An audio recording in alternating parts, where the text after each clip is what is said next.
Tonight we're going to be talking about a very serious subject, and it has to do with sexual abuse of children.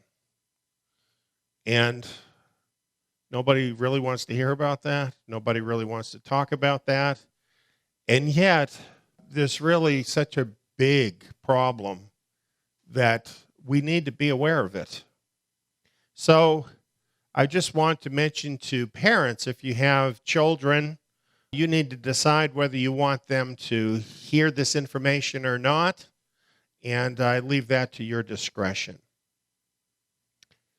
Romans chapter 16, verse 18 sums up, I think, pretty well the situation with those who are causing this problem on a global scale. Paul wrote, "For such people are slaves of their own appetites, and by their smooth and flattering speech they deceive the hearts of the innocent."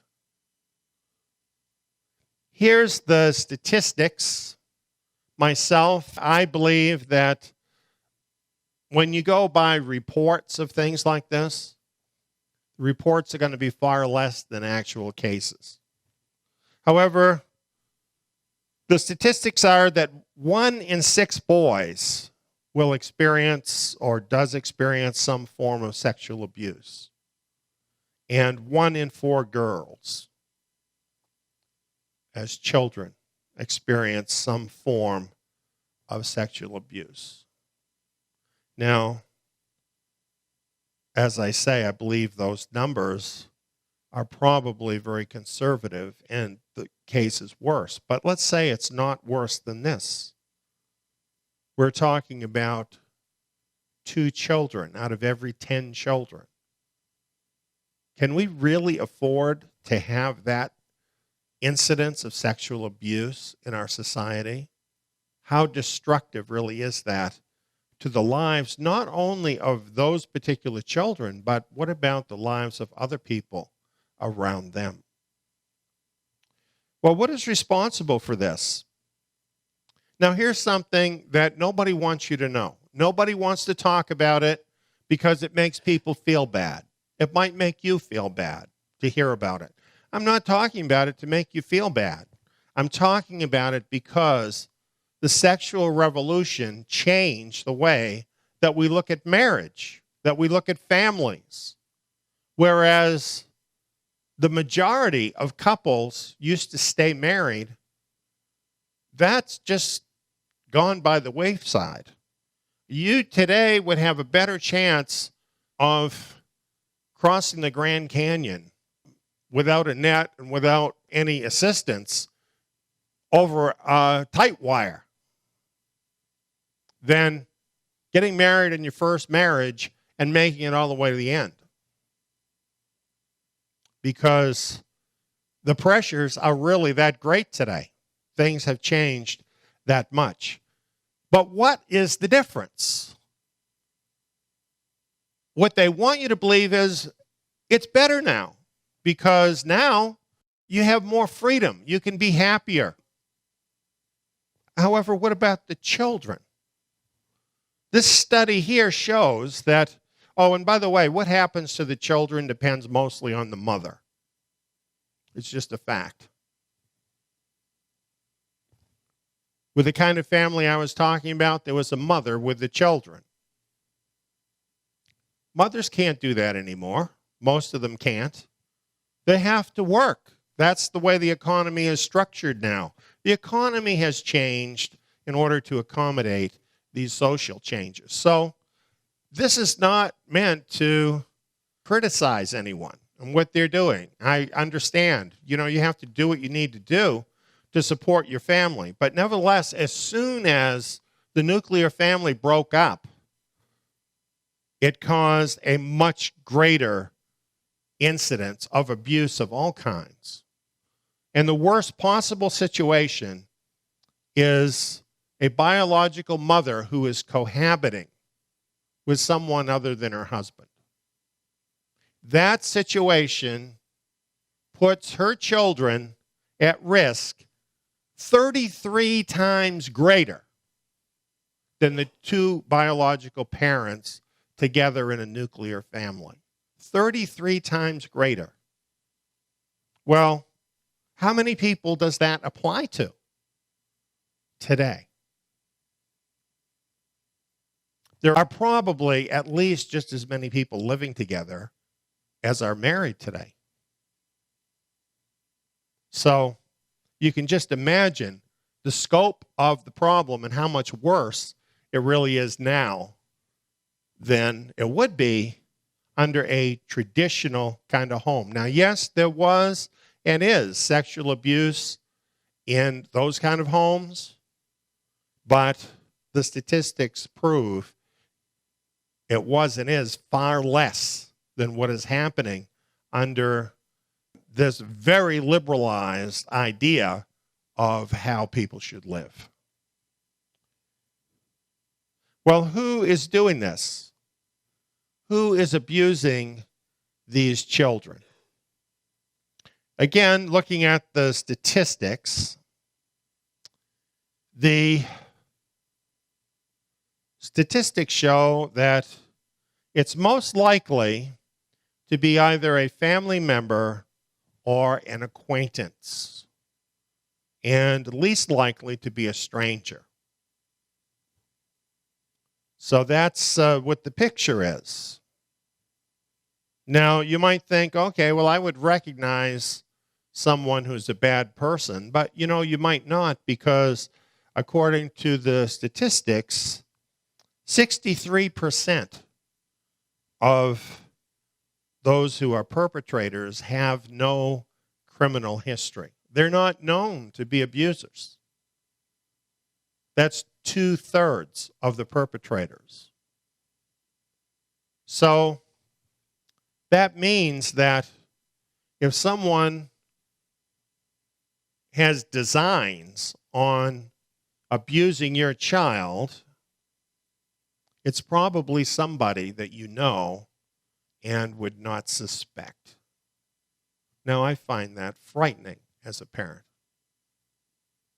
This is like one of the scariest things of all. So you see, when you think about that, and then you think about the changes in the families and moms not being home with their kids anymore and all of that, you can really see how all of this has come together in such a way as to put this tremendous burden on the children.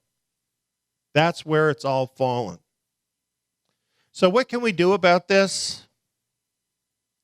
Well, there's a number of things, spiritual things we could talk about, but the very first thing is you have to be aware. You have to know what to look for.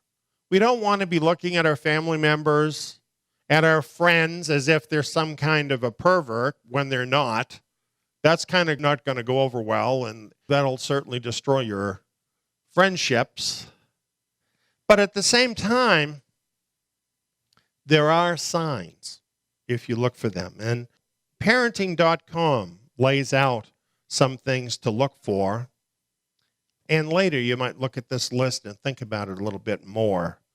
But things like a person, an adult who prefers spending most of his or her time with children instead of adults. Now, some people have to do that because of circumstances. We're not talking about that. We're talking about someone who seems to always be gravitating towards the children when they don't have to. Another sign is a person that allows children to do things their parents don't let them do. That's a tip-off right there. Someone who makes fun of children's body parts or describes children with sexual words such as stud or a sexy or words like this.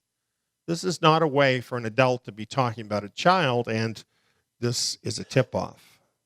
Any adult who seems obsessed with the sexual activities of kids or teens could possibly be someone who would be a problem. Someone who asks their adult partner to dress or act like a child or teen. Of course, an adult that looks at child pornography. Now, if somebody's doing that, you're probably not going to know, but you might catch them at it, and that would be a tip-off. Someone who generally seems sexually obsessed is someone who is potentially harmful to your children. And lastly, someone who has put themselves in a position of dealing with children, such as a coach, a teacher, or a counselor, and has some of these other markers as well. This is something that happens. You know, those people who are abusers, they're looking to put themselves in a situation where they have access. Well, that's really all I'm going to say about those people who may be around us in everyday life, around our children, who could be a danger to our children. But what do you do if you actually identify somebody as being an abuser of your children? Well, you might think, okay, well, I'll call the authorities. And I'm not telling you whether you should or shouldn't. You're going to have to decide that. But the truth is, there's a big problem with that too. I found this statistic in this book. More than 1 in 5 children in foster care develop PTSD as a result of physical and/or sexual abuse. In other words, when the state takes children away from their parents and puts them in a foster home, 1 in 5 is not only abused, but is abused so bad they develop PTSD. And that's a serious condition, and it often lasts throughout a person's life. Post-traumatic stress disorder. Reliving the events over and over again, like some kind of a horrible nightmare that won't go away. Foster care, the state, is doing this to so many children. Well, in some cases, the kids are in a situation where nobody listens to them. They don't get the help they need, or if they do talk about it, they end up in a home where things are worse than they were, or they don't talk about it until they're an adult. Then finally they're ready to be able to deal with it and to expose the abuser. Except that in many places, the law prevents that from happening. So you grow up, you want to press charges, or you want to sue that person so that someone else isn't abused by them. But if you say anything about them, in many places, what you'll find out is you yourself will be sued. That it's against the law. So that's a pretty horrible situation. Now, I didn't know that until I looked it up, but I'm pretty sure abusers know that. And they're counting on laws like this. In fact, they're behind them.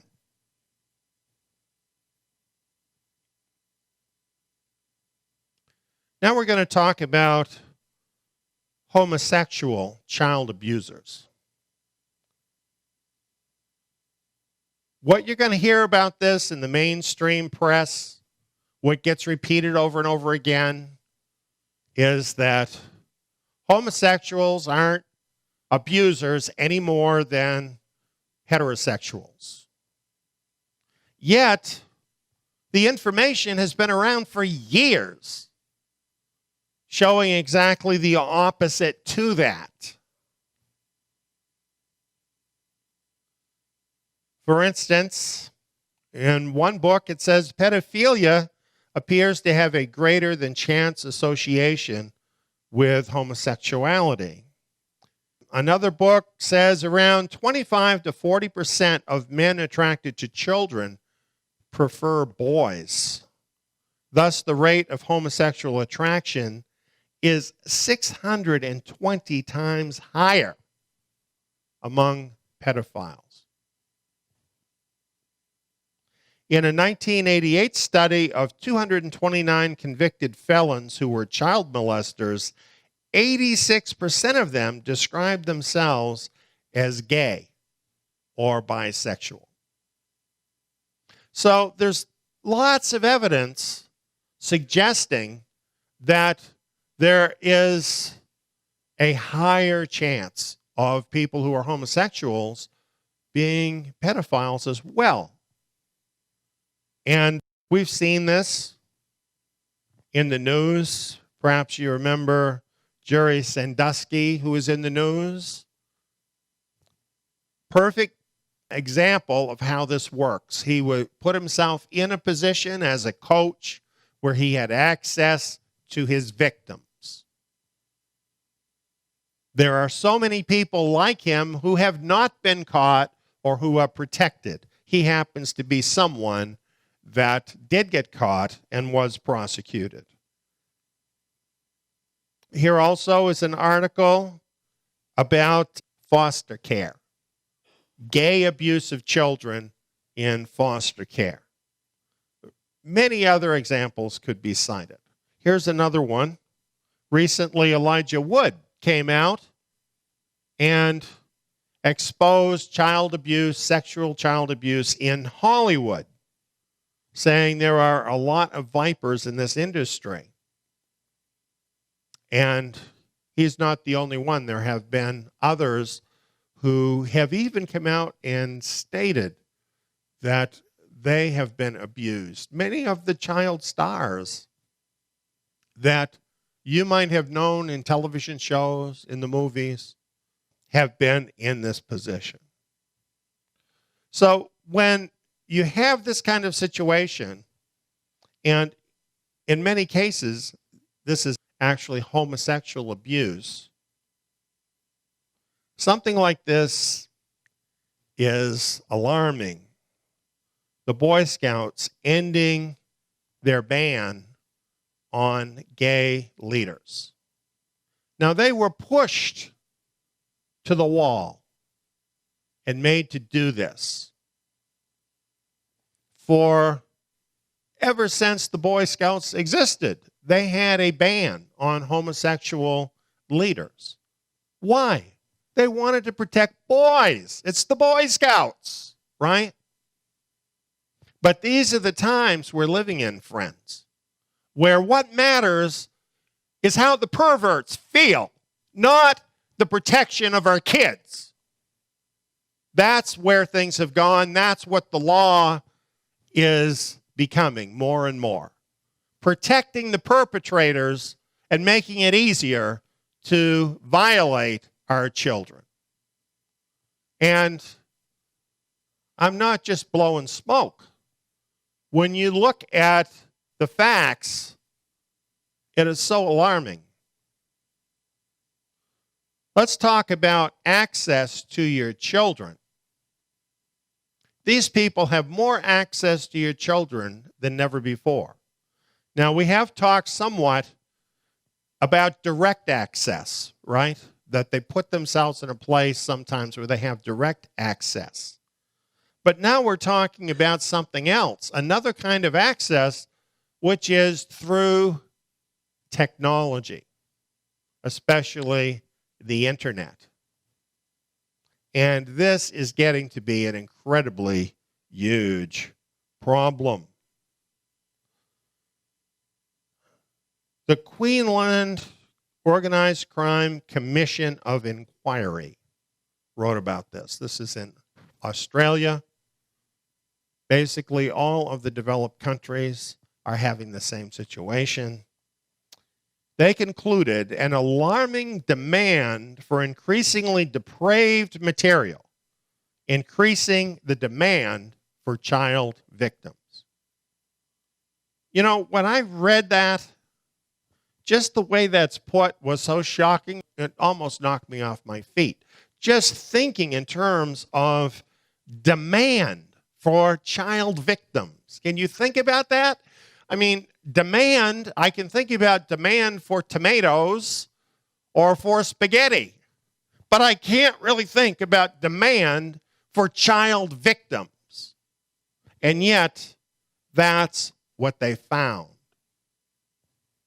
An alarming demand for increasingly depraved material. So the demand is greater, and what they want is worse than what they've got. I really don't want to know what that is, but I know it must be pretty horrible. Now, here's something you can look for. I found these images online. The FBI put this out, and these are symbols that child abusers use among themselves to identify themselves as to who they are. So, you know, you or I, we might just think that's a pretty little butterfly. We don't know what that means when we see it on somebody's website. But what it means is pretty horrendous. That's true with all of these things. So that's something we can watch for when we're on the internet, that if you see any of these symbols, you know that there are people there who are child abusers.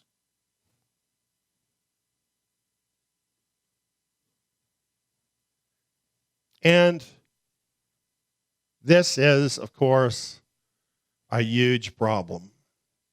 Child pornography and the internet. Those two things are just a lethal mix together, because those people who are into that, they know where to find that on the internet, and they just feed the sickness that they have. They just feed it. And, of course, it becomes worse and worse. Will they act it out? Almost all of the sexual abusers that are arrested admit to this. So obviously it's having a big effect. Here's something that happened here in Texas. Sting operations. I'm so glad these are going on. Alleged perverts who surf social media websites in search of vulnerable children for sex. Now, parents, you know, this is the 21st century, right? And a lot of our kids, they have access to the internet. And a lot of times we don't think anything about it. You have to realize what a dangerous place that really is. And you know, some of these kids, they get hooked up with people like this and you never see them again. That happens a lot. So all I'd say about that is take reasonable precautions. There's software you can get for your younger children in order to control where they go on the internet. Put some thought into this to protect your children, because there's some really bad people out there.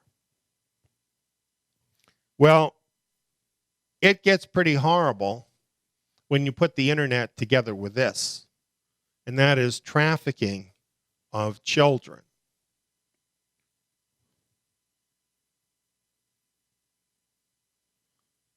Listen to this quote. What we do see is that the trafficking of children is becoming an income revenue stream for organized crime, for gangs. So where they would typically be selling guns and drugs, they're now turning to selling of children. You know, a lot of us, we wouldn't even know about that whole world, right? We wouldn't know that exists. But what they're trying to tell us here is that it's the profit motive that is really driving this. That gangs, organized crime, is behind this trafficking in children. They need children in order to produce all of this slime that they put out over the internet. And some of those same people pay them to do horrible things with those same kids. And they always want new faces. And this is just causing this problem of trafficking in children to hyper expand. It's happening at such a huge rate. It's just amazing. Then I think a lot of us have seen this in the news. This is ISIS. There are other groups like ISIS, terrorist groups, aberrant groups, who take children and women and girls as slaves. And they sell them in sex trafficking operations. And this is very huge. Who are they looking for? Well, according to this source, they're looking for blue-eyed children.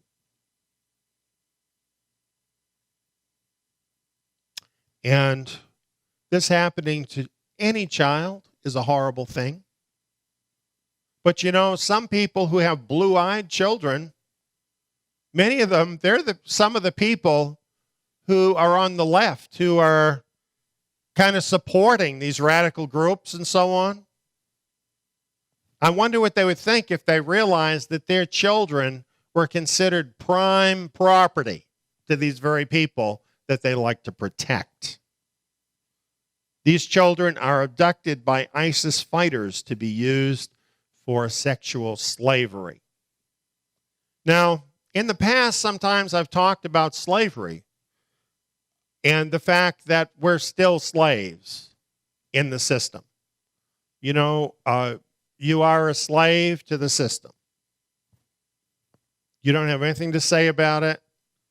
You have to pay into the IRS. You, in so many ways, are enslaved by the system. But the kind of slavery I'm talking about is not that. I'm talking about the old-fashioned kind of slavery with chains, where somebody owns you and you don't have a life of your own. That kind of slavery not only exists today, but there are more of those slaves today, right now, than at any time in history. And the people they want more than anybody else are children. There are people likely in your neighborhood that are scoping out your neighborhood, trying to find vulnerable children that they can snatch. 20.9 million victims of human trafficking worldwide. This is such a gigantic problem. And, you know, if the appetite had not been created for this through decades of sexual propaganda telling these perverts that they were born that way and they can't help it, would you have a problem of that size? They created these people that are doing this. That is what happened. 5.5 million children, according to this. 53% are taken for sexual exploitation. Some are taken for organ removal. It gets that bad. Well, this includes the United States.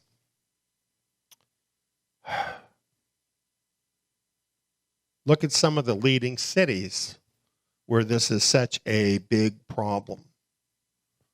Now here's stuff you'd never know unless you read it. A pimp can make $150,000 to $200,000 each year per girl. And the average pimp has 4 to 6 girls. $9.5 billion annually in human trafficking in the United States.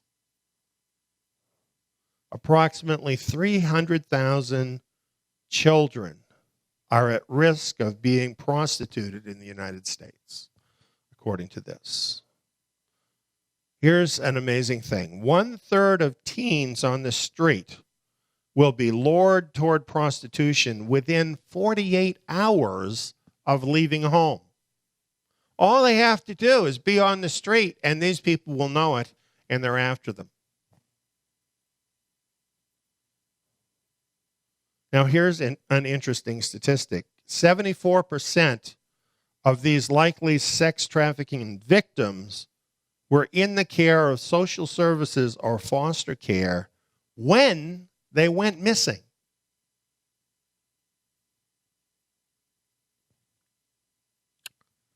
What kind of job is the government doing dealing with kids, protecting kids? This is where so many of them are ending up. This whole idea of trafficking in children is so outrageous. And you know, if you were born in America, you probably think of that as some kind of a third world problem. You don't really think of that as an American problem. But wake up, things have changed. This is a huge problem. And if you have children, you need to realize there's people out there who want to exploit them, who have an incentive, a financial incentive to exploit them. And you need to be aware of it, because this is vastly growing, and children have become a commodity, and their parents need to jealously guard their little ones.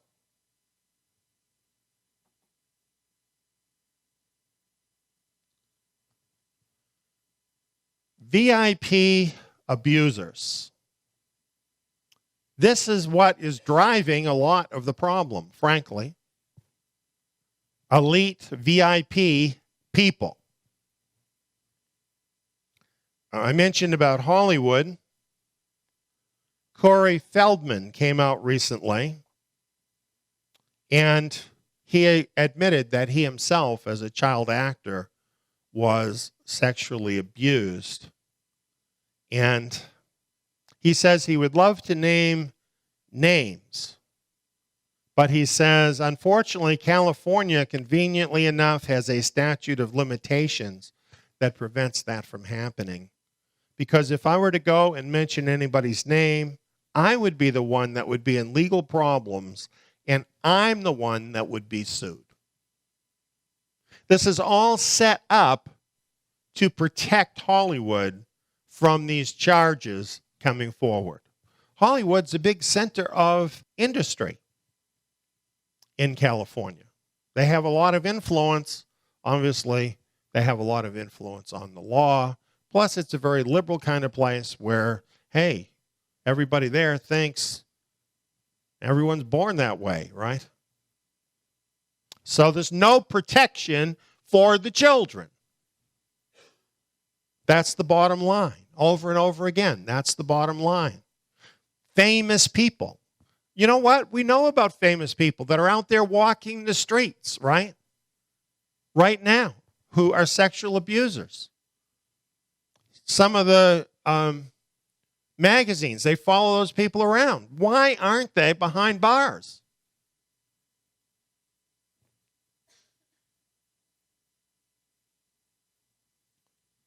In the United Kingdom, there was recently 5 pedophile rings that were exposed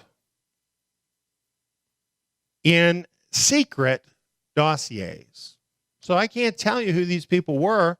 I can tell you that 24 are currently serving in the government. We know that much. There's murders connected with this. It's a really nasty deal.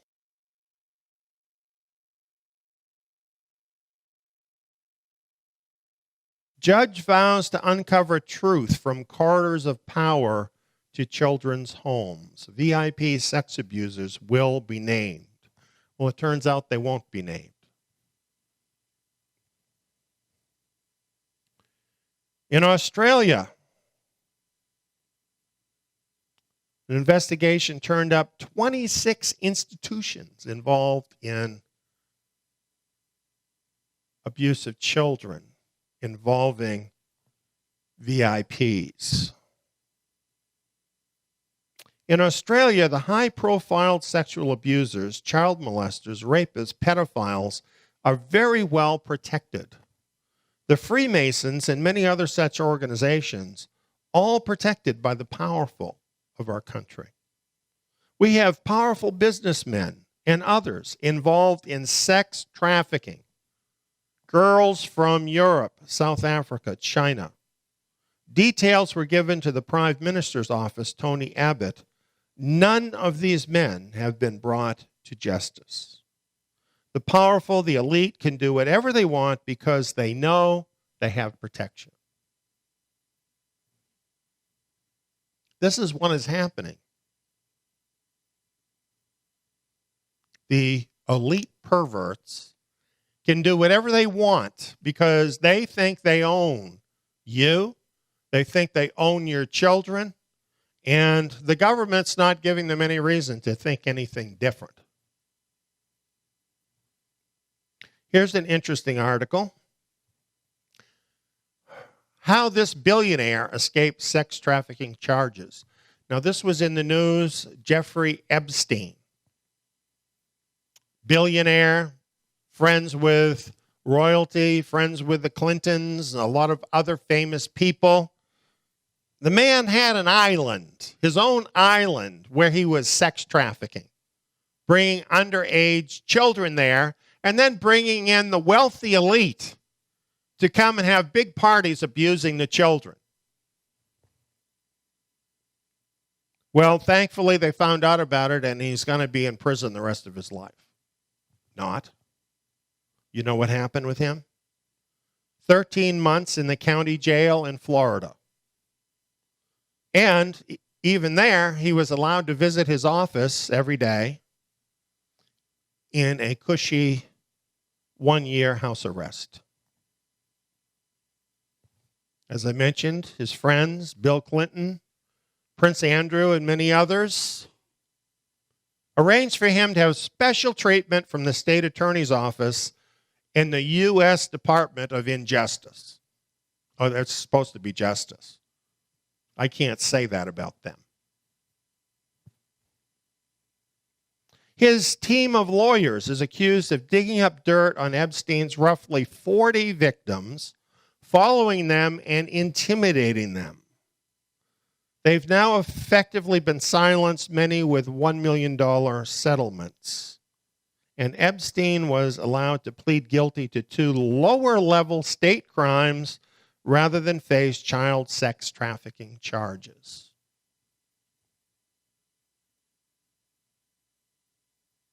What do you think that he's just going to be doing this some more? Maybe he is doing it right now. After all, he's got lots of customers among all of the elite.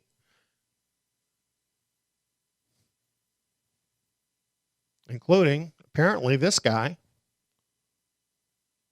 His name was found 21 times in Jeffrey Epstein's directory to go out to his private island, and where the abuse of children seemed to be what it was all about. These are just a few things. You know, if I went into all of these different cases having to do with the elite, my whole message would be about that. Really, that's true with any aspect here. It's huge. But you can see where the elite are really behind driving a lot of this trafficking in children. Well, now we want to get back to what's at the root of all of this, the born this way deception. And I have taught you this in the past in Psychology Today. It said no one has yet identified a particular gay gene.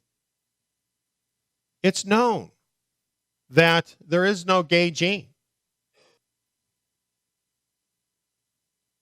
Here's a little more about that from the Washington Times. The headline, "Born Gay or Transgender, Little Evidence to Support Innate Trait." Little is too much. There's no evidence, actually. That's what they said. No evidence. 143-page paper put together by experts in the field who literally combed through all the information available to come to that conclusion. In the report, they say, the belief that sexual orientation is an innate, biologically fixed human property, that people are born that way, is not supported by scientific evidence. And yet, almost everybody thinks that's how it is. Likewise, the belief that gender identity is an innate, fixed human property independent of biological sex, so that a person might be a man trapped in a woman's body or a woman trapped in a man's body, is not supported by scientific evidence, the report states. The authors also say there is scarce evidence to suggest that sex reassignment medically benefits patients. One reason that Dr. McHugh, in his capacity as psychiatrist in chief at Johns Hopkins Hospital, ended the practice in the 70s. They ended sex reassignment surgery at Johns Hopkins Hospital in the 70s. They knew way back then that this was not helpful to people and was even harmful to people, so much so they ended it. Now, the Obama administration is pushing to get this into every hospital in the country. Can you imagine? They mentioned children as young as 2 years old being recommended for sex reassignment. And there's not even any evidence that this is any kind of a treatment, anything other than abuse of those children. It's outrageous. You know what? Craziness and stupidity and propaganda has horrible effects on people. We need to know the truth. That's what everybody needs. Well, here's a gentleman, Oklahoma State Senator Joseph Silk. He wanted to allow people, businesses, to decide who they want to serve. It's their business. They own the business. They want to be able to decide who they serve in their business.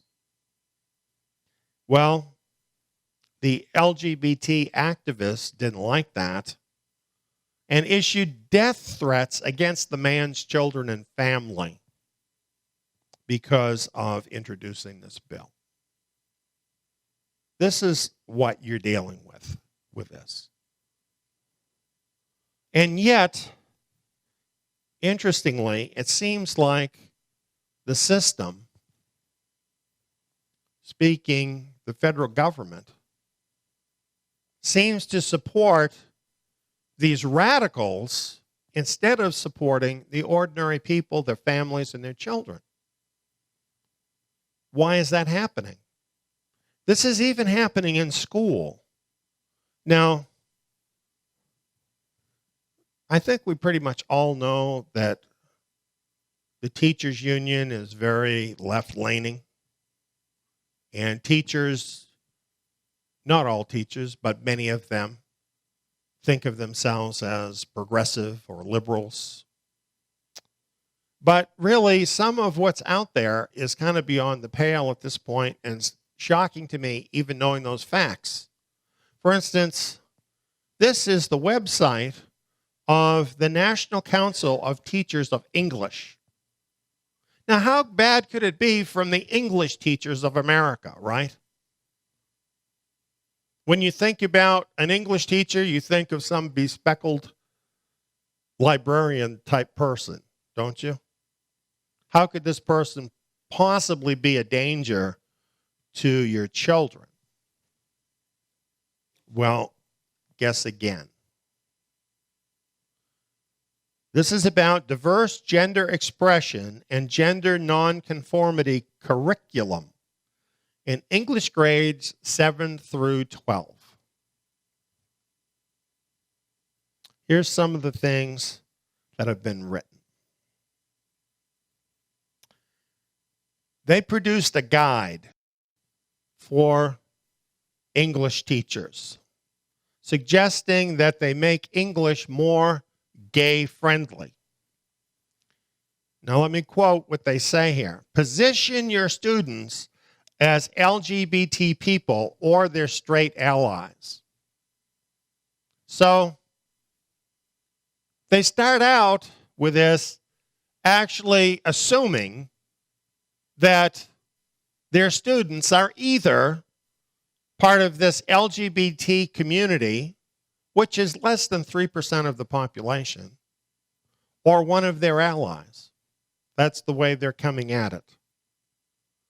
And they go on, they are likely being positioned as straight and or homophobic in most other parts of their lives. Yes, the parents, their dumb parents at home are telling them that they're going to grow up and get married to a woman, if a man, or vice versa, and have a family together. That's homophobic. You can't be saying that to your kids. Instead, you have to let them know they can be part of this deviant community.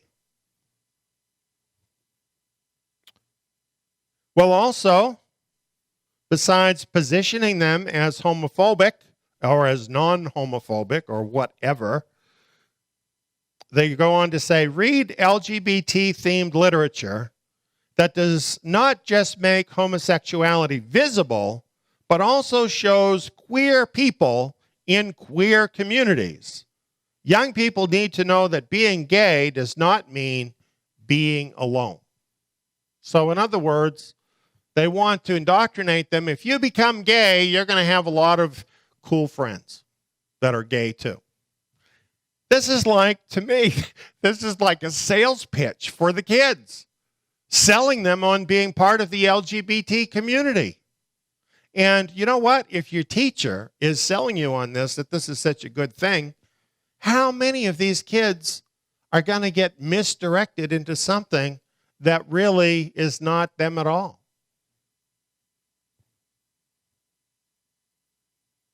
Classrooms are typically set up to reflect sustaining heteronormativity. I have to tell you, I favor heteronormativity. Okay? I'm one of those people that they don't like, apparently.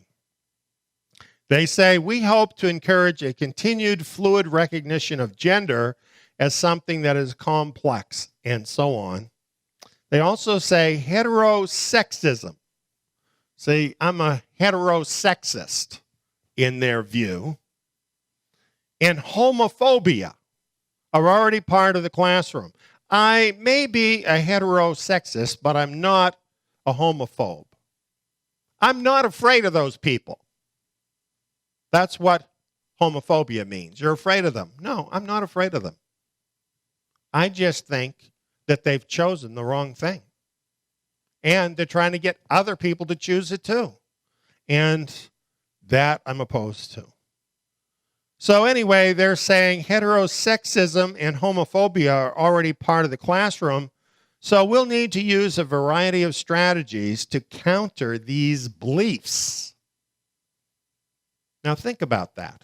Are they really thinking about the classroom, or are they thinking about the children's parents here? They're countering beliefs. What kind of beliefs do you think they're countering? Do you think maybe people that believe in the Bible is what they're trying to counter, but they can't say that in their journal? we're really not as dumb as they think we are. We can't really understand what they're saying. Here's their summary.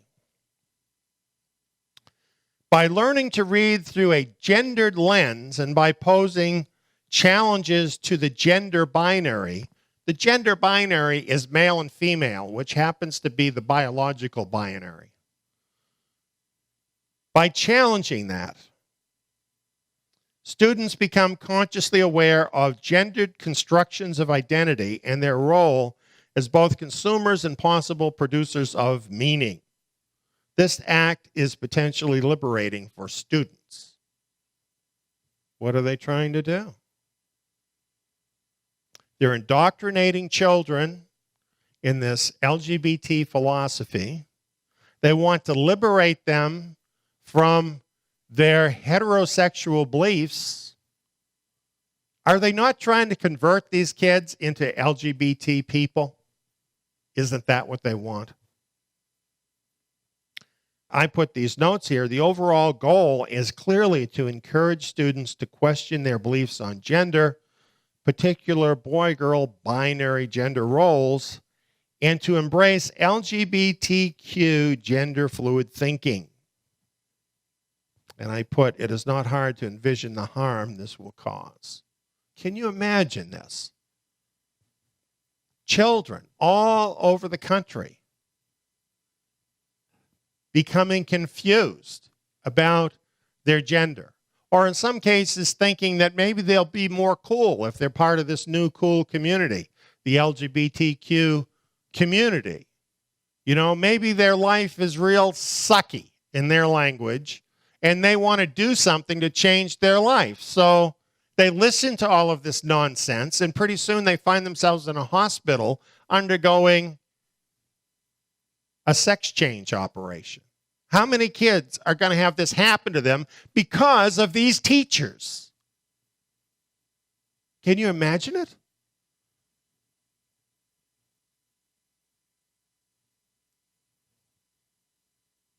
And what about this problem? And could this be connected? This is a website I found online. Bad Teachers is the name of it. Probably you've noticed in the news, there's a continual string of specifically female teachers who are sexually abusing their students. Have you seen that? This website lists many of them and tells about their cases. This is like a hugely growing phenomena that's happening right now. Do you think this could be happening because the teachers themselves are being indoctrinated that they're born that way and everything sexual is okay? I mean, we just read it. Isn't that propaganda that they're putting forward to the teachers? Why wouldn't we think that a lot of those teachers who are women would not be affected by that? Do you think they're just going to limit that to some kind of a black and white textbook? These things have a way of taking on a life of their own, and apparently have in the lives of a lot of people, a lot of teachers. So what happens when a female teacher abuses her male students? Well, in many cases, not much happens. They might lose their job, but in many cases, they don't even have any jail time. We have one person here that had a sentence of a year in jail, so probably did less than that, if any. Two that had no jail time at all. I didn't go through all of them, but that seems to be the trend. So here we have people to whom we have entrusted our precious children. They have violated that trust. They have used their position of authority in the lives of these children to abuse them. And what happens with them? They get a little slap in the wrist. They don't even get jail time for doing what they're doing. What is the message that that is sending to the children? What are we really telling these children? Aren't we telling them as a society they don't really matter all that much? And that it can't really be wrong. And you know what? Eventually society will catch up with the cool people and understand that this is all okay. That's what they're thinking. That's what a lot of them are thinking. You know, on this website, there's comments. Basically, I just summed up the comments for you. That's what a lot of people are thinking.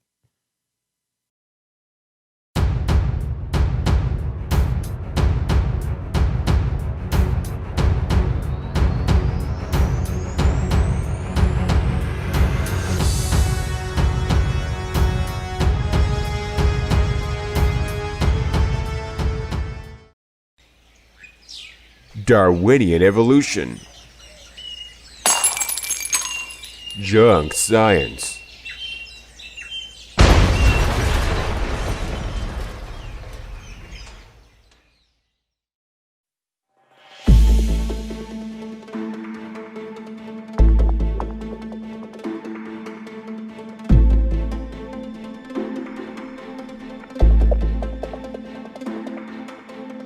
We say that Charles Darwin wrote a book, and it was published in 1859.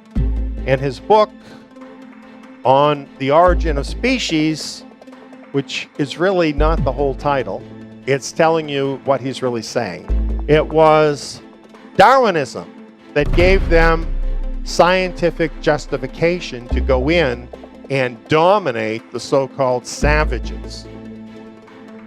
That's what evolution is about. Here's a newspaper article from Australia. The headline is, "Blacks Slain for Science's White Superiority Theory." Cross out white superiority theory and put Darwinism, because it's the same thing. Look at this map of Africa. See the little light green part? That's the only part of Africa that was not completely colonized by the Europeans. All the other colors you see on there, that's all areas of Africa that were divided up to the different European nations. Why were they there in Africa? To steal everything in Africa. That's why they were there. They were thieves. They were going into a place that did not belong to them, where they were stronger, where they were more powerful, and they were taking what they wanted. That's what they were doing. And they needed a moral justification for that in the eyes of the soldiers that they sent to die there to make them rich. And Darwinian evolution gave them the excuse they needed. It didn't just happen in Africa. Here in the United States, the indigenous people in America were virtually wiped out. And this too was justified by Darwinian evolution. Often when racist history is cited, such as stories of slavery, colonialism, genocide of indigenous people, or Nazi atrocities, blame is directed towards the Bible and Bible-believing people. However, a closer look at actual documentation points to another culprit behind elitist racist atrocities. That culprit is Darwinian evolution. This obscured fact of history needs and deserves to be revealed. The film, Darwinian Evolution Junk Science, was made to set this record straight. See it today. See Darwinian Evolution Junk Science, www.truthpoint.info.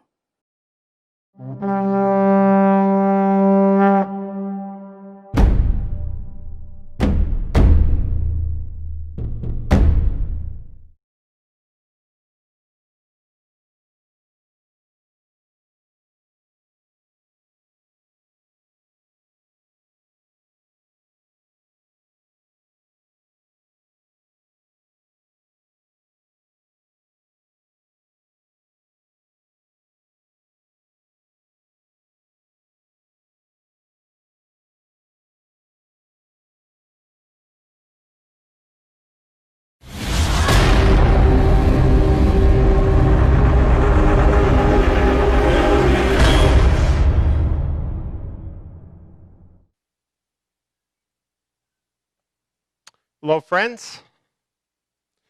Today, while we're recording this, is September 22nd, and today was the day that the Pope arrived in America. So I had a few things I wanted to share tonight about that. There's certainly a lot of excitement in America over this, and some are excited in a positive way, and some don't feel quite so positive about it. So we're going to talk about that tonight. And we're going to talk a little bit about Agenda 2030 and the connection of the Pope with the UN Agenda 2030, because, friends, that's the reason why the Pope is here. And everything else that is happening with the Pope is to put pressure and influence on people to push through the Agenda 2030 and then also related programs. That's really what it's all about. And I know you've heard a lot about the month of September. Some of you might have heard that CERN was going to open a black hole into hell.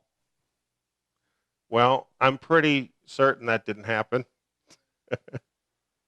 You might have heard that the Earth was going to get hit by an asteroid. Well, that didn't happen and won't happen.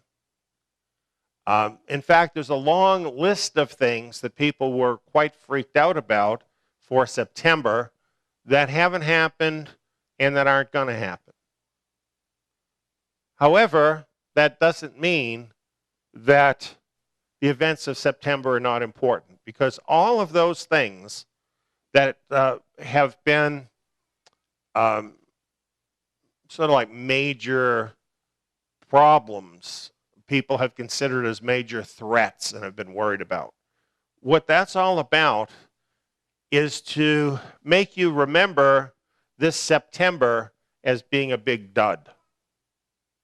So that when we get past this September, if anybody says to you, well, you know, September was significant, then you're supposed to say, well, all these things were supposed to happen, and we're still here. The rapture didn't happen. The tribulation didn't happen. We didn't get hit with an asteroid. CERN didn't open up hell, and yada, yada. So just another one of those things where people got all freaked out and nothing happened. Actually, the big event this month is the Pope coming to the United States and his direct connection with the UN Agenda 2030. That is the big thing that is happening. And yes, it is biblically significant. And the world doesn't have to blow up tomorrow for that to be true. So I can tell you with some certainty that when the Pope is speaking at the UN, you will not be raptured out. You will get to hear the entire speech. As he walks out of the building, the Antichrist is not going to come up to the platform and say, I'm the Antichrist, I'm here. That's not going to happen. But that doesn't mean that this is not a significant move towards the one world government, where eventually that will happen. It really is the beginning of the final drive to world domination. And this is a very significant thing. Things are going to change in this world a lot after this. We're going to see some very major changes. Well, let's take a closer look now at the Vatican and the Pope. That looks like a lot of gold there in front of the pontiff. It tells us that he's not just the spiritual leader of one of the world's major religions. He's also the head of what's probably the wealthiest institution in the entire world. The Catholic Church's global spending matches the annual revenues of the planet's largest firms. And its assets, huge amounts of real estate, St. Patrick's Cathedral, Vatican City, some of the world's greatest art, and many treasures that are locked away in the basement of the Vatican, and nobody even knows everything that's down there. This surely exceeds those of any corporation by an order of magnitude. Realize that for the better part of 2,000 years, all the greatest treasures of the Western world found their way into the control of the Vatican. They have been hoarding up these treasures for the best part of 2,000 years. Much of what they have, you can't even put a dollar value on. It is worth so much. Things of great historical and even spiritual significance. Think, for example, of things like letters of the apostles, personal letters, things like this. Much of which they have never and will never release because it's not in the interests of their organization to do that. Of course, a lot of what the apostles had to say would not put them in a good light. And that brings me to something Yeshua said. Of course, they call him Jesus, and they have transformed him into the Greek Christ. But his name, Yeshua, is a Hebrew name because he was a Hebrew. Very, very different than the kind of pomp that we see at the Vatican. In fact, he had no special hat that looks like a fish. He didn't carry around a lot of gold jewelry. Nobody ever kissed his ring.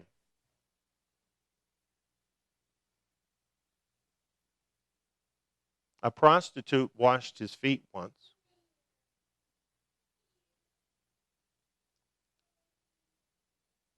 This is what he said. Foxes have holes, the birds of the sky have nests, but the Son of Man has nowhere to lay his head. Quite a contrast with the wealth of the Pope, his multiple Pope-mobiles, the pontifical helicopter, all of the wealth of the Vatican being treated like one of the world's greatest heads of state as he arrived here in the United States, as he arrives anywhere in the world. That's how he's treated. Whereas our master Yeshua, well, they liked him so much they nailed him to a tree. Why did he get treated that way, and why does the Pope get treated the way he gets treated? Something worth thinking about, isn't it?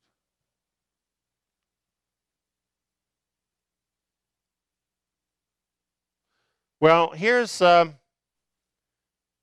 a book where the wealth of the Vatican was investigated. It's called The Vatican Billions.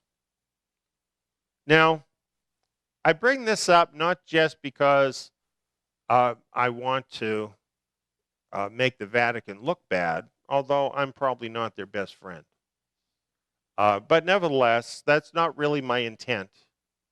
But realize that one of the big issues of the Pope, supposedly, has been poverty.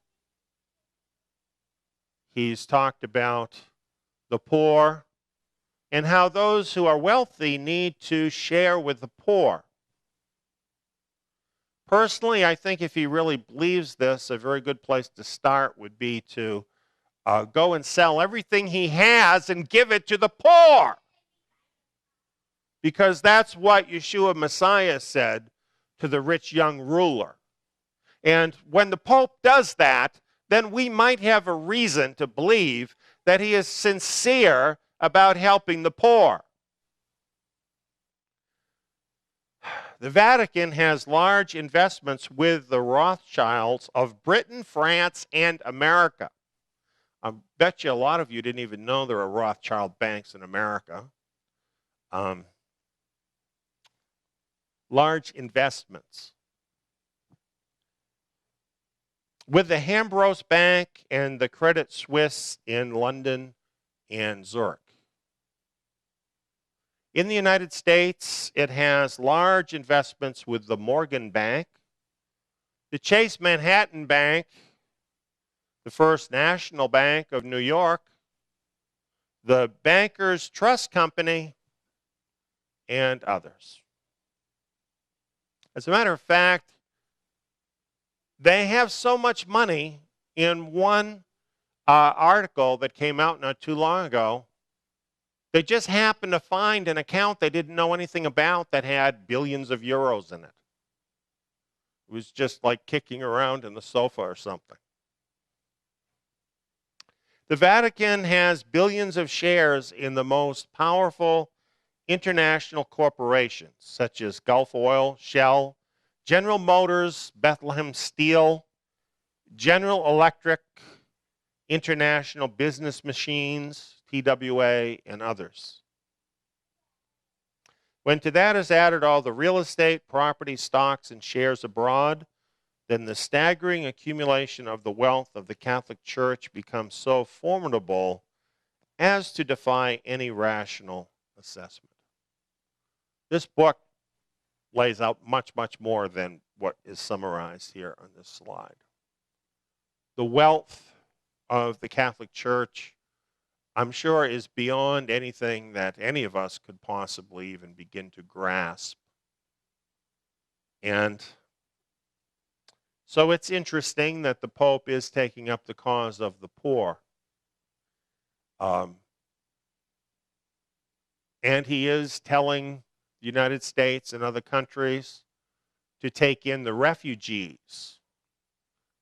And I'm wondering how many refugees the Vatican will be taking in. Kind of an interesting question, isn't it? Am I saying that I think the Pope and the Vatican are insincere? I think I am. Yeah, that is what I'm saying. And also, you know, another big message of the Pope that we're going to be hearing while he's here is how bad capitalism is. Yeah. He talks a lot about how bad capitalism is. And yet, look at how heavily invested they are in all of these banks and all these companies. If he thought capitalism was so bad, you would think he wouldn't be so invested in all of these capitalist corporations. But you see, capitalism and corporatism are two different things. Nobody's told you that, have they? Capitalism is you starting a little business and going out and making a profit and improving your business, doing better for yourself. That's capitalism. And that's a good thing. That's how, for instance, this country, the United States, began, and this really contributed to the growth of the United States and the United States becoming a great economic power. Corporatism is something else. You know, they talk a lot about things like free markets and capitalism, but that's really not what corporatism is. Corporatism is all about monopolies. What the big corporations want is special favor from powerful people, especially from the government, to be in a favored position where they actually become more powerful than even the governments of this world. This is where we're at right now. And that's what corporatism is. You won't hear the Pope decrying corporatism. And the reason is because the corporations are really above the people that he's targeting. And they are his cronies. They are his friends. They're not people that he's going to want to create any waves for. So he talks a lot about capitalism. We need to know the difference between capitalism and corporatism, because these are two very, very different things. And the things that he's having to say about capitalism, many of them are true about corporatism. The corporations of this world are, in fact, raping the planet, stealing from the poor, and really causing a tremendous amount of pain and even death in this world. And no doubt many of these corporations that the Vatican is invested in are involved in that. So while it kind of seems in some ways that this particular message might agree with the facts, when you realize how deeply invested the Vatican is in that entire system and that corporate system, it certainly takes away from the moral authority to really talk much about that. Well, we made a comparison between Yeshua Messiah and his status as a peasant. And the status of the Pope. After considering the amount of wealth that the Vatican has, it's kind of interesting to look at Luke chapter 4. Here's where Yeshua went off into the wilderness to be tempted by the devil. It says, the devil, leading him up on a high mountain, showed him all the kingdoms of the world in a moment of time. The devil said to him, I will give you all this authority and their glory, for it has been delivered to me, and I give it to whomever I want. So who is it that has the world's authority to give out authority and glory and riches and wealth? What does the Bible tell us about that? It's Satan, isn't it?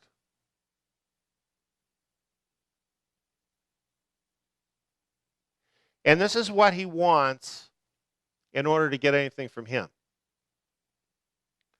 If you therefore will worship before me, it will all be yours.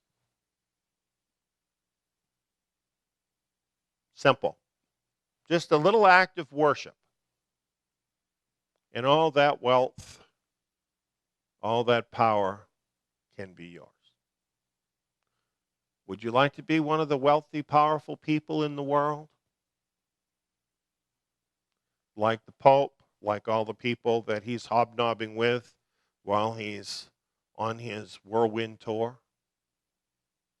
Well, you can do that. You just have to make a deal.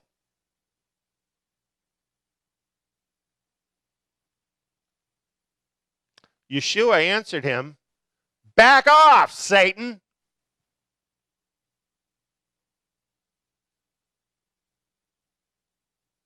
He wasn't going to consider that deal for a moment. He said, it is written, you shall worship the Lord your God, and you shall serve him only.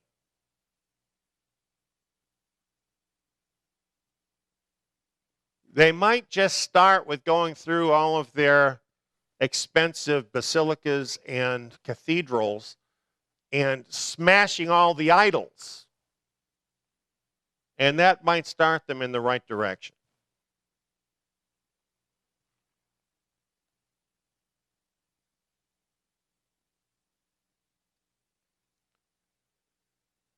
Well, let's think about Pope Francis and what's actually going on with him.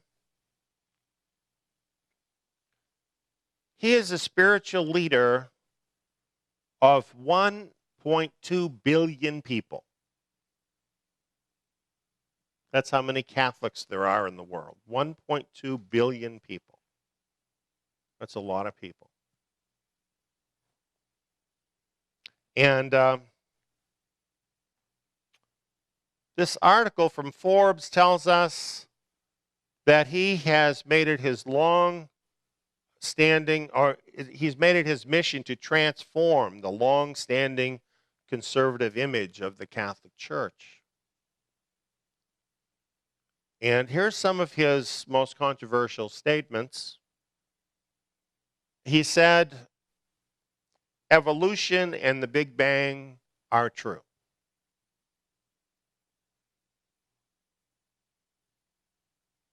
He added that God is not a magician with a magic wand. He shocked the world last year when he said, "Who am I to judge?" when discussing homosexuality.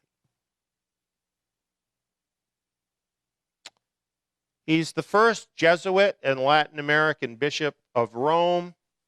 He preaches compassion for the poor and a greater role for women while signaling the church to quit its focus on abortion, gay marriage, and the use of contraceptives. I wonder why he would be saying that. Do you think it could have anything to do with getting along better with the United Nations? Do you think that perhaps the reason why the things that Pope Francis is talking about dovetail so perfectly with the UN agenda? You think there could be something in that for the Pope and the Catholic Church? Have you ever heard of a Pope that actually wrote an encyclical on global warming? That's quite transparent, isn't it?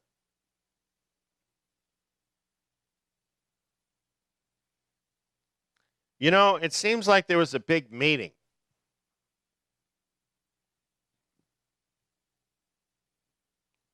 And whether it happened in person, whether it happened electronically, whether it happened through subordinates or whatever, what we're seeing here is a convergence of major players in the world all coming together on these same issues. Clearly, deals have been struck here that really change the balance of things in the world. And it all revolves around Agenda 2030 at the UN. Agenda 2030 is about managing the Earth's resources, which, by the way, you're considered part of those resources. And literally nothing is left out of Agenda 2030.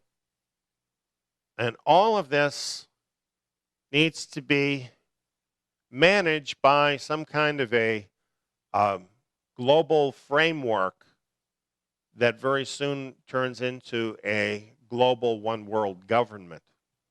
And you see, we have to have this because if we don't, global warming is going to destroy the planet.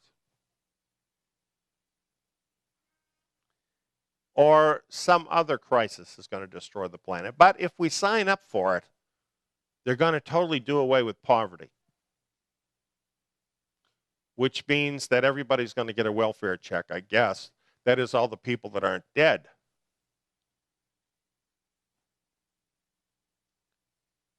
But whatever else we can say about Agenda 2030, we have to say that it must be good for the Vatican, because they're putting a lot of energy, a lot of effort into selling this. Now, of course, we already know that President Obama is totally down with the UN. And all of this is, he's on the record for all of these things, including Agenda 2030. So that's not a big surprise. We do see conservative congressmen and senators who are objecting to the things that the Pope is saying. And of course, he's giving a speech to them. And as I'm speaking, I haven't heard the speech yet, but I have a pretty good idea what it's going to be about. He is going to be pushing them, pressuring them to adopt this green agenda. There's a meeting coming up in Paris for this, where they want to have a very aggressive agreement between the nations of the world to cut back on CO2 in the atmosphere. That translates for all of us into restrictions on anything that produces CO2, which I guess that includes breathing, doesn't it? But in addition to that, fuel. So all of that is going to become much more expensive. And it'll affect us in other ways. It will affect the economy, lots of different things. But of course, the conservatives in America need to be against this.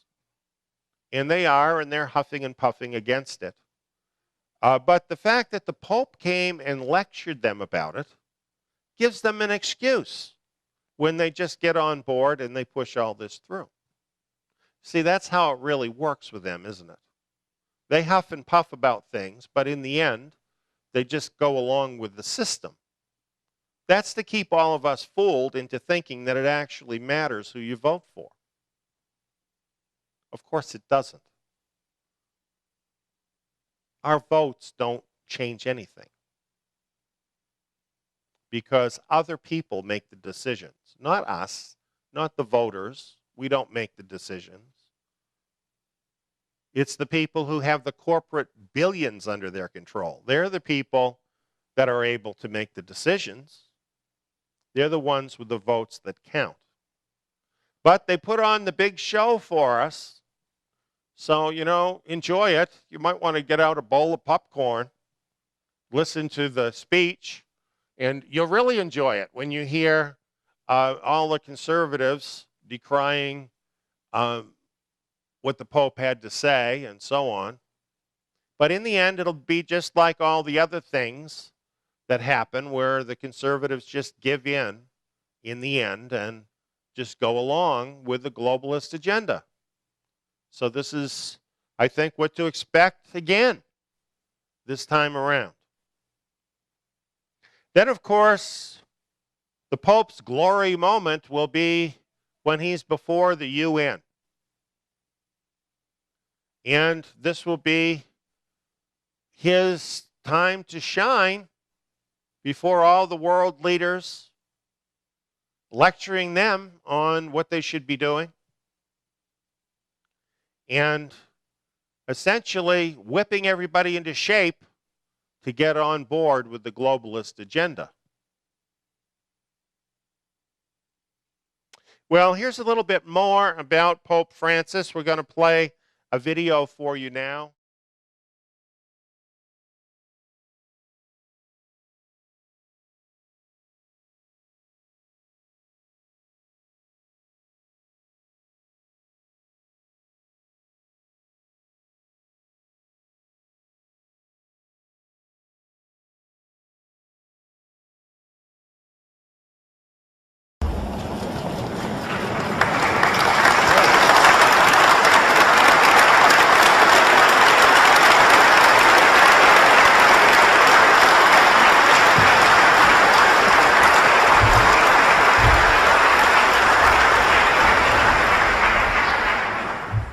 Il clima è un bene comune, oggi gravemente minacciato.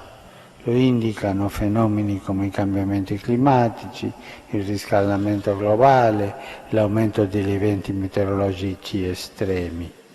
Rivolgo a tutti un presente invito a compiere ogni sforzo perché ai tavoli in cui si cerca il modo per risolvere l'unica complessa crisi socio-ambientale, di fronte all'emergenza dei cambiamenti climatici, mi sento di proporre che questo dialogo diventi un'autentica alleanza per arrivare ad accordi ambientali globali realmente significativi.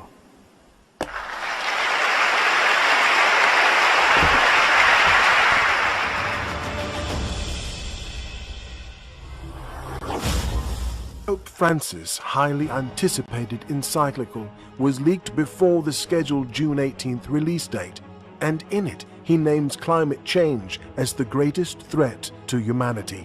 He also calls for reduction of the population and creation of a new global political authority to save mankind from disaster by overseeing the reduction of pollution and the development of poor countries and regions. This sounds suspiciously like the new Sustainable Development Agenda about to be unveiled at the UN in September. The Pope is scheduled to give the initial speech at the conference on what is becoming known as Agenda 21 on steroids. This new program addresses more than the environment. It also deals with poverty, education, agriculture, and gender equality. In addition, he's scheduled to meet with Obama and address the U.S. Congress during his visit. The timing of this encyclical isn't accidental. The Guardian reported that the purpose was to ensure maximum public impact before the UN conference. Francis hopes to add moral authority to the scientific arguments about the need for a global agreement to deal with climate change. The Vatican has hired experts to help craft their new agenda, and one of them, John Schellenhuber, is a German professor who earlier had stated that the planet is overpopulated by at least 6 billion people. This all sounds very much like the new 10 Commandments on the Georgia Guidestones, and raises questions about what moral authority the Vatican is following. While the Pope won't be calling for such a drastic reduction, the fact that Schellenhuber is his primary advisor and will stand beside him at the encyclical's release is prompting some to ask whether this is really about saving the planet or about increasing the political power of the Vatican. He also will call for lifestyle changes and reduction of energy consumption to avert unprecedented destruction of the ecosystem. It's a strange focus for the papacy, especially since there hasn't been any sign of global warming for over a decade.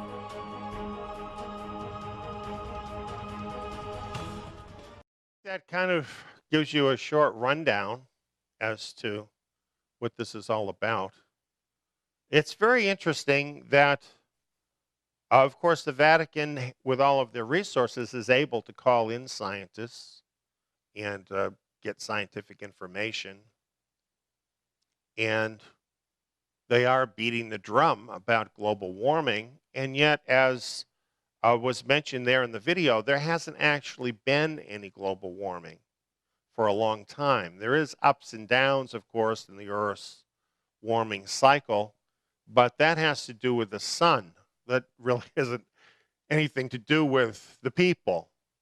But there hasn't been any warming in quite a long time. As a matter of fact, just this year, there's been a great increase in the amount of Arctic ice. And contrary to what they're telling us, the polar bears aren't all dying or anything. And nevertheless, they're pushing this. And, you know, if people hear it enough, they do believe it. Now, what is the real significance of this? Is it significant? Well, of course it's significant. If you have the leading religious figure in the world who really has clout far beyond the 1.2 billion people who are Catholics, the world is really watching and listening. But then in addition to that, you have the President of the United States, you have the European leaders recently The European Union was calling for a one world government order. Yeah, there are some holdouts in the world, and they will have to be dealt with. But this is happening, friends. This is happening. The plan is a one world government. And the world is being wooed into this. So they're not going to take you right out tomorrow and threaten they're going to cut your head off if you don't get the mark. It's understandable that some people are worried that might happen tomorrow. It won't happen tomorrow. But it will happen once that one world order is so in control of everybody's life that there's no possibility of any significant resistance. Then the whole tone will change dramatically once that happens, because these people, they don't really like you. They're all superior to you. That's how they feel. And they need you. They need slaves. And that's how they see us. But they don't really like us. So when we get out of line, their inclination is not going to be to treat us according to our human rights. I prefer God-given rights myself. Human rights that are given by a human organization can be taken away just as fast, can't they? And will be. We know from the scriptures how this all ends up, don't we? So the big question we have right now is not where it's going. The big question is, when is it going there? Now, in the Daniel seminar that I'm doing, I'm going to be addressing issues of timing. But today I do want to talk about that a little bit because we have actually heard reports from different people who believe that the rapture is going to happen immediately. Others that think the tribulation is going to break out immediately. I mean, like next week or something. And while these things certainly are approaching, okay, they're on the horizon, they're approaching, but this agenda needs to unfold somewhat before we actually get to these spiritual events that are going to be happening. That doesn't mean, though, we can just sit around on our hands, because these are times that really do call on us to make changes, to get ourselves ready for things that are happening. And we have no time to lose, friends. We need to be awake, alert, and we need to be using our time wisely, because this is sand through the hourglass. This is what is happening. But let's look at these two things, because these are the two big things: the rapture and the tribulation. I have some verses here from 2 Thessalonians chapter 2, verse 1 through 5. I have a major teaching that I did on this in my radio show. So if you want more information, let us know at Zion, and we'll share that with you. But here's what it says in 2 Thessalonians 2, 1 through 5. Now, brothers, concerning the coming of our Lord Yeshua the Messiah, and being gathered together to him. See, that's the thing we call the rapture, right? When he comes and we're changed and we're gathered to him. Concerning that, we ask you not to be quickly shaken in your mind, nor yet be troubled, either by spirit or by word or by letter as from us, saying the day of Messiah has come. Let no one deceive you in any way, for it will not be unless the apostasy comes first. Well, I'm pretty sure the apostasy has come. I think we can count on that. So we can see we are really getting closer, aren't we? It's very clear the apostasy is here. But there's another thing. And the man of sin is revealed, the son of destruction, he who opposes and exalts himself against all that is called God or that is worshipped, so that he sits as God in the temple of God, setting himself up as God. Well, we do have a lot of little antichrists running around. But do we have the Antichrist, the man of sin, revealed to the world as saying that he is God? We haven't seen that. And what this is telling us here is our being gathered together to the Lord can't happen until that happens first. So I can tell you then, we're not there. And I do know that there are thousands, if not millions, of Christians that are waiting with bated breath for that to happen.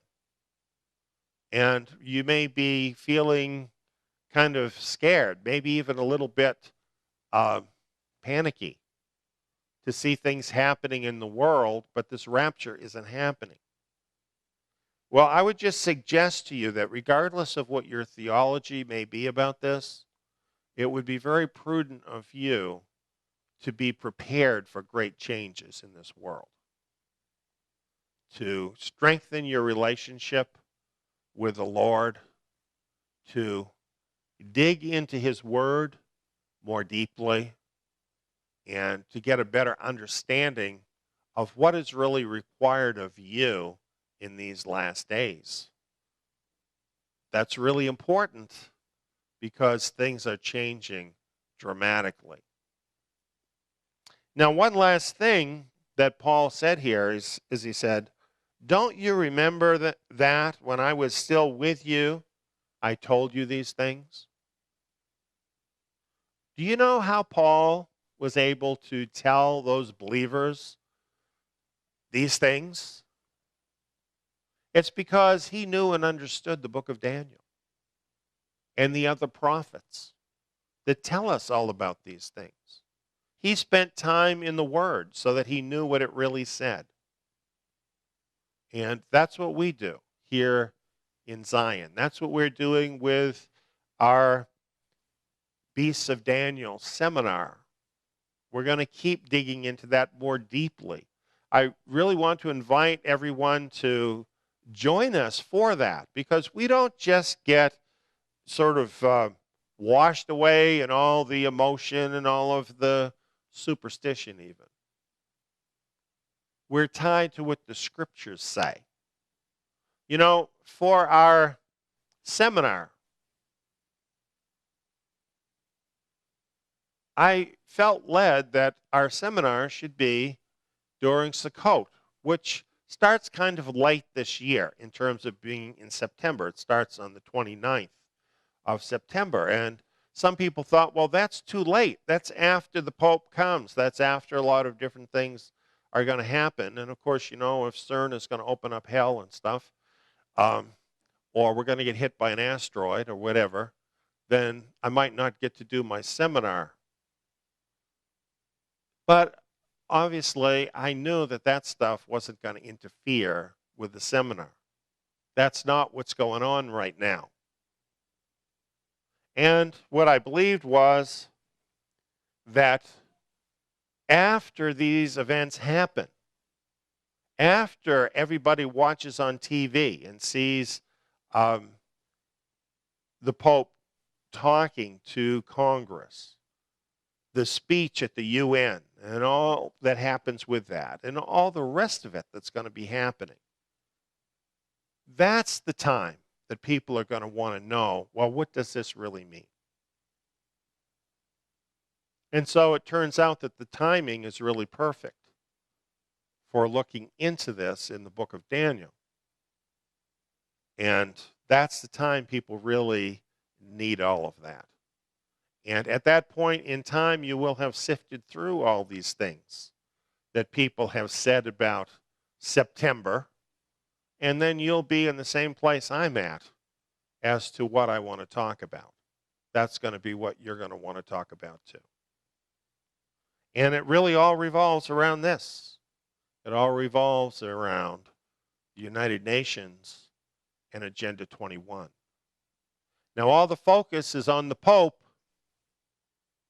but it really should be on, well, what they call Agenda 21 on steroids, Agenda 2030, because that's what's ahead of us. That's what we're going to be seeing kicking in, and that's going to have a very big effect on our lives.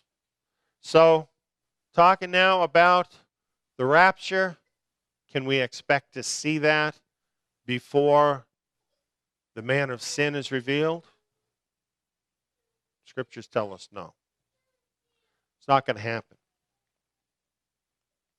Well, what about the tribulation? Is that about to break out? Here we have Revelation chapter 7, and it tells us here, I saw another angel ascend from the sunrise, having the seal of the living God. He cried with a loud voice to the four angels to whom it was given to harm the earth and the sea, saying, don't harm the earth, neither the sea nor the trees, until we have sealed the bondservants of our God on their foreheads. I heard the number of those who were sealed, 144,000, sealed out of every tribe of the children of Israel. Every tribe. Now you might be thinking, well, the Jews are back in Israel. And you might be right. But what about the people from the tribe of Issachar? Or the people of Asher? Are they back in the land? How about the remnant from the tribe of Benjamin or Manasseh or Ephraim? Are they back in the land? See, this hasn't been fulfilled, has it? And what does it mean to say to these angels, hold back these winds? These four winds, hold back these winds. Those are the winds of the tribulation. And why do they have to be held back? The reason they have to be held back is because if they're not held back, the tribulation would start. Isn't that just what it looks like? This is why so many people feel like the tribulation's about to start. Because what do we need to start the tribulation? I think we need a really big crisis. Once they get the whole thing rolling, a really big crisis, a big global crisis, which is not hard for them to do, where everybody's really scared, then they could launch their one world government. So that could happen really soon, right? Except the four angels are holding back the four winds of the tribulation. And why are they doing it? It's so that the remnant of Israel can be sealed. This is a work that is underway, but it hasn't been completed. And the remnant of Israel are not back in their land. So can the tribulation begin? No. Friends, too, it doesn't have to be the tribulation to be difficult. Okay? It's not like everything's just going to be fine and then boom, we have the tribulation and it's terrible. That's not really what the scriptures tell us. The scriptures talk about it getting progressively more difficult. And really, these events that are happening now in this whole Agenda 2030 and what this is bringing in, that's things getting more difficult. And they're going to get quite a bit more difficult in many ways. And we are going to be seeing our freedoms being impinged upon. And, you know, you might think that you can stop this. But I'll tell you now that political efforts won't stop this. And some kind of a revolt, really, citizens don't have the power to overturn this. Besides that, Yahweh has given it to these people. Basically saying, okay, it's time, go for it.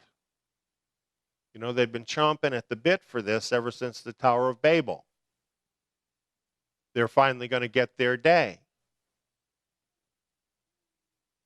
Everybody was so angry at Jeremiah when he was telling the unfaithful people in Jerusalem that Babylon was going to come in and destroy Jerusalem and the temple, and that they should not oppose Babylon.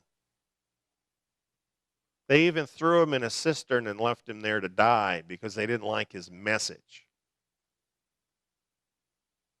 Who was right, him or them? You see, the things that Yahweh has determined, that he's put in his word, the things that must happen, you're not going to change those things. You're not going to change them through political maneuvering. You're not going to change them by force of arms. You're not going to change them even through prayer, because he's not going to act contrary to his word. These things are going to happen, and the world is changing. We are seeing it. This year, I'm talking about this Hebrew year that started in the spring of 2015. We're still in this Hebrew year that started in the spring of 2015, contrary to what some people would tell you. This Hebrew year is a turning point. And we've all been seeing it, we've all been feeling it, and it's bringing in a change. And this has been true throughout this last days period. 2001 was the Shemitah year. How much did that change things? Did the world ever go back to what it was like before then? And then 2008 was another one of these Shemitah years. That's when we had the global economic crisis. Has the world gone back to what it was like before that? No. Now we've got this, Agenda 2030, and we've got the Pope, and we've got the United Nations, and we've got the President of the United States, we've got the European Union, we've got countries around the world that are all for this, okay? Is that going to change things? See how these things keep stacking up on top of each other?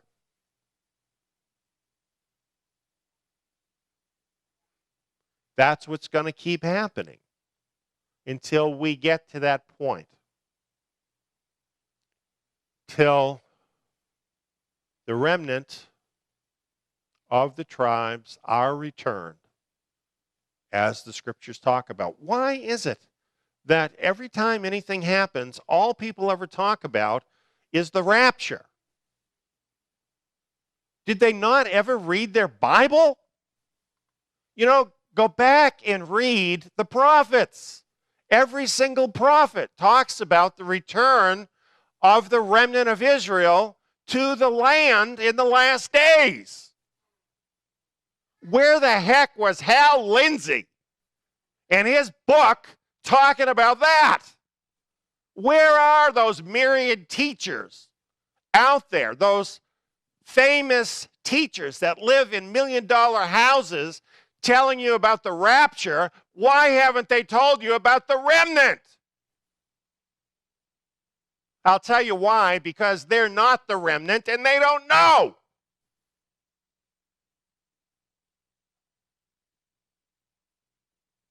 We know.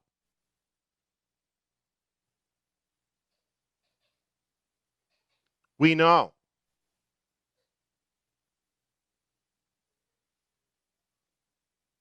How do we know?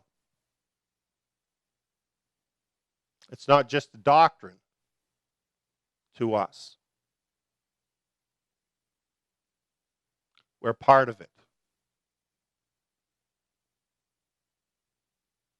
We're telling you about it, so you'll know. I hope you'll listen.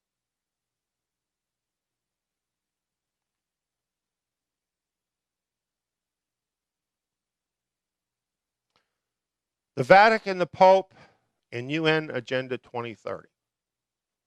It's what's going on right now.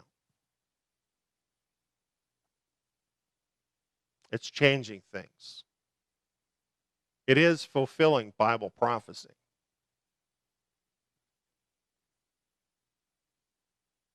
The beast of Daniel is starting to be visible. It's kind of like having a shark circling the boat, right? You see that fin sticking up? That's kind of where we're at with this. The beast is surfacing. There's lots of evidence for this. You need to know about this. We want to share with you about it. We want to ask you to come to the seminar and learn about the beast of Daniel and learn how these things are actually being fulfilled, what is ahead of you, and what needs to happen, what you need to do. You know, one of the things that we're going to talk about at the seminar is an end-time action plan. Do you have one? You know, you might have a to-go bag in case of a hurricane or an earthquake or something. But do you have an end-time action plan? Should you have one? Well, why do you think Yeshua said so many times to be on the watch? Why would you watch if you didn't know what to do once you saw something? You need an end-time action plan. We're going to help you develop one. So come and be a part. Thanks for listening.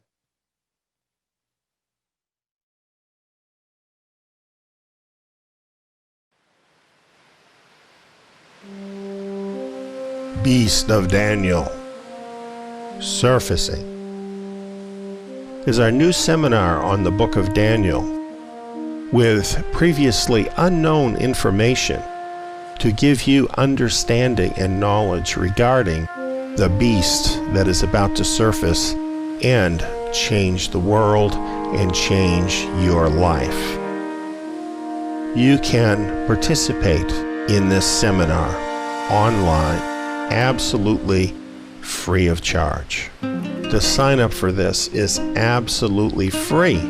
This is being offered as a public service to everyone who needs this information. To sign up and to receive more details, please go to our website at www.tsiyon.org.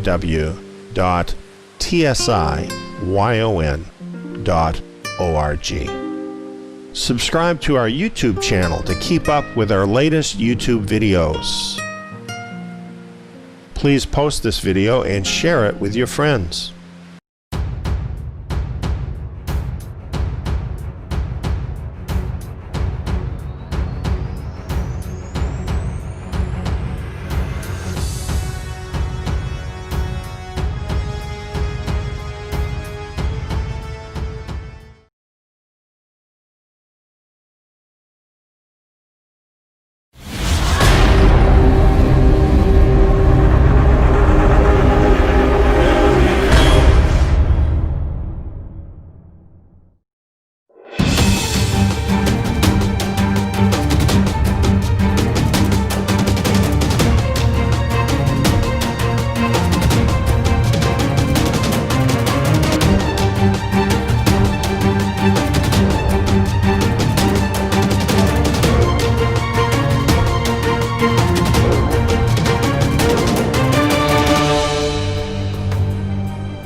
Tonight we want to talk about liberty. Liberty is something we all have. And it's something that is imparted to us from our Father in heaven.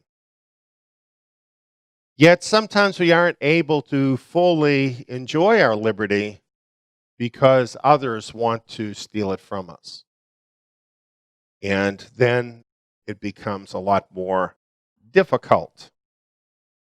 It's wonderful to live in a land that acknowledges and honors liberty. I live in the United States of America. Recently, there's been talk about America. Is it somehow exceptional? And many people say that it's not any more exceptional than any other country. That may be true today. If it is true today, it was not always true. Something that is very exceptional about America, the United States, is that it was formed on the basis of true liberty. Now, after some 240 years, we live in the time when we are seeing that liberty being undermined and soon to be destroyed. It's been betrayed. Let's look a little bit about that. This is Independence Hall in Philadelphia, Pennsylvania, called the birthplace of American liberty. And indeed, it goes back a long time. The Declaration of Independence was adopted there on July 4th of 1776. It's said that the design of the American flag was agreed upon there at Independence Hall. The Articles of Confederation were adopted there in 1781, and the Constitution of the United States was drafted and signed there at Independence Hall in 1787. At Independence Hall, we find the Liberty Bell. This bell was ordered in 1751, before the United States was a country, by the Pennsylvania Assembly for use in the Pennsylvania State House. It's called the Liberty Bell because it proclaims liberty. It's from Leviticus 25:10. Inscribed on the bell, it says, "Proclaim liberty throughout all the land unto all the inhabitants thereof." Now realize those people, those first Americans, did not invent liberty. When they wrote the Declaration of Independence there in Independence Hall, and then when they followed that up with the Constitution of the United States, they were not inventing something new. They were inspired by the liberty found in the Scriptures. This was something new in the world. You know, the world has been dark with tyranny for millennia. People, for the most part, have not been able to enjoy freedom through most of human history. So, this verse in Leviticus proclaiming liberty for all the inhabitants was a radical idea. And realize that idea was in the scriptures almost 4,000 years ago. There was only one free people in the whole world. That was the people of Yahweh, the people of Israel. The rest of the world was dark with tyranny.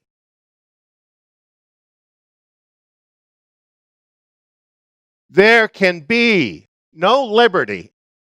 There can be no freedom apart from our Creator and His precious, precious Word. And great Americans have known that and relied upon it from the beginning of this country. And that had a lot to do with shaping the freedoms that those first Americans enjoyed and that are crystallized in the Constitution of the United States. For instance, imagine this: the first Chief Justice of the United States Supreme Court, he said this: "The Bible is the best of all books, for it is the Word of God and teaches us the way to be happy in this world and in the next. Continue, therefore, to read it and to regulate your life by its precepts." Can you imagine having a Chief Justice of the United States telling Americans to base their lives on the Bible? That idea seems so strange today, but it was not strange for the first Chief Justice of the United States Supreme Court. This is what the first Americans believed. Or how about Andrew Jackson, President of the United States? He said the Bible is the rock on which our republic rests. Are you starting to see what was unique about the United States of America? The freedom embodied in the Constitution of the United States comes directly from the pages of the Scriptures. How about James Madison, one of the framers of the Constitution? Listen to this: "We have staked the whole future of our new nation not upon the power of government, far from it. We have staked the future of all our political constitutions upon the capacity of each of ourselves to govern ourselves according to the moral principles of the 10 Commandments." Isn't that amazing?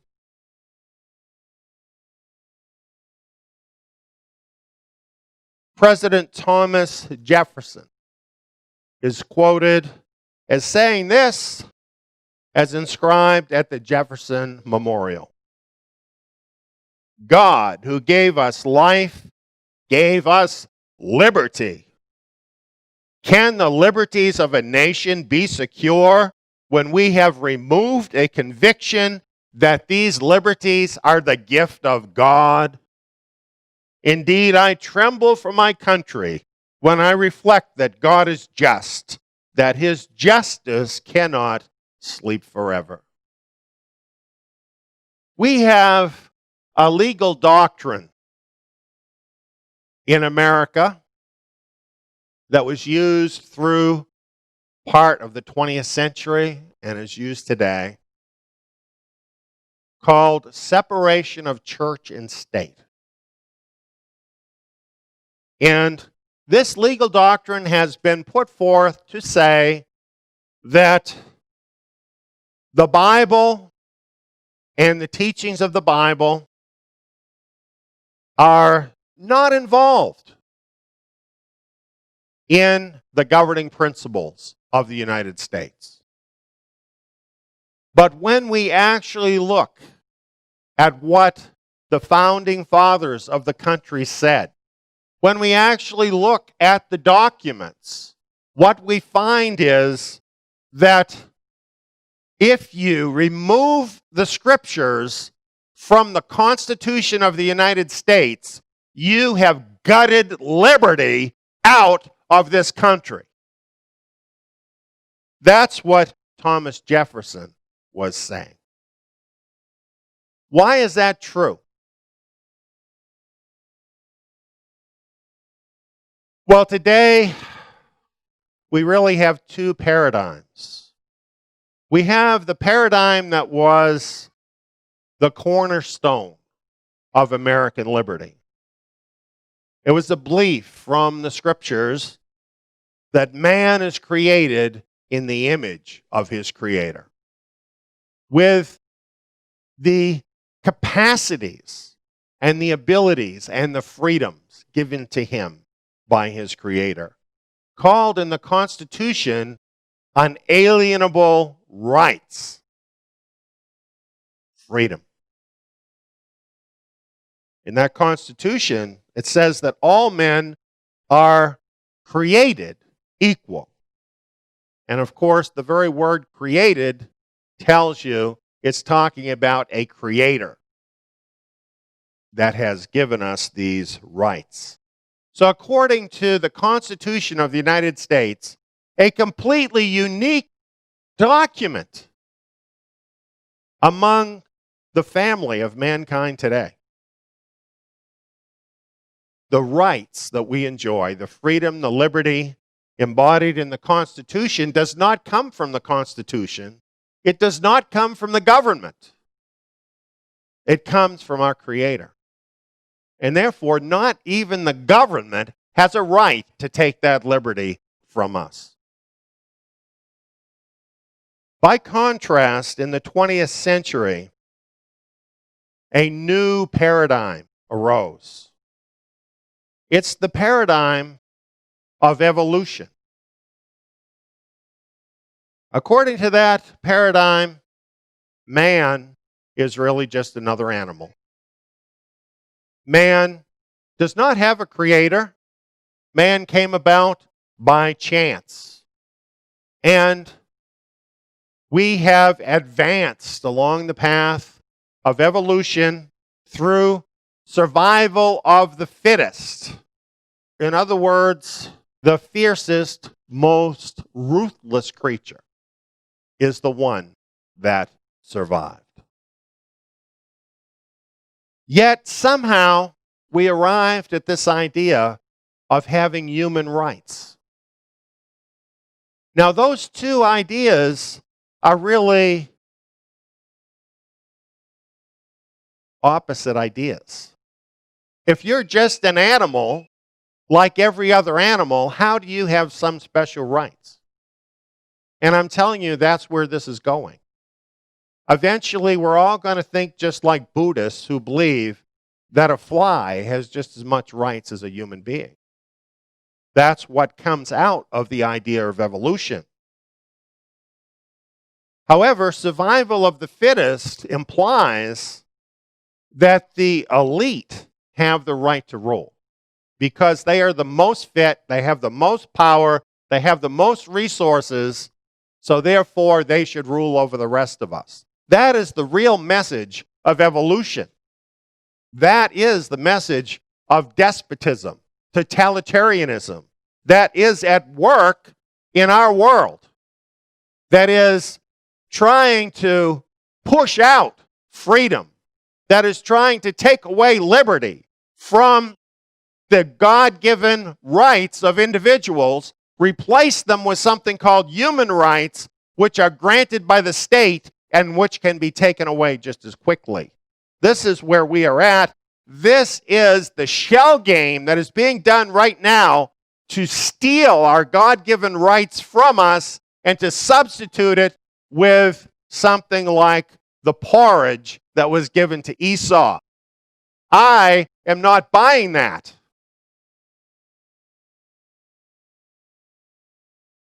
This is the law of the jungle, where the strongest dominate. This is what is truly dominating the world today. And this is what is threatening liberty. And what has come out of this paradigm?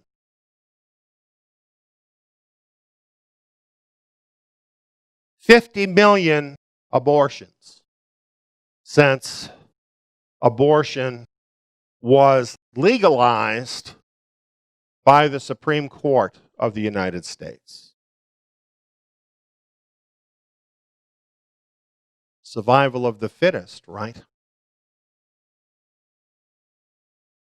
Bible reading and recitation of the Lord's Prayer in school has long since been ruled unconstitutional. Now, how is that possible when you read the things that the forefathers actually said about the Bible, where the first Supreme Court justice told us to read it every day, but you can't read it in school?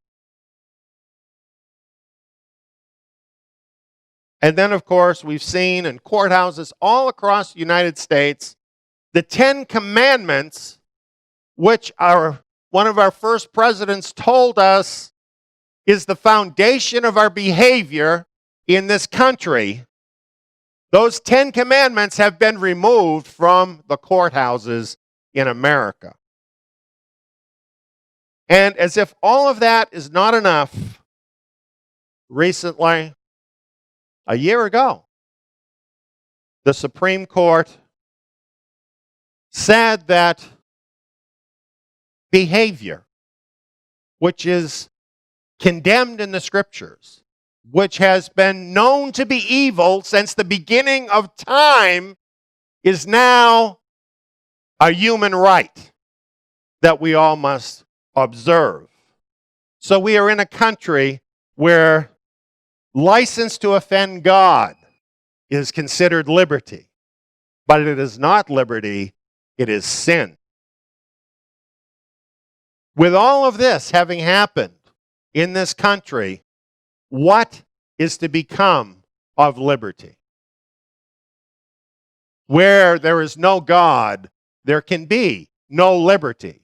Where there are no scriptures, there can be no foundation for true liberty. So liberty is in danger very soon being totally stamped out of this country. Well, you might say, that's not true because we're a democracy. But if you knew your American history, you would know that this country was not founded to be a democracy. It was founded to be a republic where certain things were held to be true by every person, things that could not be voted upon, like the 10 Commandments. But since around the middle of the 20th century, we have heard this more and more, that America is defending democracy in the world. And many of us have come to think that's a good thing. And to the extent that it protects freedom, it's better than totalitarianism. But Thomas Jefferson and the other founders specifically rejected democracy. And why did they do that? Thomas Jefferson said a democracy is nothing more than mob rule, where 51% of the people may take away the rights of the other 49%. You see, as the population sinks more and more into degradation and moral decay, democracy will drag the country down more and more toward chaos and misery. Now, this is not new. Plato actually talked about democracy. He said, dictatorship naturally arises out of democracy, and the most aggravated form of tyranny and slavery out of the most extreme liberty. A study of history will show you wherever democracy has been practiced, it has always sunk into totalitarianism. Every time. And it's happening again. We have this example of democracy. 2 wolves and a sheep voting on what's for dinner.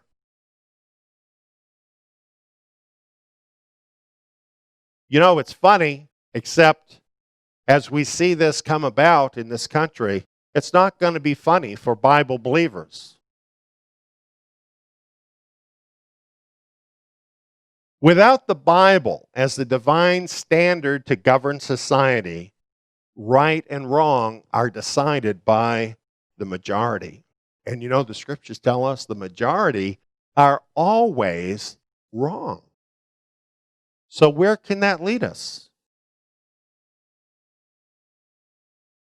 We, friends, are really in trouble in America.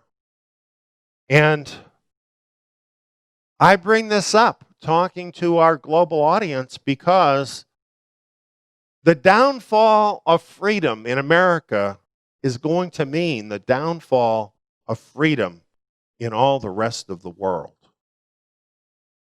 And so this is deadly serious to us all. Now, lately, people have seen this coming. Not everybody, but some people have been awake to what is going on. And they have started to try to take action to preserve liberty. For example, the recent Brexit vote of Britain to exit the European Union. This was a move to try and retain more personal liberty in Britain. Of course, in Europe and in America, there are political movements now that are seeking to conserve what liberty we have and even to try and turn things back around. This is not favored by the elite. For example,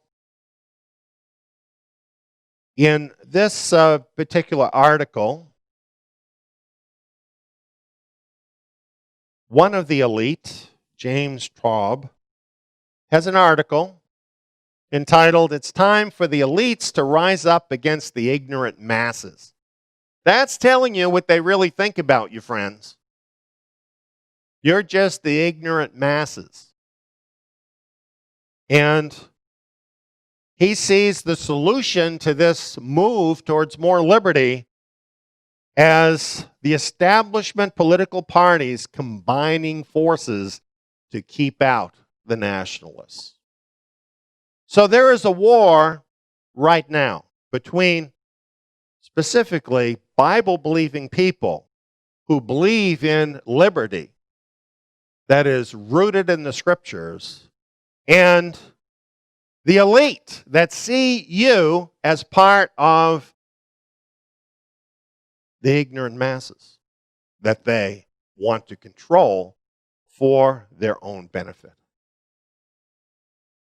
They have resources. And trust me, they have an arsenal to fight against the light of liberty in the world. Now, I have a video about this, and I want to share it.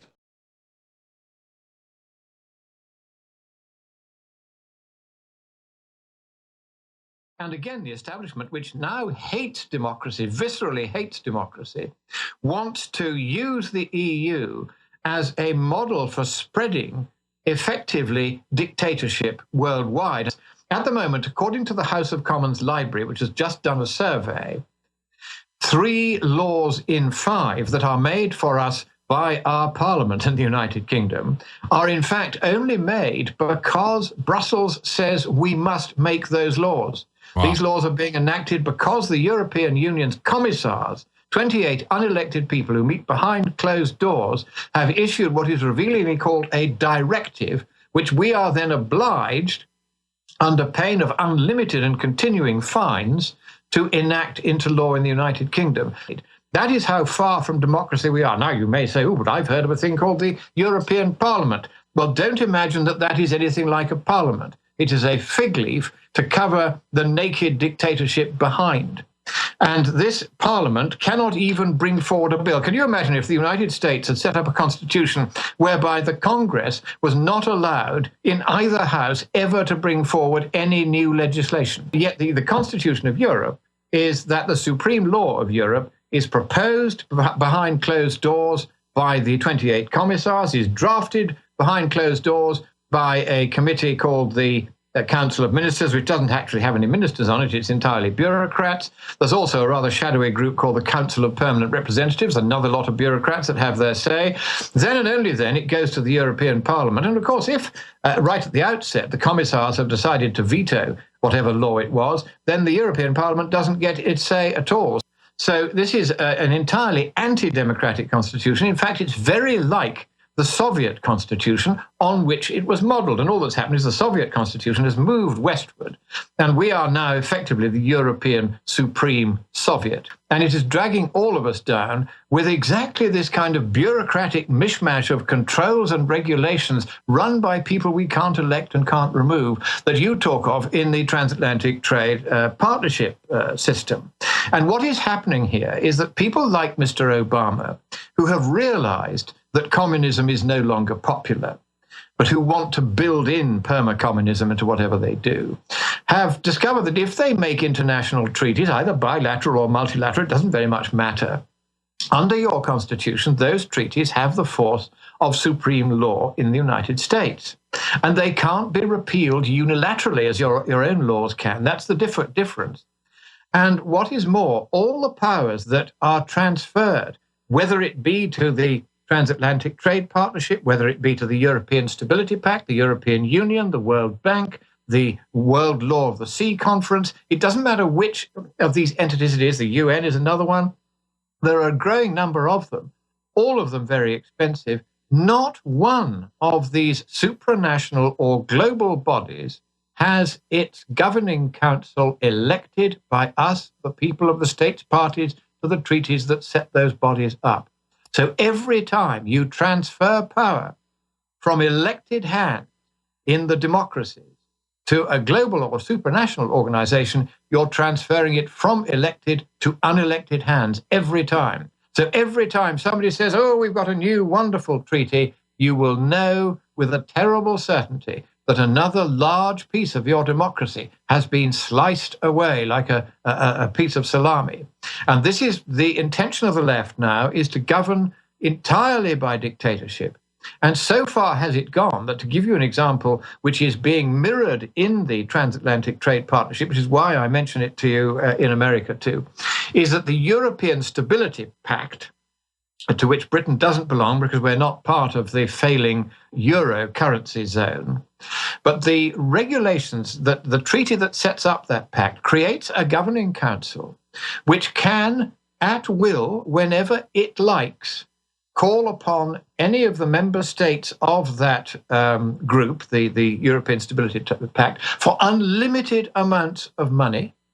And what is more, the people who are on this governing council, who are of course elected by nobody, they're so unaccountable that even if they decided to take the money and run off with it and put it into their bank accounts in the Cayman Islands or Switzerland or Belgium, which is now becoming one of the biggest money laundering centers in the world, then the Stability Pact terms say that those people cannot be prosecuted and they cannot be sued in any civil court either. They are completely immune. They have absolute financial power over all the countries that belong to that treaty, absolute power. And even if they choose to exercise that power criminally, nobody can do anything to stop them.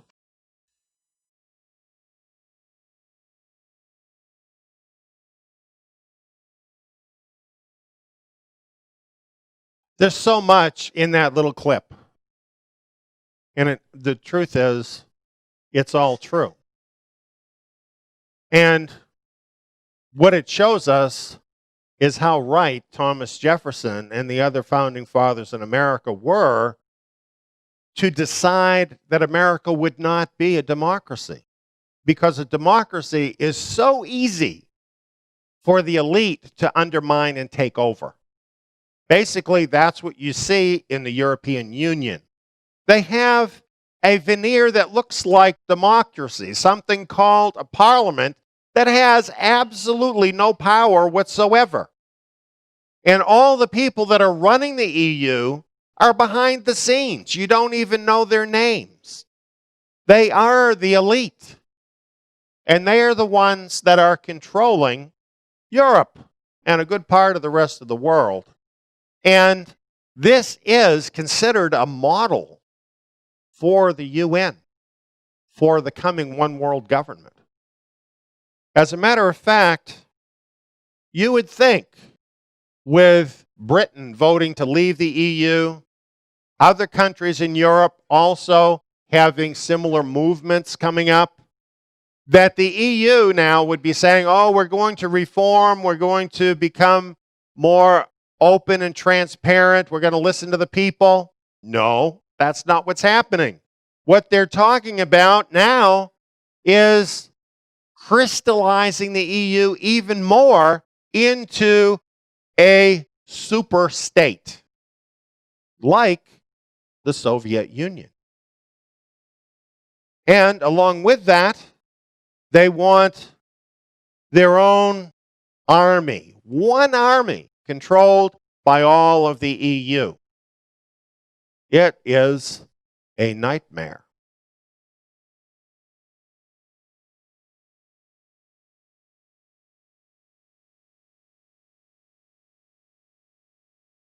Lord Monckton mentioned about the power of international trade agreements. These international trade agreements are being used by the globalist elite to entrap countries of the world into the global governance scheme. And America is well along down this line. One of the important things that Lord Monckton mentioned, which is true, is that all nations, including the United States, that enter into international treaties, those treaties then have a status above the law within the country. And this is very dire for people who love freedom because they don't get to say anything about it. Those treaties get made. In many cases, they never even know what's in them, and they totally change the lives of people who are involved in those treaties. They advance the globalist agenda, and they steal freedom. Now, let me give you some examples of what I'm talking about. We often hear from Donald Trump. He talks about trade a lot and globalization and how free trade is a job killer and steals jobs away from America. Maybe you've heard some of this. Maybe you've seen it on TV. But this is exactly what has happened. 20 years ago,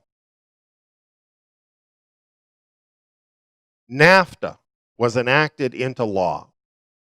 It is a trade agreement between the United States, Canada, and Mexico. And what has it led to in those 20 years? A staggering $188 billion trade deficit for the United States. the loss of at least 1 million jobs that have left the United States, most of which have gone to Mexico.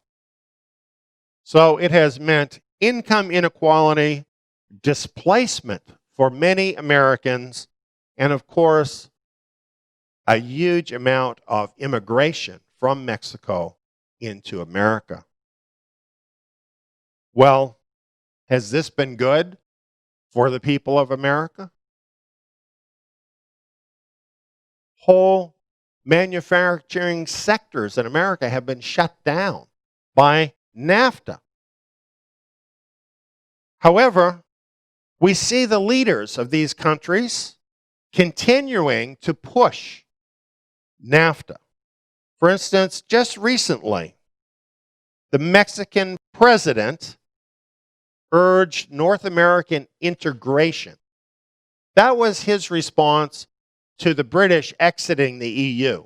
He's saying the United States, Canada, and Mexico must become like the EU. This, of course, has been a globalist plan for some time. This is called the North American Union. You know, it used to be, when people would talk about this, that they would be called conspiracy theorists. Now, it's right in Yahoo News, coming from the lips of the president of Mexico. Recently, the presidents of the three countries met in Canada. And this article tells us North America leaders mount strong defense of trade despite threats. The threats it's talking about are the threat that Donald Trump might try to reverse NAFTA. And the important thing here, President Obama said this: the integration of national economies into a global economy, that's here, that's done. Obama told a news conference at the end of a summit dubbed the Three Amigos. Let that sink in. The integration of national economies into a global economy is here. It's done. You see, this is how far globalism has progressed. On this level of trade, there already is one world government. And it's structured through the use of all of these treaties. Here's a map I found of this on Wikipedia. Global economic integration via multilateral treaties. Well, you might wonder, okay, but these are trade treaties. How can these take our liberty away from us? Well, a lot of our liberty depends on economic factors. So that's one reason. But here, where the three amigos were talking together, we noticed on the screen, leaders agree on environmental pact, LGBTQ rights. Now, they're supposed to be talking about trade agreements, but they're talking about an environmental pact and LGBTQ rights. Why is that? It's because if it's an international treaty, then it's binding on the United States without anybody voting on it. This is why in America we are having a lot of weird stuff that is being pushed down our throats. And it's being disguised as if somehow it arises from American law. But it is, in fact, entirely alien to American law. It's being pushed down our throats in the same way that EU law is pushed down the throats of the United Kingdom because of international treaties. Things that shouldn't be in trade treaties, such as things having to do with morals and human rights, are being included in those treaties to make them binding upon Americans and people of other countries. This is what is actually happening. This is how the globalist government is even right now being imposed upon America, and how our liberties are being betrayed by our leaders of this country, traitors to the Constitution of the United States of America and everything that this country was founded upon. If you don't believe me, look at this. This is put out by the United Nations, entitled The World Trade Organization and Global Governance. The booklet basically explains how to use trade to govern the world. They are way farther ahead on all of this than the average American could even imagine. A few people understand it. You see here a protester. Free trade is corporate tyranny. And of course, that's what's behind it all, isn't it? The big money, the elite, taking over the world. The man behind the curtain that you don't see, controlling our elected leaders and stealing our liberty.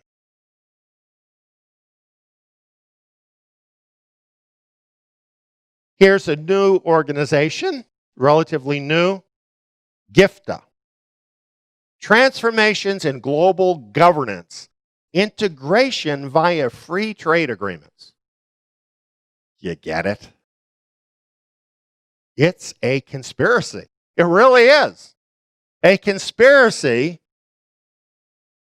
to integrate the nations of the world without you or I even seeing what's really going on, thinking that our nation is not being changed where we live, and actually all the while we're being tied into this one world government, and the noose is being tightened tighter and tighter as our liberties are being stolen from us.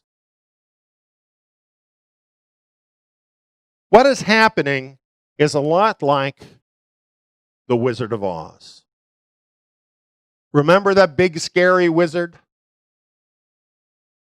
What happened when little Toto pulled back the curtain?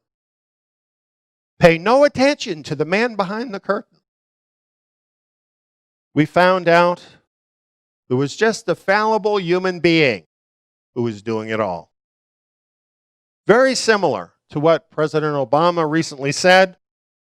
They'll warn that tyranny is always lurking just around the corner. You should reject those voices. Pay no attention to those people stealing your liberty. So who is it behind the curtain? Well, if we want to put a face on it, and it's not just one man, it's the globalists, but you could put the face on it of George Soros. And so we want to talk about him. He gave $1 million to Barack Obama's super PAC. Not a lot of money for him because he's a super billionaire. But nevertheless, certainly enough for President Obama to owe him. And not only did he give money directly to Obama's election, but also he backed the progressive agenda of the Democratic Party with $159 million. Think about that a minute. $159 million. That's a lot of money to spread around Washington, isn't it? Agenda supporters were linked to at least $159 million in donations or political contributions from wealthy backer George Soros for the new far-left progressive agenda. You wonder why things are changing so rapidly in America? Do you think all of this money could have anything to do with it? The Blaze kind of represented it like this. Who's really in charge? Well, it's not just President Obama that has received this money. Hillary Clinton has received at least $8 million, not to mention PACs supporting her election, much more money, and realize that Soros is tied into a whole network of people like him, whom he directs their money into all of this too. So what we're seeing is the march of Hillary. It doesn't matter how many scandals there are. It doesn't matter even if she's responsible for giving away secrets of the United States. None of that matters because she has the support of the elite. And even where anybody who reads the law and listens to the statement of the FBI director, James Comey, would come to the reasonable conclusion that she broke the law, she was given a pass.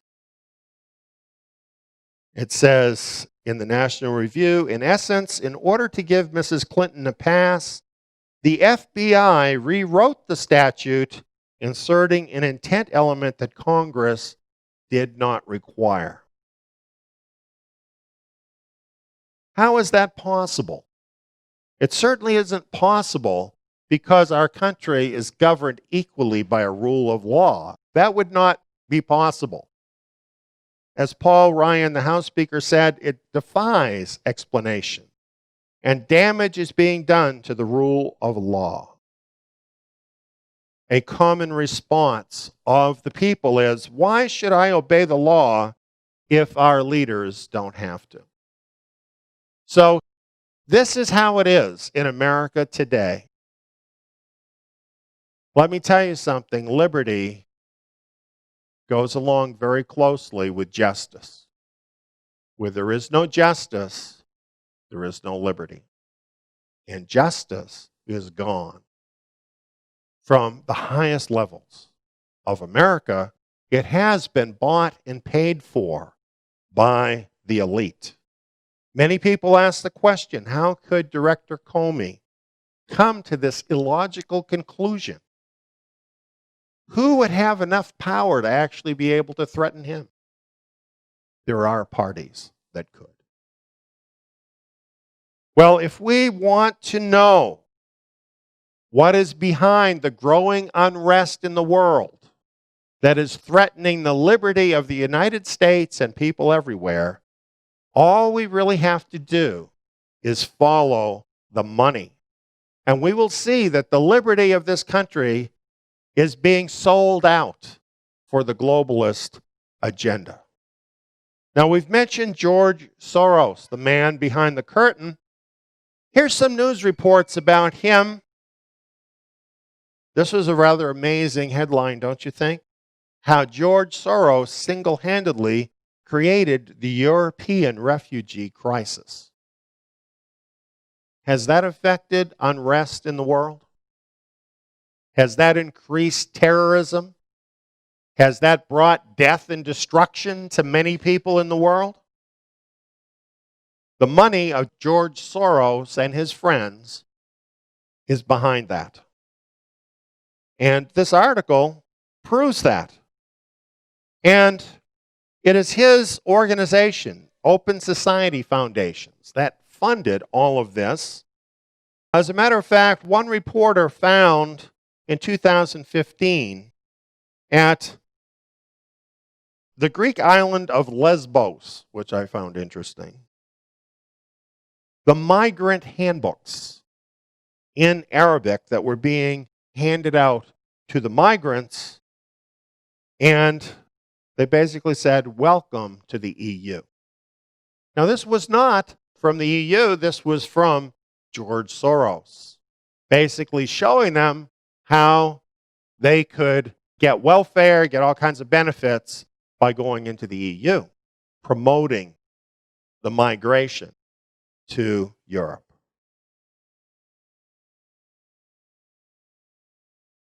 Here's some more that article says. George Soros is almost certainly a catalyst for much of the geopolitical turmoil now occurring. He is intent on destroying national borders and creating a global governance structure with unlimited powers. Do you wonder why we have an open border on our southern border in America, even though terrorism is a major threat and concern? Do you think the fact that that's what George Soros wants could have anything to do with that? Soros sees himself as a missionary carrying out the globalist agenda. He uses his vast political connections to influence government policy and create crisis, both economic and social, to further this agenda. Basically, what happens with George Soros is he bets on the failure of not only companies, but also countries. And then he makes it happen. And then he gets super wealthy from it. So he is a parasite on the world. And he's spreading chaos around the world, getting rich on it, and stealing the liberty of the people and pushing the globalist agenda. Soros funded opposition groups during the so-called Arab Spring revolutions. Do you think people eking out a living in the countries of the Middle East could afford to travel into the big city centers and have demonstrations and challenge the government? Do you think that just happened by itself? That's what the media wanted people to believe, but it could only happen because this all got coked up with money from the globalists and a lot of training too, by the way, from globalist organizations. The Ukraine. Again, something we think, okay, that's just something that happened. No, this was all coked up by George Soros. Billionaire financier George Soros was behind the Ukrainian uprising. He himself admits it. And he applauds the uprising against the Ukrainian police. That's what you see over and over again in these countries where George Soros has been at work, is he instigates groups within the countries against the police, the local police, to cause chaos and to overthrow those countries. He's figured it out. He knows. It's the local police officer that is really holding back the tide. It's the local police officer in every country that is actually dealing with the problems of that country on a personal basis with the people. If he can overturn the local police officer in any country, he can create revolution. And he's done it over and over again. What about Poland? What about Israel and the Palestinians? The fingerprints of George Soros are all over it. These are just some articles I was able to find. What is he doing that none of us know about? Chances are, if there is unrest, he's involved. He uses anarchy to unhinge liberty and to make himself super wealthy in the process and to create a globalist government. It's very interesting that in 2012, George Soros predicted class warfare in America. He said that it was likely for riots to occur in America that could bring a society where individual liberty is much more constrained. And that is what's going to happen, isn't it? As there's more chaos on the streets where police themselves feel under fire, what is going to happen to individual liberty? It will be more suppressed. That is what will happen. He knows it. And he told us in advance. How could he do that? He could do that because he's helped to pay the bill to make it happen. Ferguson, he funded those protests, $33 million. You know, that'll buy a lot of broken windows, a lot of Molotov cocktails, a lot of looting and destruction. His Open Society Foundation was behind much of that. The Baltimore riots, a product of the Soros machine. George Soros has been heavily involved in the social unrest and movement-wrecking activity that has taken place all across the United States in recent months. From Florida to Ferguson and now Baltimore, George Soros foundations have been involved. What he's been doing in America is the same thing he did in the Ukraine, the same thing he did in the Arab Spring and other countries around the world. Just as he sought to collapse those countries, he's seeking to do the same thing to the United States of America. And he's doing it with the blessing of the elite and even establishment figures whom he is funding.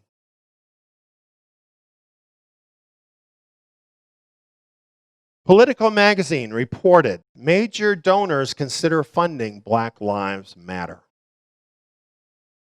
All of this was stoked up by George Soros. A meeting of super wealthy elites with leaders of the Black Lives Matter group. This happened last year in 2015. And they formed a club.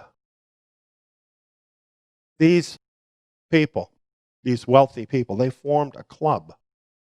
Not only to give insane amounts of money to Black Lives Matter, but it says here, the club and some of its members also are considering ways to funnel support directly to scrappier local groups that have utilized confrontational tactics.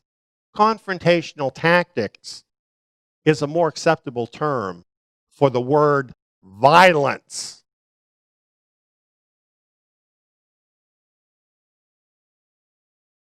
Here's another one. Black Lives Matter, Ferguson activists were paid with Soros money to protest. So here we are, months later. Exactly when the country is outraged over the lack of justice and liberty in the case of Hillary Clinton. Thinking about that, thinking about what it means, we have this happen.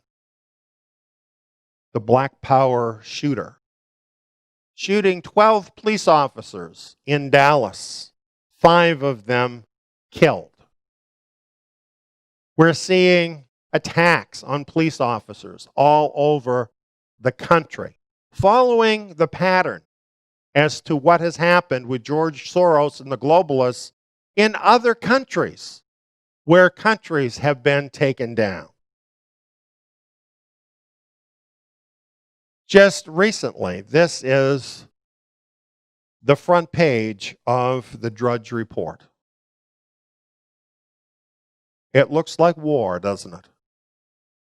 Cops targeted across America Riot watch issued for Louisiana. Panthers target pigs. Hate group urges gangs to kill. Lynch to protesters, don't be discouraged. Now, isn't that amazing? Here's a representative of the current administration in the midst of all of this, basically telling the protesters, keep going with this. And Hillary Clinton calls on whites to change their ways, like she has a right to judge the citizens of America with the things she's done. So here we have unrest in America, and probably worse than that.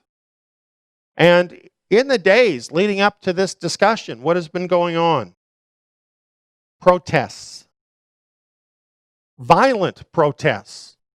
Not the kind of protests like Martin Luther King, that were non-violent protests, where he told the people not to be violent, and where they were protesting visible kinds of discrimination. No, in this case, it's indiscriminate. Officers murdered without even knowing who they are or what they've done. In this case, protesters using fireworks, throwing Molotov cocktails, causing destruction, so that hundreds had to be arrested in various places across the country.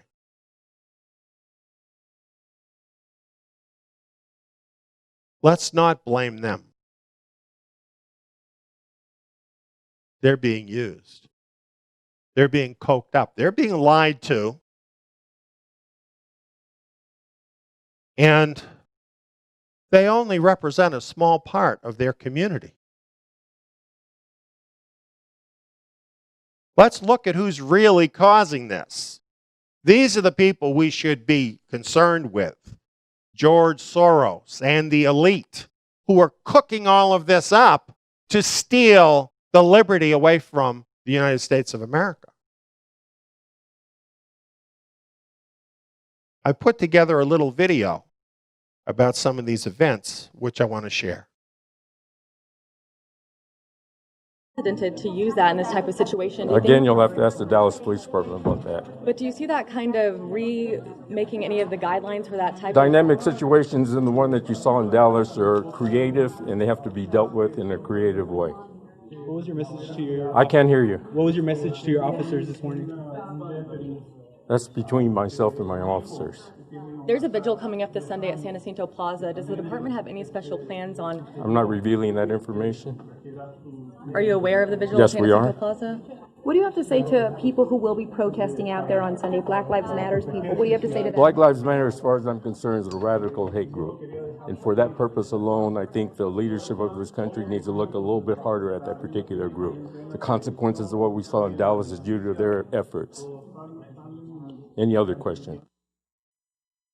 Join us right now, somebody we call on at times like this, Milwaukee County Sheriff David Clark. Good morning to you, Sheriff. Morning. What are the emotions that you feel waking up this morning, and where are we at in society? Are we experiencing a war on cops? Yeah, thanks. You know, I said that now going on almost 2 years ago that war had been declared on the American police officer. Probably said it on your program after the two of New York's finest were gunned down in their cruiser by an individual who claimed to be making amends for Mike Brown in Ferguson, Missouri. Some people thought that that was a little over the top, and I said war had been declared. War had been declared, but the American police officer knows it has. This is just another ugly chapter in that war. David, you're obviously looking at, as the sheriff of Milwaukee County, you're looking at these types of situations, a coordinated attack, clearly. Waiting on some sort of mass gathering, you know, coordinated, waiting on a mass gathering of individuals, waiting to gun down police. How can you prepare for something like that? And do you think that we're going to see more of these types of attacks? Well, I would hope not, but you can't prepare for an ambush like that. We've seen law enforcement officers ambushed. One happened not too long ago in Houston. We was just filling up his cruiser with gasoline, and then, like I said, the ones in NYPD. And those aren't the only three, but you can't prepare for that ambush. I mean, we understand the dangers inherent in this sort of work, but when somebody's going to set you up to ambush you, there's really not much you can do. Let me ask you this.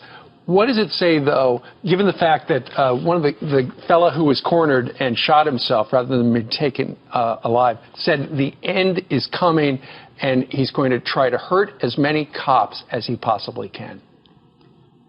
I don't know what you say to some stupid comment like that. He probably did society a benefit by ending it the way that he did. But going back to President Obama, it's kind of interesting that he said the facts aren't in. He usually is popping off at the mouth before he's been briefed or before he knows any of the facts. You know, like he did yesterday without any foundation. He talked about racism and disparate treatment and people of color, all this nonsense. Like I said, he's armed with powerful words, and he uses those words irresponsibly. It fuels this sort of anger toward the American police officer, and I wish he'd knock it off. Yesterday, what we got from President Obama was, and this is, you know, there's some aspects this is the right thing to do. He said, my thoughts and prayers are with the families of the two people who were caught in those tragic situations in Louisiana and Minnesota. But he says nothing today. He's waiting for facts to emerge. He says nothing about condolences, and he won't visit or call any of those families either. Yeah. What happened last night was the worst attack on law enforcement since September 11. Yeah. The people of Dallas should not feel guilty about it. It could have happened any place else in America. Police officers in this country feel they have a target on their back. And they felt that way for over a year now. Police officers Ramos and Liu, who were assassinated on purpose. In New York City, yeah. Yeah. And this man made his motives clear. He was killing them. I'm just reading from the police commissioner. He wanted to kill officers. And he expressed killing white people. He expressed killing white officers. He expressed anger for Black Lives Matter. None of that makes sense, said Chief Brown.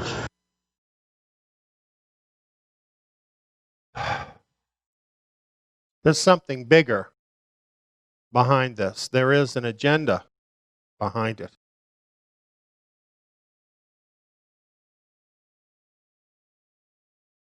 Here's something I added to my slides just before this presentation tonight from the Dallas Morning News. There was a viral post by the Fort Worth Police Officers Association that said Black Lives Matter kills cops. And among other things, the Dallas Morning News says this Police Officers Association posted as proof something from a Facebook listing from something called Black Lives Matter Dallas, Texas chapter. And it starts out saying, "Good morning. In lieu of last night's murders of the 5 Dallas, Texas officers, it is what is, justified." And it goes on to say that these killings were justified. Where is this all going to end up?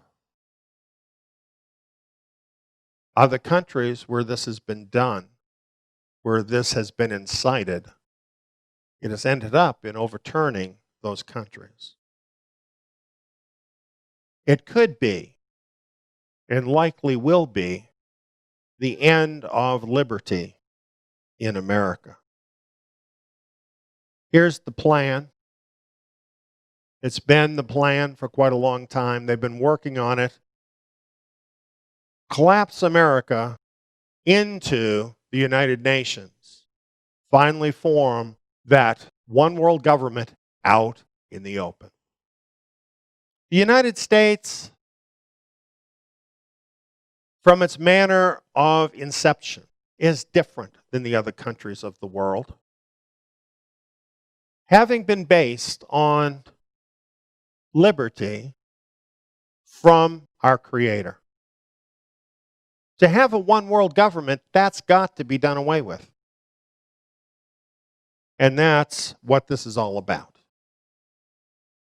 You know, when you look at the news and you see all of these things happening, You see things about trade, you see things about commerce, jobs leaving the country, the middle class shrinking, violent uprisings, people shooting police, and on and on. You wonder, what is this all about? Does this have any common thread? I shared with you what that common thread is in the Daniel seminar.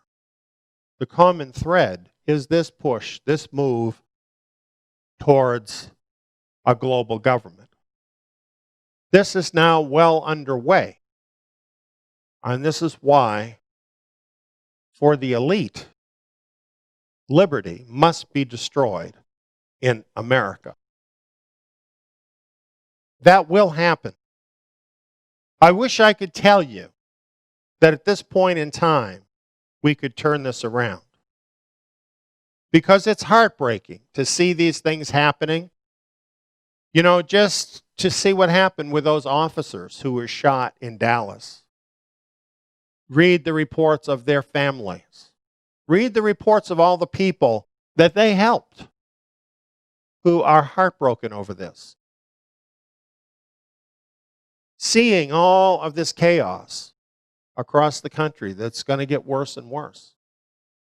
It's heartbreaking to even think about the human cost of all of this, the misery that this is bringing about, and, of course, where this has to end up with the loss of liberty, what remains of it in America. So I don't want to say this is what's going to happen. I also know that there are many good people in America, fine people, God-fearing people, and we all need to pray for them. But the truth is, there are not enough. There are too many ignorant people in America who don't know their history, who haven't taken time to know what the truth is, who can easily be pawns of the elite and the push to globalism. We know what the times are from the scriptures. We know this is the final generation. And so we know from Bible prophecy that the plan is going to succeed. Where this is going to end up, according to the scriptures, is here. A one-world government without God, without liberty, can form or die. That's the world that is descending right now.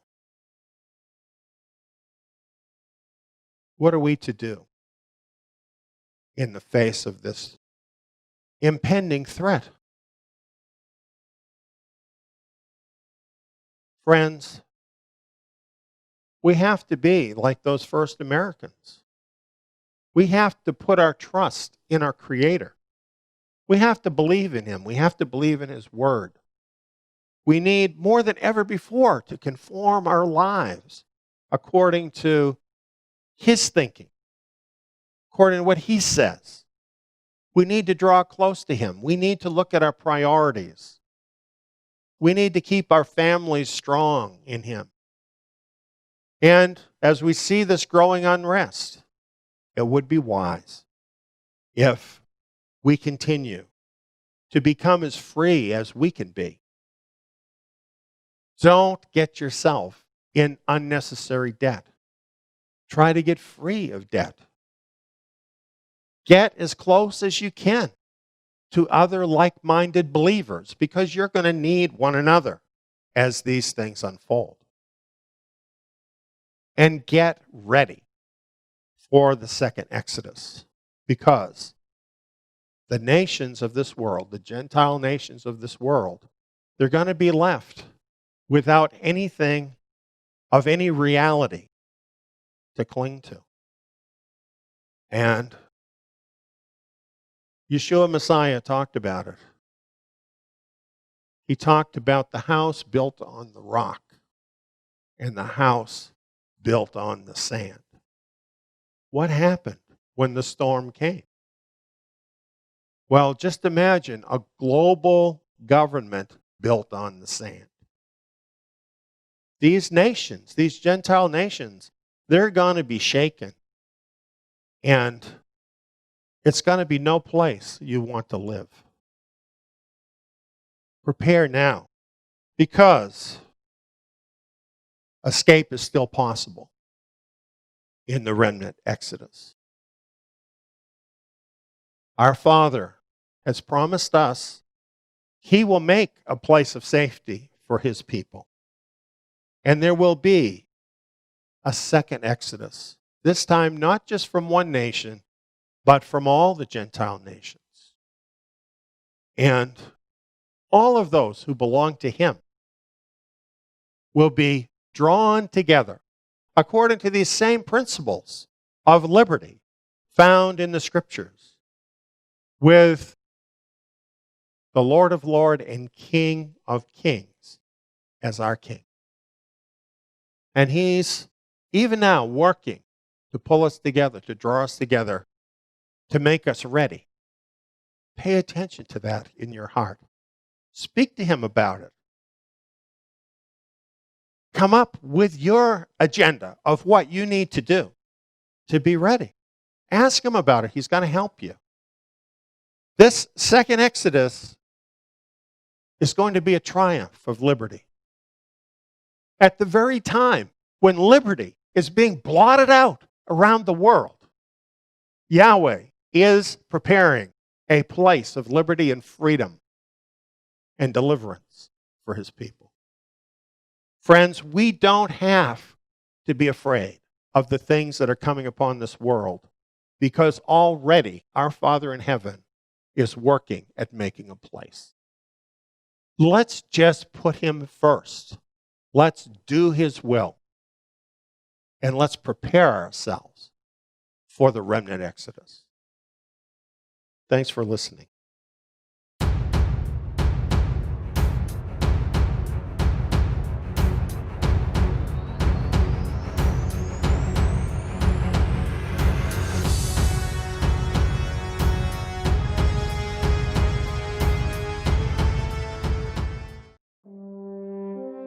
The global economy is teetering. World affairs are in a shambles. Unprecedented changes are in the works. The biblical signs of the last days are indeed upon us, meaning that global disaster is imminent. Yet, escape is possible. That's what this Remnant Exodus seminar is all about. Escape. Explaining the threat. Exposing the lies. And pointing out the only way of escape from the impending doom. This Remnant Exodus seminar includes 7 power-packed video presentations, each one about an hour to an hour and a half in length. These presentations are based on the Scriptures, both Old Testament and New Testament, on current events, and on documented history.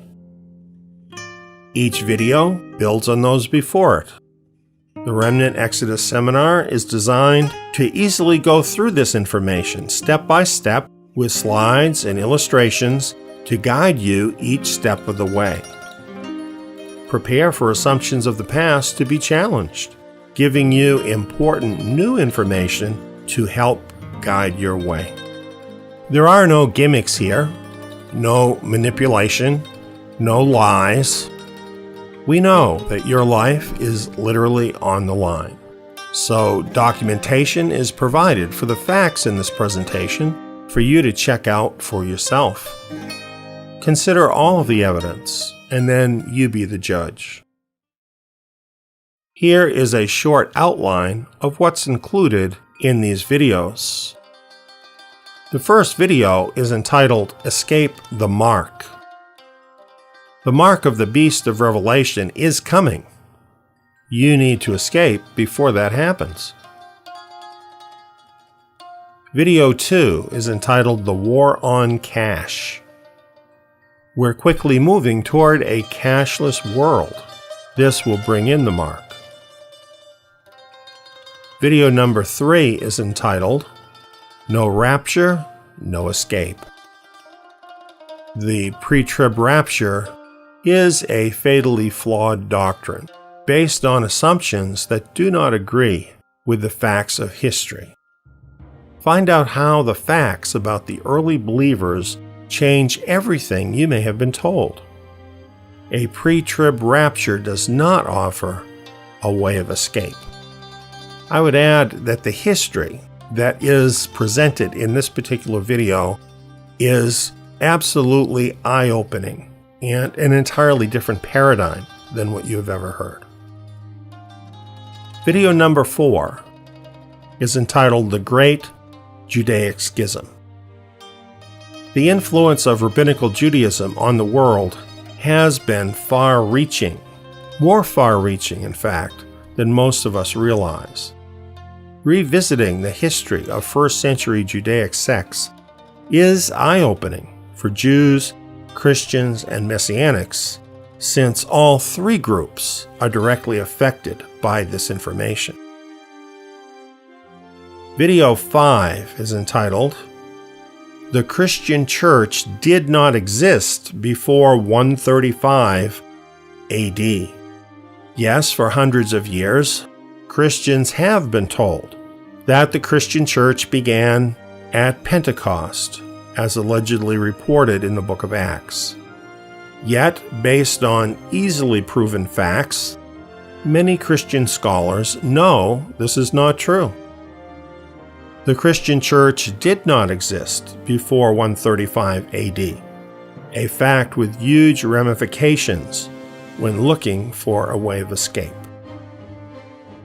Video 6 is entitled Into Babylon.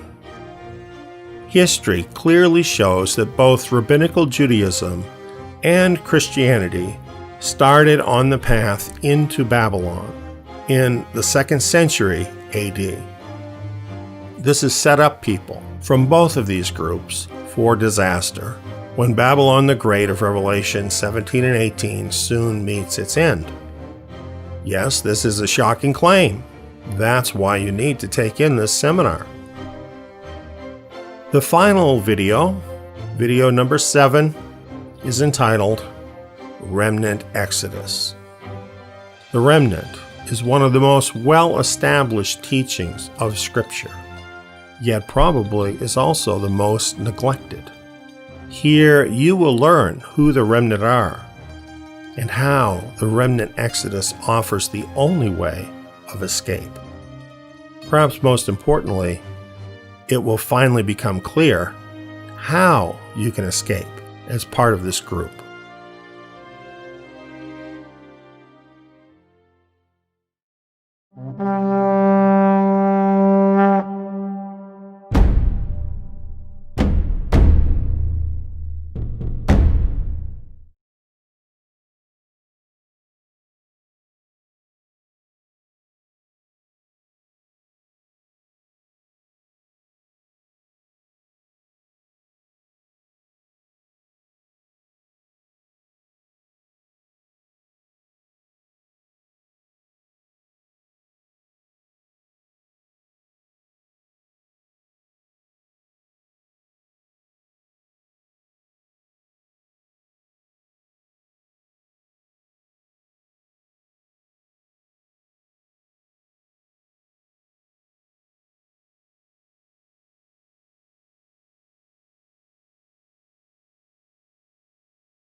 We have the question, will nationalism trump globalism?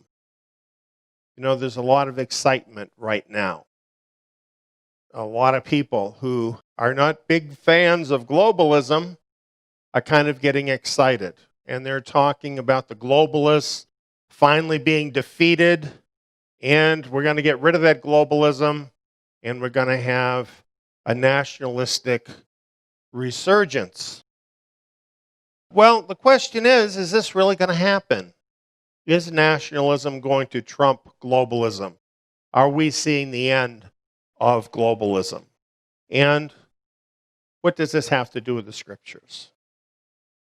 Well, of course, the big thing that happened this last week was the Brexit referendum of the UK voting to leave the European Union.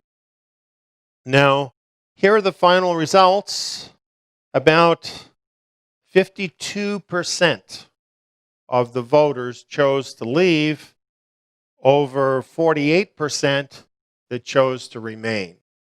So as you can see, although those who voted leave were in the majority, it's not a big majority. It's not even 5% difference.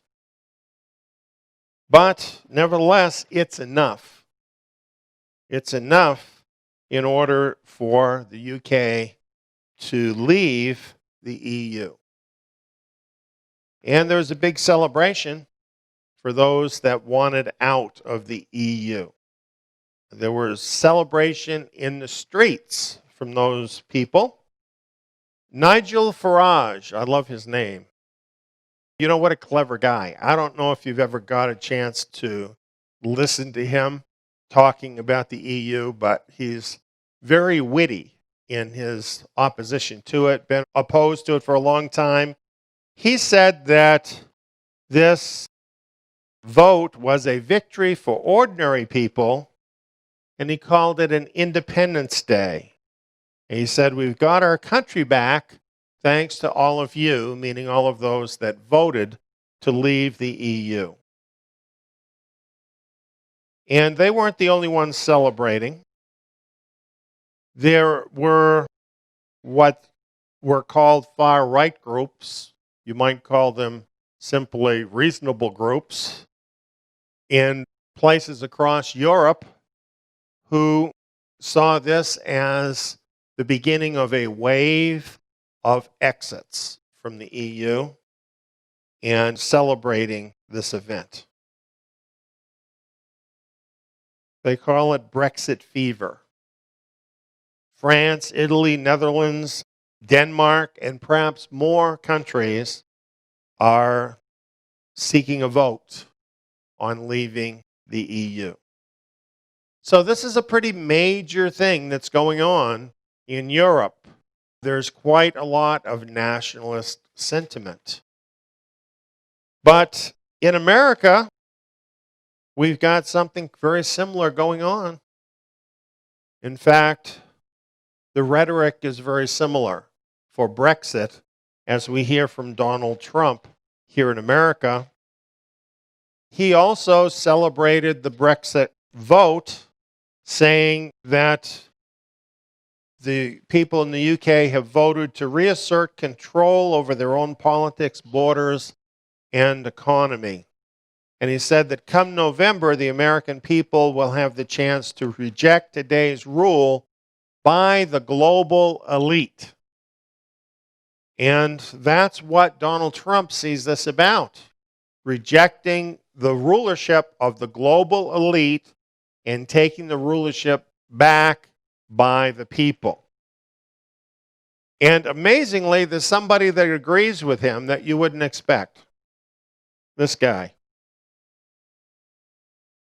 President Obama. You'd never expect him to be agreeing with Donald Trump on anything, would you? But he said, I do think that yesterday's vote speaks to the ongoing changes and challenges that are raised by globalism. So they seem to agree that globalism is really the central thing that is driving this nationalistic move. So we wonder, what is it about globalism that's causing that? Why is this nationalistic backlash against globalism happening, and especially happening now? Well, I find it interesting that some of the very things that I've been talking about in various messages are now coming to the fore once again as really a catalyst for these latest events. For example, this cartoon illustrates for us a trend that we've been following, a trend of the super rich, and how so much of the wealth is flowing upward to the super rich. It's represented here as a pie. The wealthy are getting the pie, the middle class get one piece out of the whole pie, and the poor get a few berries. And that's about how it's working. We have looked at the figures in the past, and it's astounding. As a matter of fact, we found that less than 80 individuals have more wealth than half of the world population. So really, the picture is no exaggeration. And of course, with so much wealth going to so few people, pushback against that is inevitable at some point. Well, there's another issue that has pushed this over the tipping point, and that is the migrant chaos in Europe. This has just been a nightmare throughout Europe, including in the United Kingdom. It's brought along with it incredible, absolutely incredible chaos to the people. It's brought crime with it and just causing unrest across Europe. Along with the problems of so many migrants, there's also this problem, Islamic violence. And we've been seeing it. We've been seeing terrorist incidents across Europe, in Brussels, in France. We've seen some of it jump the pond and come over here to the United States as well. And while the ruling class continues to tell us, don't be prejudiced against the Muslims, the working class is thinking, we don't want these people killing us. We don't want them abusing our women, which a lot of that is happening. So this has been a very emotional impetus towards this nationalistic movement and against globalism. Then there's just the fact that the corporate elite seem to have a free pass. That the working class people, they pay all the bills, all the rules apply to them, while the corporate elite actually own and control the politicians. They get everything they want, everything is for them, and a lot of people are just fed up with that.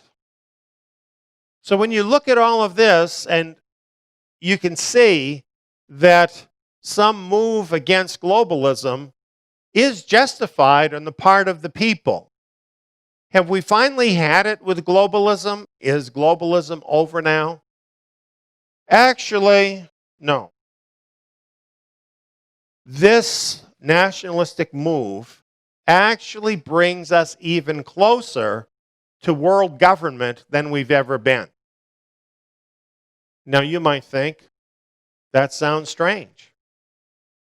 However, maybe you're not thinking about the Hegelian dialectic. You know, we go through this all the time. Left, right, left, right. We get a president on the right, pushes through all the agenda of the conservatives. Then we get a president on the left who pushes through their social agenda. Everybody gets sick of that. Goes back to the right again. And on we have gone.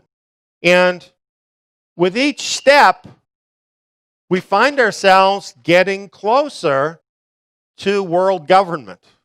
And it seems like whether the left or the right is in control, globalism keeps growing. That is what has been happening. This is because this Hegelian dialectic is the elite's framework for guiding our thoughts and our actions into conflicts that lead us to a predetermined solution.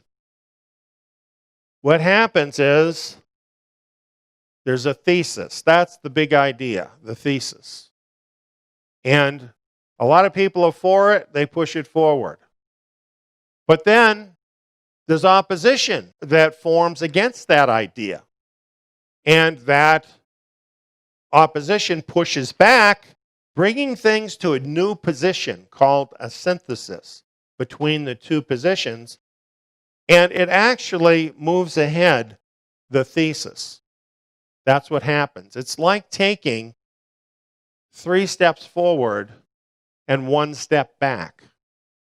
And then 3 more steps forward and 1 step back. That's kind of how it works, so that the net movement is forward. Take a look at this as an example.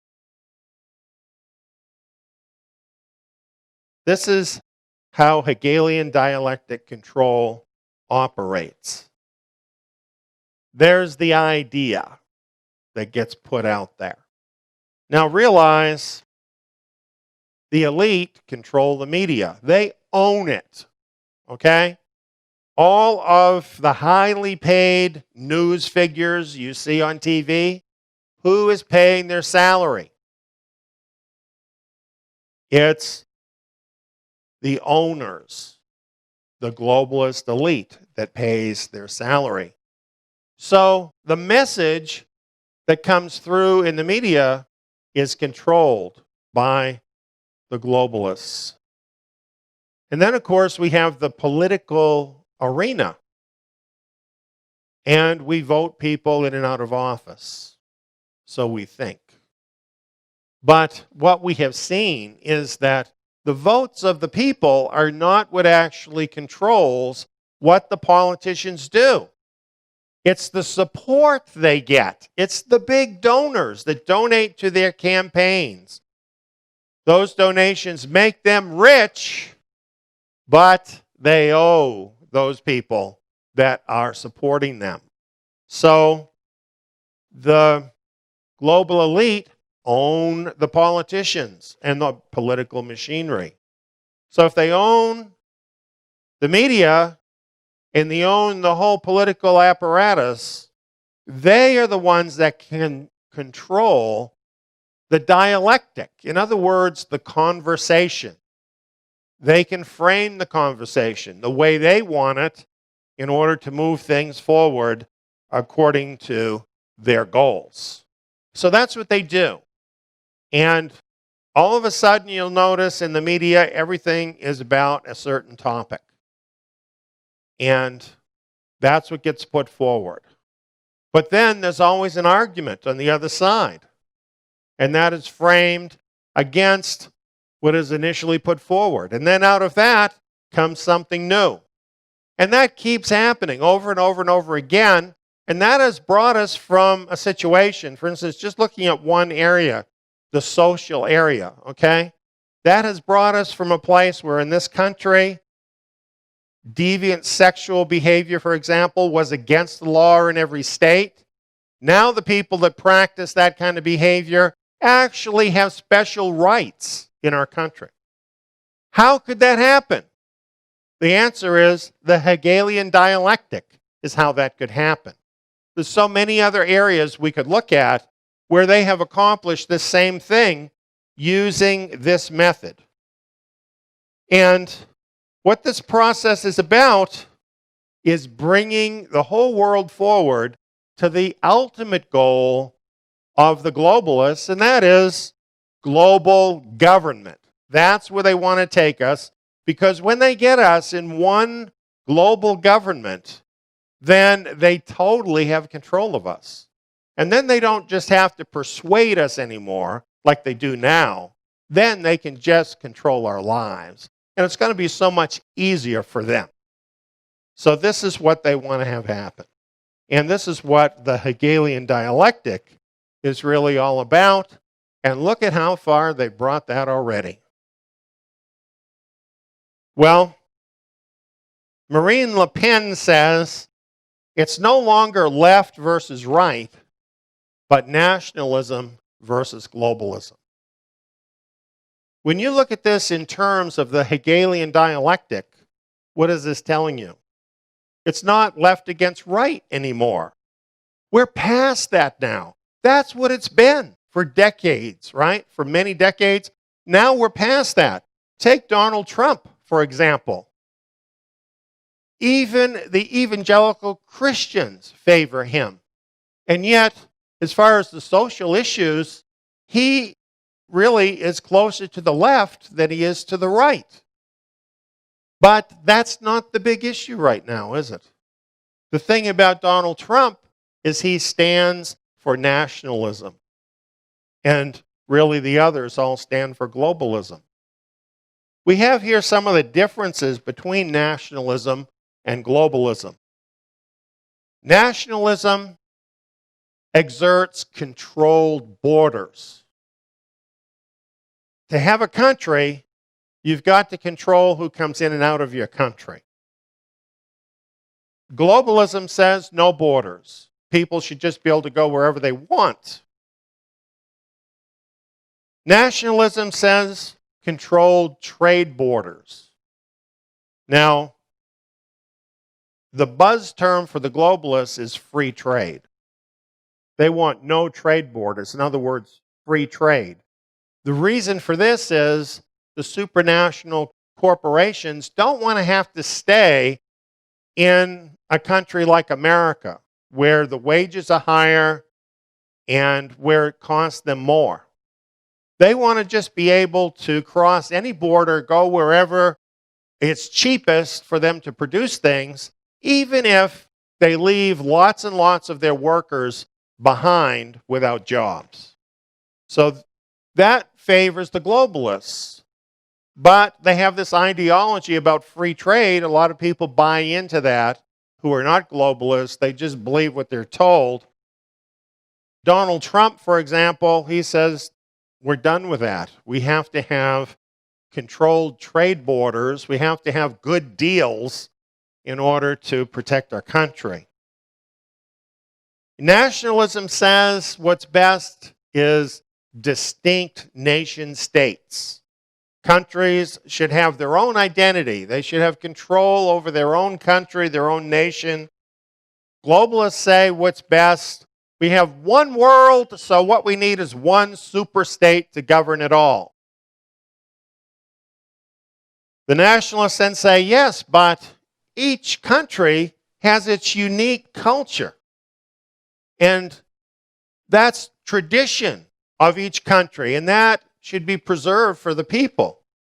But the globalists say, that's all the past. Now we're moving into a time where there's going to be one big global culture. Everybody has to blend into that. The world monoculture. These are the two ideas, nationalism and globalism. And these now are the opposing thesis and antithesis. No longer left and right. No longer liberalism and conservatism. Now nationalism and globalism have taken over. That shows you how far the Hegelian dialectic has actually progressed.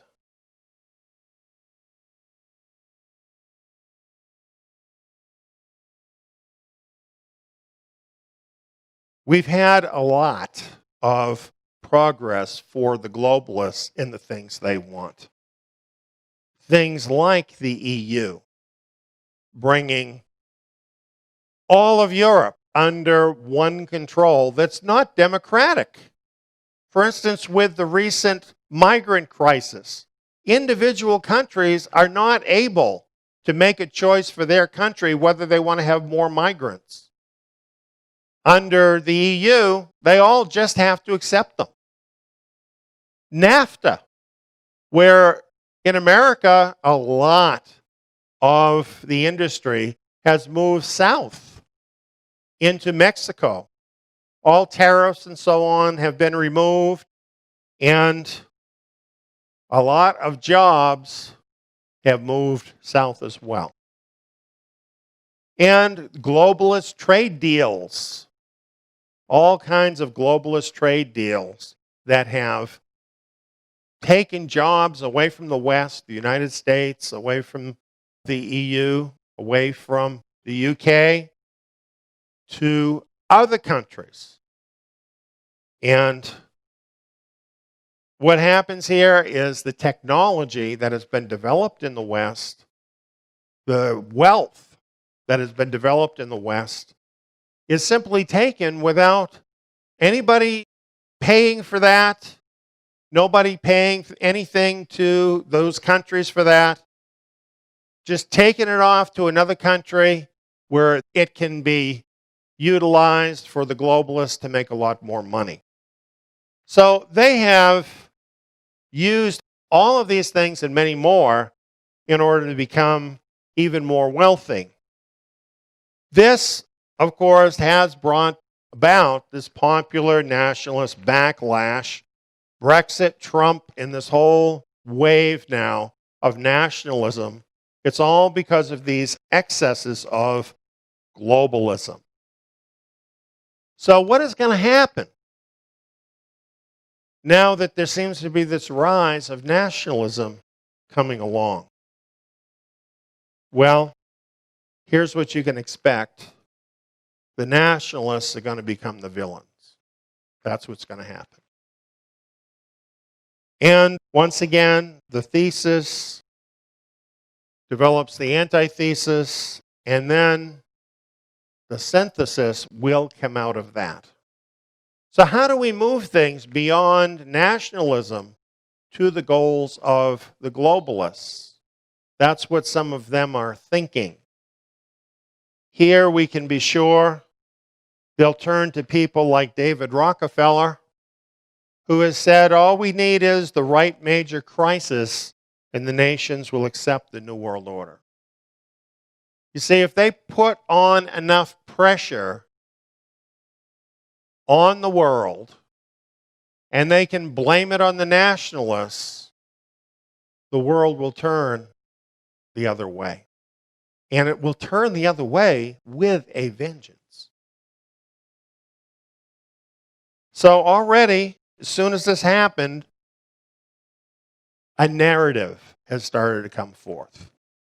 For instance, we see this article, Britain turns its back on Europe. Those Brits are traitors, aren't they? Immoral. They've turned their back on Europe. Isn't that what that's telling you? Is that what they were doing, turning their back on Europe? I don't think so. But that's the message they want to send. And what they really are doing is looking for more freedom, more control over their lives. But that's not what you read in the papers. In the papers, they've turned their back on Europe. And then we had this section in this article, key developments from the Brexit vote. They're all bad. They're all bad, okay? They lose their prime minister, David Cameron. What a nice guy he is, too. Huh? There's likely to be another referendum in Scotland on whether they want to stay in the UK. So the UK is now going to break up because of this, we're told.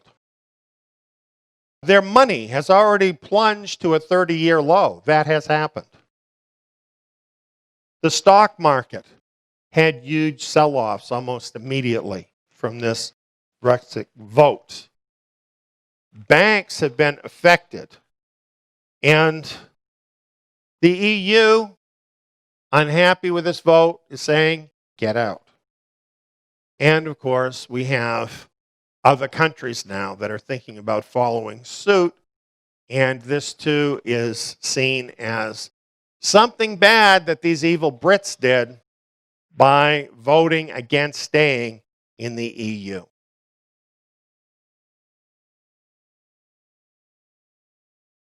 The EU Parliament leader, he says, we want Britain out as soon as possible. Now realize Britain has been the number 2 economy in the EU. They have invested billions of dollars, the equivalent of billions of dollars, into the European Union, and they are going to continue to be paying that, even though they had this vote. But despite everything that they've done for the EU is saying, get the heck out of here. We don't want you here. And here's what the EU Parliament leader said. The EU is the world's biggest single market, and Britain has just cut its ties with that market. That'll have consequences, and I don't believe other countries will be encouraged to follow that dangerous path. What is he saying? He's saying, we're going to punish Britain. And we're going to punish Britain so bad that no other country is going to want to do what Britain has done. Do you think that's just idle talk? I don't think it is. Then we read articles like this. Brexit. Is this like the 2008 financial crisis?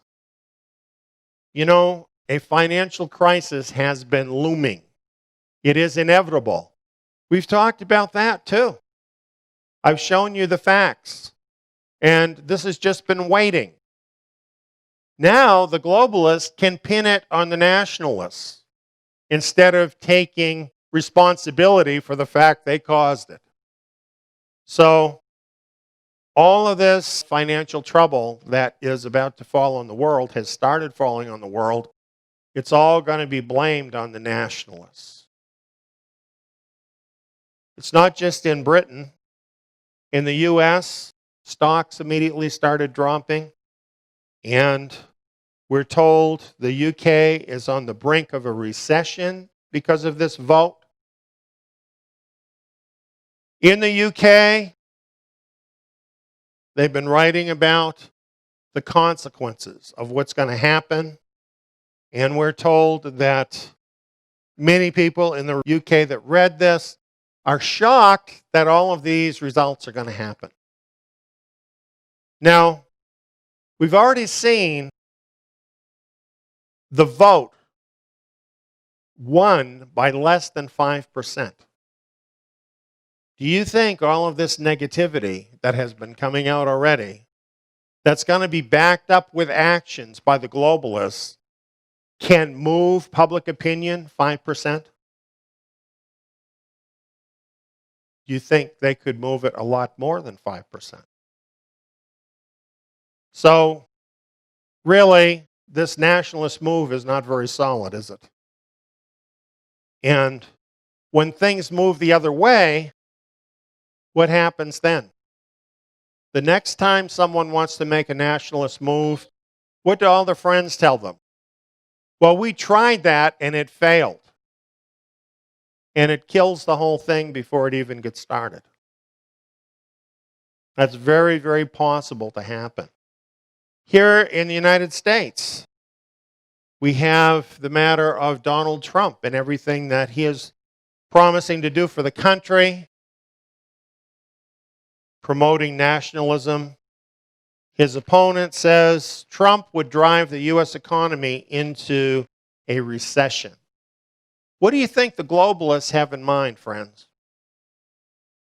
It's very possible what they're thinking is, if these nationalists don't back off, we're going to bring the world into a recession.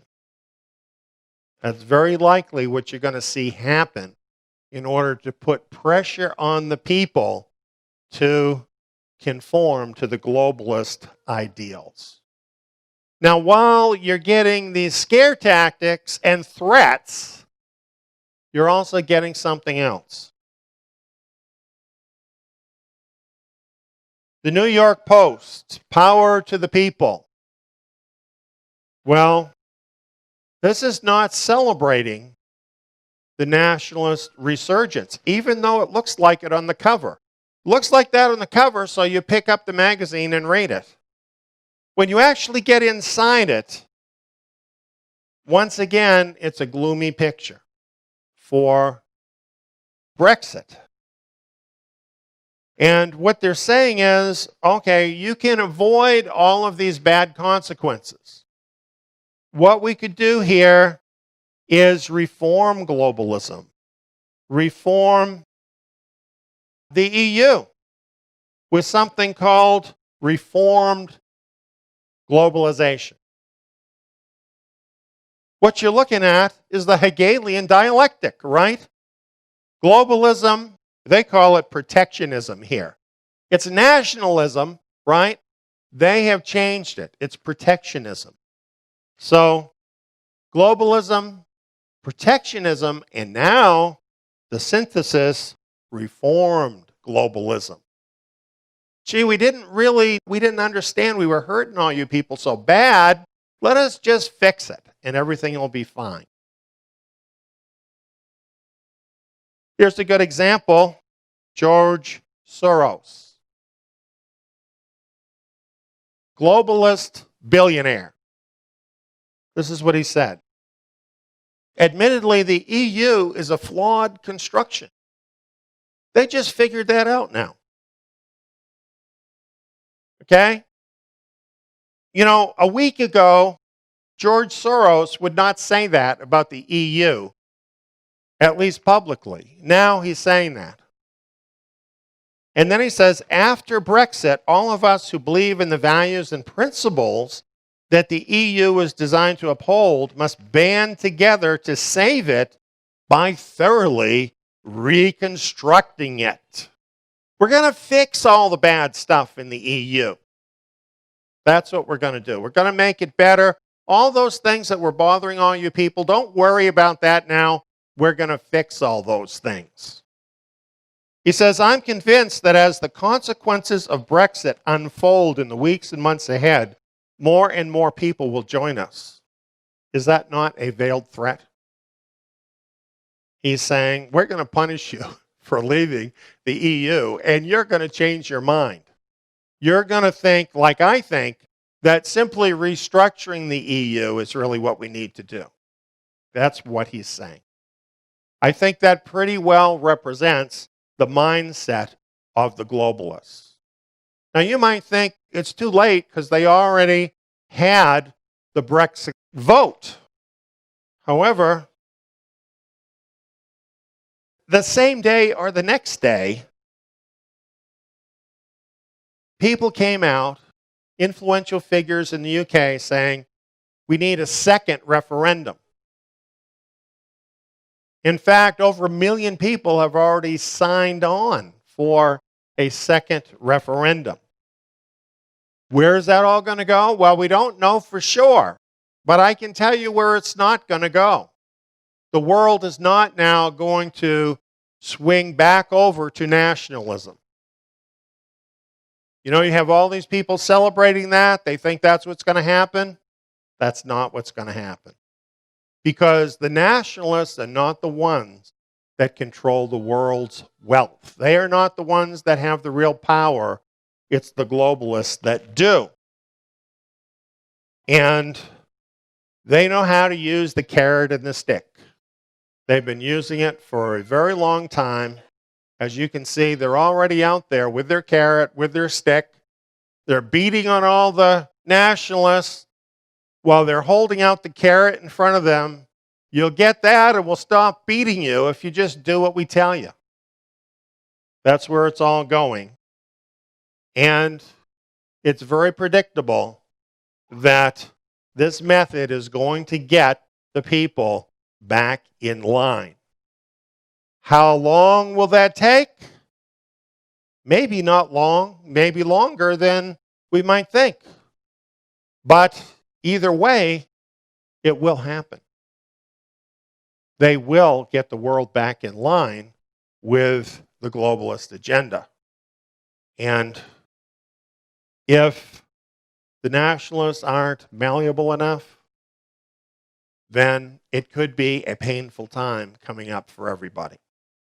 Just so the whole world will blame those nationalists and they'll change their mind about things and get back in line with the globalists. Because remember, all the nations of the world signed on to Agenda 2030 with the United Nations. They have already committed, including Britain, by the way.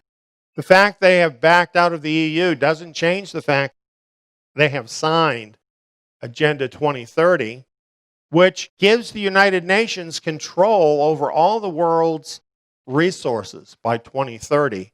In other words, a global government. That's not undone at all.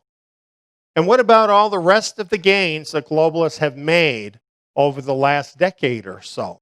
What about the social changes that have happened? Do the nationalists really even care about that? For instance, here in America, do you think Donald Trump is going to roll back same-sex marriage? How about abortion? Is he going to roll that back? I don't think so. See, a great deal that the globalists have accomplished already is pretty well set in stone at this point, and it's not going to be undone. So, the net effect of all of this is that it is actually moving the globalist agenda forward. There was bound to be pushback against the globalists. They knew that would happen at some point. You can be sure they were ready for that. And now that it's happened, they're going to deal with it. And when they get done with dealing with it, where are we going to be at? We're going to be at the place where the world is ready for global government. That's ahead of us. This has brought us closer to that goal. That battle can be fought, and then the world will be brought to that place of global government. We know from Scripture, global government is coming. The beast is rising out of the sea. Revelation 13 tells us he's given authority over every tribe, people, language, and nation. What is that? Global government. All who dwell on the earth will worship him. What is that? Global government. This is something that must happen, and really, we're getting closer than ever to that happening. But I want to remind you, this is the part I like. You know, the truth is, globalism cannot deal with the world's problems. It cannot do all the things it promises. It cannot do away with poverty. It cannot certainly do away with sickness or death. And what about nationalism? Well, in the name of nationalism, governments of the earth have murdered millions of their own people. You know, this is the history of nationalism. And what about wars? World War I, World War II, wasn't that all about nationalism? Nationalism is no answer to the world's problems either. The kingdom is the answer. The kingdom is the only answer. And after we get past globalism, this is what happens. The Son of Man comes with the clouds of heaven. He's given dominion, glory, and the kingdom that all the peoples, nations, and languages should serve him. He gets to say what the final answer actually is. The Hegelian dialectic will be over because it's actually Yeshua Messiah that trumps both nationalism and globalism. This is the future. So you know what? This is what we're signed up for here. And I have to tell you the truth. I have some sympathy for the nationalists. They're hurting, as we all are, from what the globalists have done. And the truth about them, though, is they don't know the real answer. Many of them would get on board with us if they really understood that nationalism is not the answer either. I think the better we understand what is really going on, and we see this for what this is really all about, that this is the movement of the Hegelian dialectic. It's the globalists moving society closer to globalism. If they can understand that as we can understand that, then we can realize throwing ourselves behind nationalism is not going to bring us to the place that any of us want to be. Where we're at right now, we have a golden opportunity right now because the world is so caught up with these issues, they really don't care a great deal about us. And it leaves us free. You know, it leaves us free to do the work of our Father. It leaves us free to put forth the truth about the kingdom. It leaves us free to fish out whoever will come and be saved from this crooked generation. So really, when I look at all of this, I see an opportunity here for us. And let's make the most of this opportunity. Friends, do everything you can, because when we get past this whole discussion in the world, when we finally get under the globalism that's coming, the world is going to turn into an absolute living hell. Now, we have lots of problems right now in the world, but what we're going to look at that time is beyond the imagination. It's going to be literally the worst time that has ever occurred in human history. And people are so going to need to know what the truth is when that happens. We have an opportunity to tell them about that now, to help them to respond now, to find the remnant now. It's not nationalism, it's not globalism, it's the kingdom. We need to let the world know that is the answer.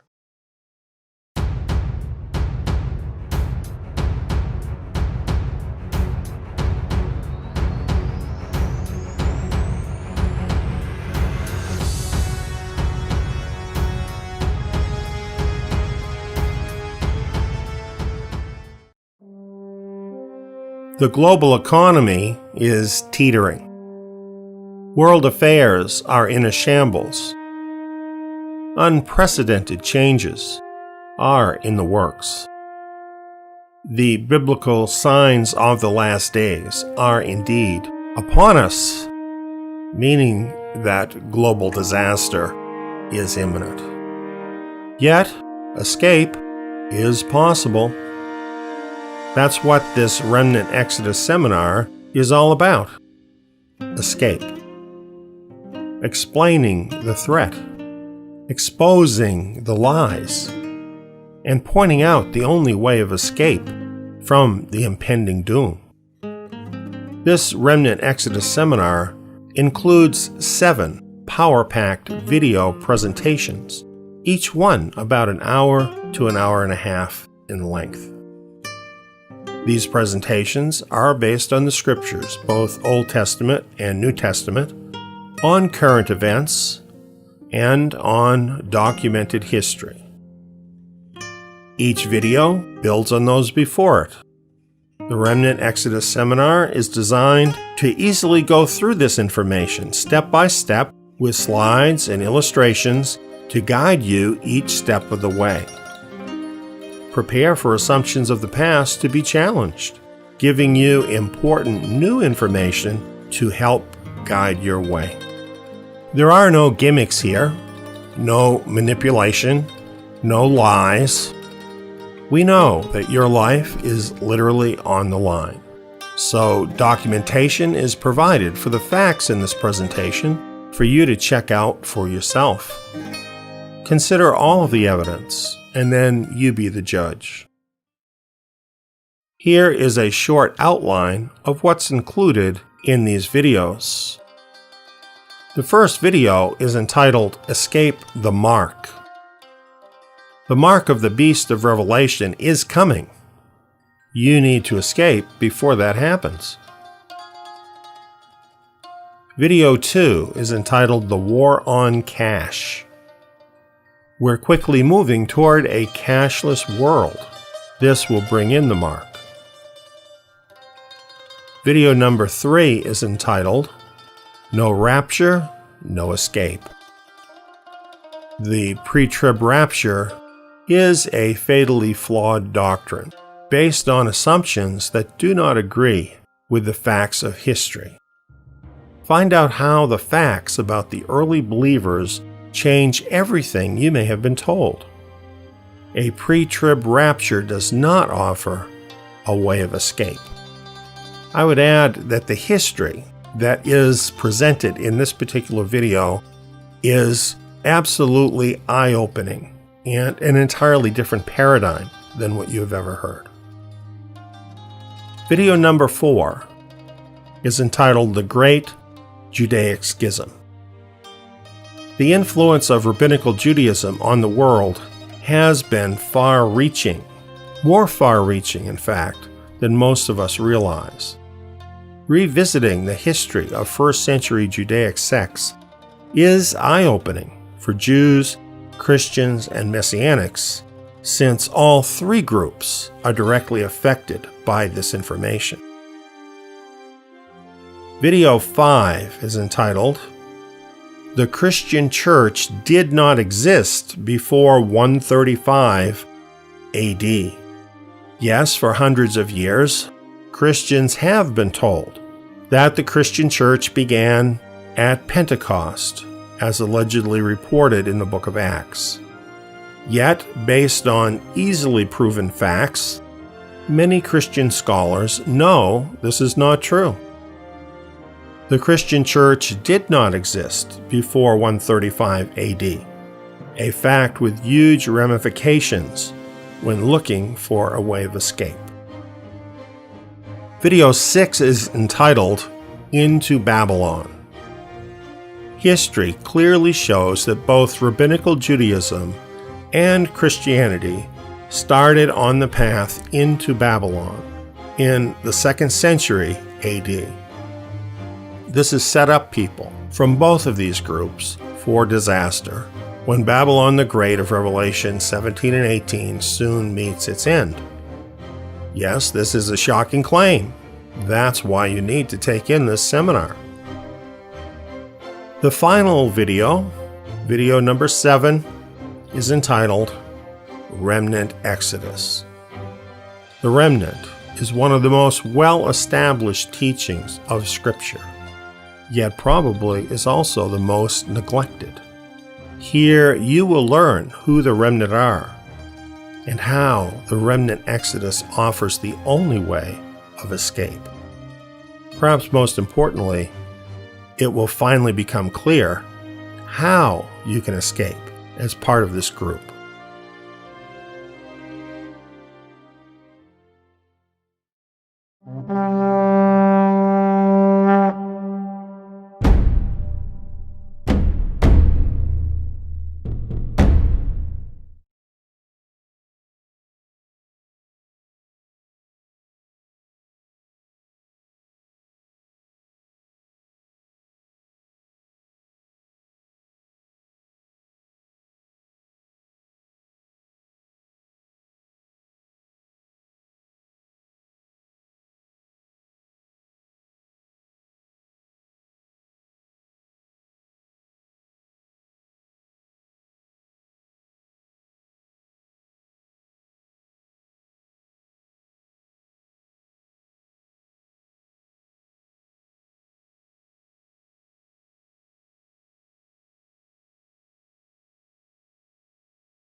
Welcome.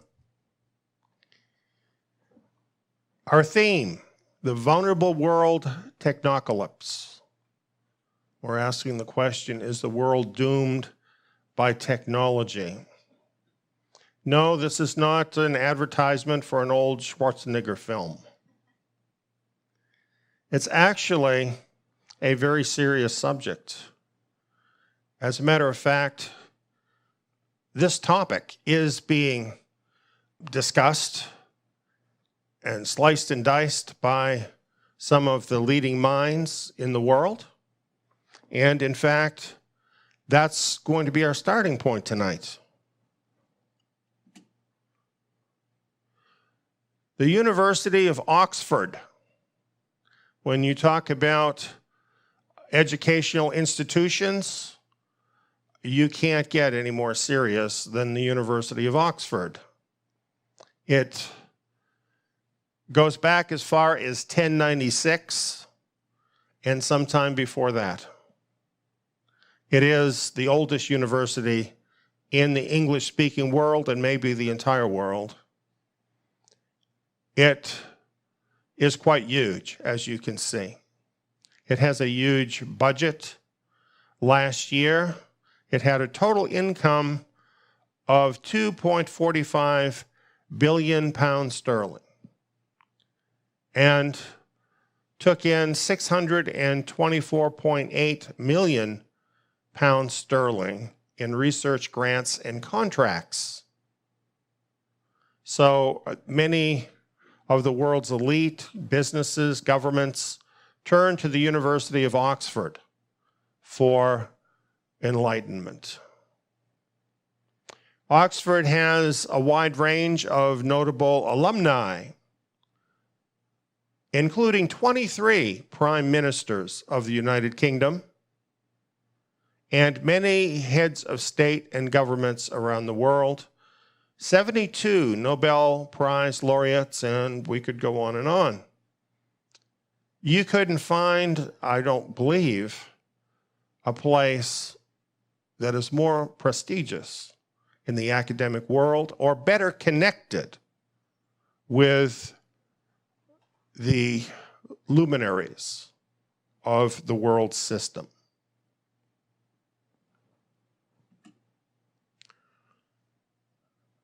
This is Professor Nick Bostrom. He's a professor at Oxford University, and he's the director of something called Oxford Future of Humanity Institute.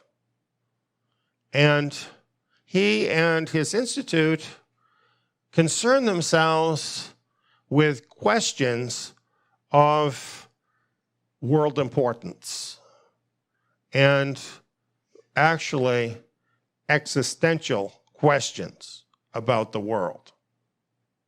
And as you can see here in Wired magazine, it's highlighting Nick Bostrom and what he and his institute are doing with the theme, technology that could end humanity and how to stop it. Technology ending humanity is, in fact, what a technocalypse is. It's hard to say. Let's hope it's hard to happen. But Nick Bostrom doesn't think so. And he's thinking, and a lot of other pretty high-powered people are thinking that we need to do something about this threat. Here's a paper that Nick Bostrom wrote as part of the work of his institute. It's called The Vulnerable World Hypothesis. This is what we're going to look at and discuss tonight, the Vulnerable World Hypothesis. And it's a fairly lengthy paper, but he has an illustration that he uses that kind of gets to the heart of what this is all about. It's this illustration of an urn. And not too long ago, a radio personality described this very well. So I have a video of that for you I'm going to share with you. Are you familiar with the philosopher Nick Bostrom? Yeah. So Nick is a very unusual and very smart guy who focuses on questions of existential risk. And he recently wrote a paper, or at least I recently read this paper. I don't know when he wrote it, but I think it's recent, titled "The Vulnerable World Hypothesis." And what he imagines is, what he asks you to imagine is that we have an urn in front of us. He calls it the urn of invention. And the urn is filled with colored balls. And we have been reaching into this urn rather compulsively, lo these millennia, pulling out either white or gray balls. And the white balls are inventions, pieces of technology, memes, cultural norms, institutions that have no real downside, right? These just make our lives better. And the gray balls are inventions, and they're like that have benefits and costs, right? So, being able to split the atom is one, right? You can produce energy, but you can produce bombs and, waste when you produce energy. And so there are goods and harms that come from these inventions. What he asks us to consider is that there's a black ball, or perhaps many black balls, in the urn of invention, and we just haven't pulled one out yet. And a black ball is a technology which is synonymous with the end of civilization, right? And he goes into great detail about what sort of thing this might be and what we would need to do to stabilize civilization in the face of this possibility. And so, the first thing you're asked to acknowledge is that it seems rather plausible that there is a black ball or two in the urn of invention, right? There are things we could discover that we can't undiscover that could spell our doom, because it becomes so easy for one deranged person to destroy the lives of millions or billions. So, one example is that he calls it the easy nukes case. Just imagine if it were just a fact of nature that splitting the atom is much easier than it in fact is, and it turns out it only took taking two pieces of glass and a magnet and running some electric current through it, and then you've got an atom bomb, right? Now, if it were that easy to make an atom bomb, 1 in a million people would make one, more or less every day of the week, and we would just see cities going up in mushroom clouds, right? It would be the end of civilization if it were that easy to make an atom bomb. So we're just lucky that it's hard enough to refine the fuel, and to build bombs, certainly large bombs. If climate change were going to be much worse than it seems likely to be, if we were talking about a 20-degree centigrade rise in temperature over the course of the next 50 years, unless we got our act together, it just may in fact be the case that we can't get our act together in the face of that risk, and we're done for, right? So we're relying on luck in many, many places. But the punchline of this essay is that the only scenario whereby we can actually deal with this risk and respond to it should it come to pass. Should we have the time to realize that we have pulled a black ball from the urn, is to have what he calls a state of turnkey totalitarianism and hyper-technological surveillance, obviously enabled by some AI that we have not yet built, but he's imagining us surveilling one another at all times in as reasonable way as possible, with the data anonymized in all the ways we would want it anonymized, but basically to deliver a system where we could intrude on your behavior very, very quickly, Minority Report style, where there's an AI at every moment of the day watching what you're doing with your hands, right? In a world that has pulled the black ball. If it is trivially easy for anyone in this room to weaponize the flu of 1918 because all the data is out and you've got something on your desktop that can do it, right? And we can't uninvent this thing, then we need to know what you're doing with your hands.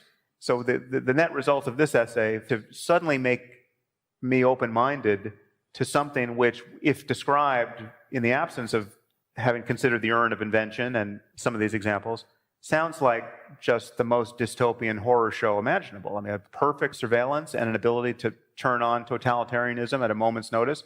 How could that be at all desirable?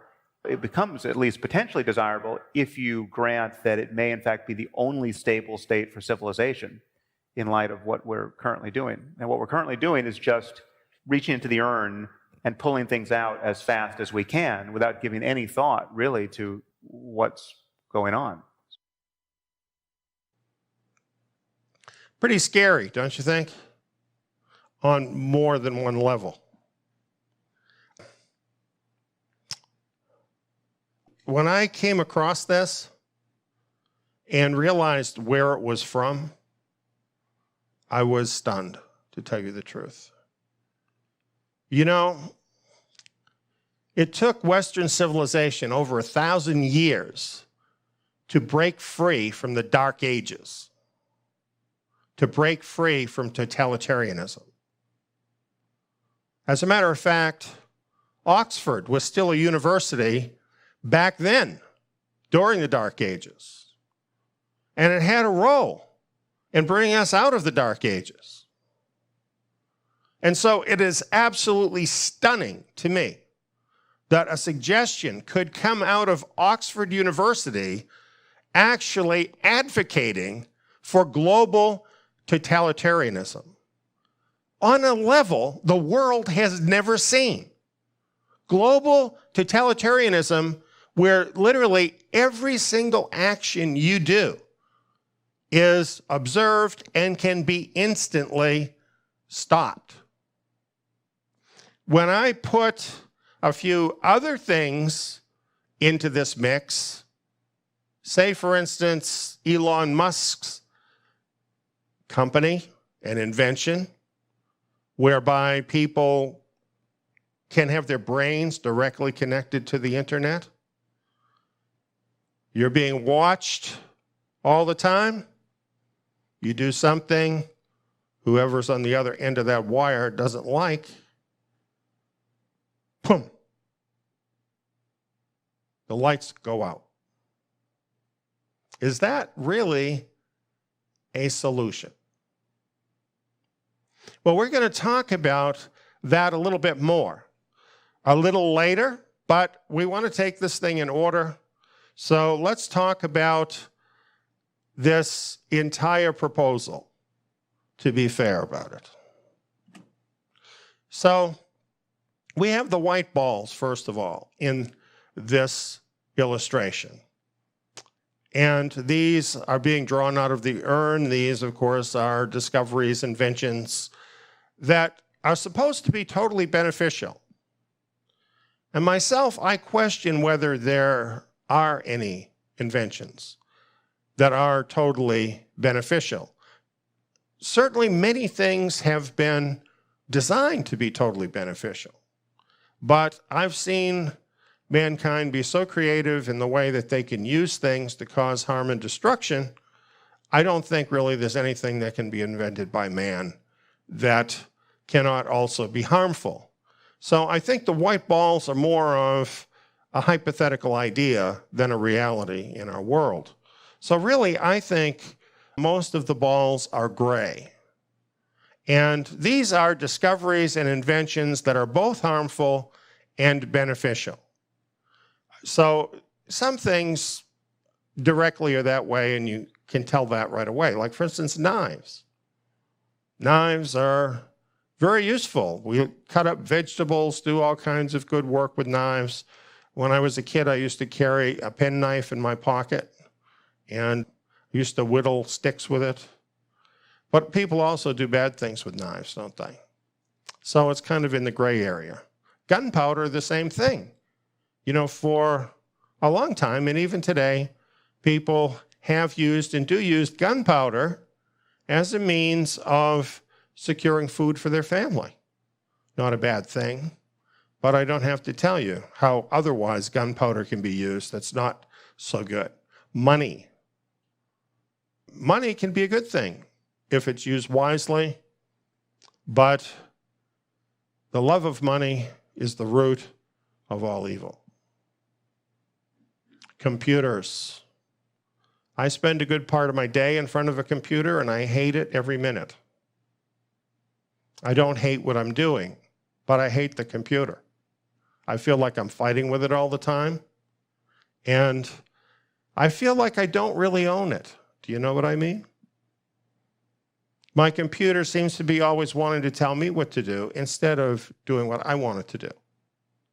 So I kind of see my computer as in this gray area. I need to use it for beneficial purposes, but trust me, I'm not in love with it. Then we have the black balls. We hope there's not too many in there because they're catastrophic. As soon as they get pulled out of the urn, they have the potential of destruction of our world. Now, when I heard this illustration, I'm thinking there are some existing technologies that may already be catastrophic to our world, and it's just a matter of time. For instance, I'm sure you thought of this one. This comes immediately to mind, doesn't it? Global atomic destruction. It could happen very rapidly. It could be a cascade effect with many nations participating. And very soon, in a matter really of minutes, the whole world could be turned into a cinder. And according to the doomsday clock, we're only 100 seconds away on that clock from this happening out of the potential of 12 hours. That's very uncomfortable. But that's not the only technological threat that we're facing. It just is the most obvious one. There's really a lot more, and it's because of our vulnerable world, friends. In our vulnerable world, we are over-dependent on the system. You know, there was a time when every family had a family farm, and they were able to take care of themselves for the most part. That is a thing of the past for almost everybody. We are totally dependent on the system. We probably don't even know everything we're dependent on. Just in time, the just-in-time supply chain. You don't really think about that. You think you can just go to the supermarket and get what you want whenever you want. But the reason it works that way is because everything is planned to be shipped just in time. As long as the system's working, it's great. But what happens if the system goes down? What if it goes down for an extended period even? Then what are you going to eat? Once people can't eat, the world gets very ugly. So something as simple as the supply chain can be a big problem. We've had some disruptions lately in the supply chain, and thankfully it hasn't been with the staples we need to survive, but it has been enough of a reminder to us for us to realize that things like medical supplies and even the humble toilet paper is something we rely upon, but if the supply chain breaks down, you don't have it. Imagine if it's everything in the store. Electronic money. How much cash do you have in your pocket right now?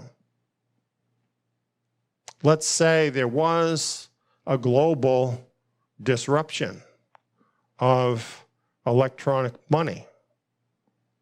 How long would it take before you literally could not survive? What about if you need a crisis response? Because let's face it, if you don't have what you need to survive and you're in a crisis, you need somebody to help you. What about those people in Louisiana, in Hurricane Katrina, that were trapped in the big stadium? Thousands of them. Can you imagine that? What if that happened to a whole country, to the whole world? We are so dependent on the system. And of course, if you have a massive breakdown in the system and society reacts to that harshly, you could have a cascading effect of violence throughout the world that could literally destroy civilization. So system failure is a huge thing. Well, what could cause that? How about a global internet crash? Any system is literally impossible to rule out every conceivable threat. The nature of catastrophe is exactly that. You don't see it coming. I thought this was interesting that it has been studied that the average American relies on the successful operation of more than 250 computers every day. Every day. So just conducting your life, you are subject to 250 computers every day. Considering how I feel about my own computer, I'm not pleased with that. And of course, the majority of that is internet connections. This is our world today. If the internet crashes, it literally could lead to a catastrophic failure, not just of the internet, but of civilization. A stock market collapse can have major impact. It can be much worse than what we experienced in 2008. Much worse. It may get much worse. A satellite cascade. I'm thinking this is not something we think a lot about. But of course, our entire system today depends on satellites. Communications, electronic communications are absolutely vital to the survival and the everyday operation of our system. If you take the satellites out of the picture, then everything crashes and goes down. And this is something that can happen. The Union of Concerned Scientists, isn't that an interesting name, Union of Concerned Scientists? They would know what to be concerned about, I'm thinking. And they think we should be concerned about this. They say there are over 1,100 active satellites in orbit, with around 60% of them used for communications. And then an additional 2,500 inactive satellites circling the Earth too.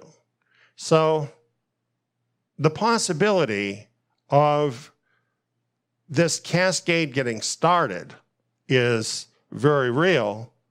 However, we're going to add to that because Elon Musk wants to put tens of thousands of satellites blanketing the Earth.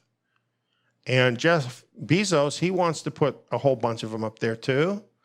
And a number of other billionaires also are planning this. So the number of satellites that are in orbit right now is going to be totally dwarfed by the number they have in mind. And one expert says the worst case is this: you launch all your satellites, you go bankrupt, and they all stay there. Then you have thousands of new satellites without a plan of getting them out of there, and you would have a Kessler type of syndrome. In other words, a cascade where they start bumping into each other and then, like dominoes, just taking them all out. That could happen. Power grid blackout. Well, we have these from time to time in different places, and they're never fun. People do die sometimes because of blackouts, because they don't have enough heat, or where they are is too hot and they don't have any cooling. A series of blackouts in India impacted 700 million people, 10% of the world. If you had a total blackout, that's a technocalypse. Oil and gas disruptions. The world is dependent on oil and gas. What we've got here is a disruption from COVID-19. You've got all of these tankers just anchored off the coast because there's such a glut of oil. There's nowhere to put it. Imagine the opposite scenario. You know, things can change in ways that we never could have imagined. This picture is one of those things.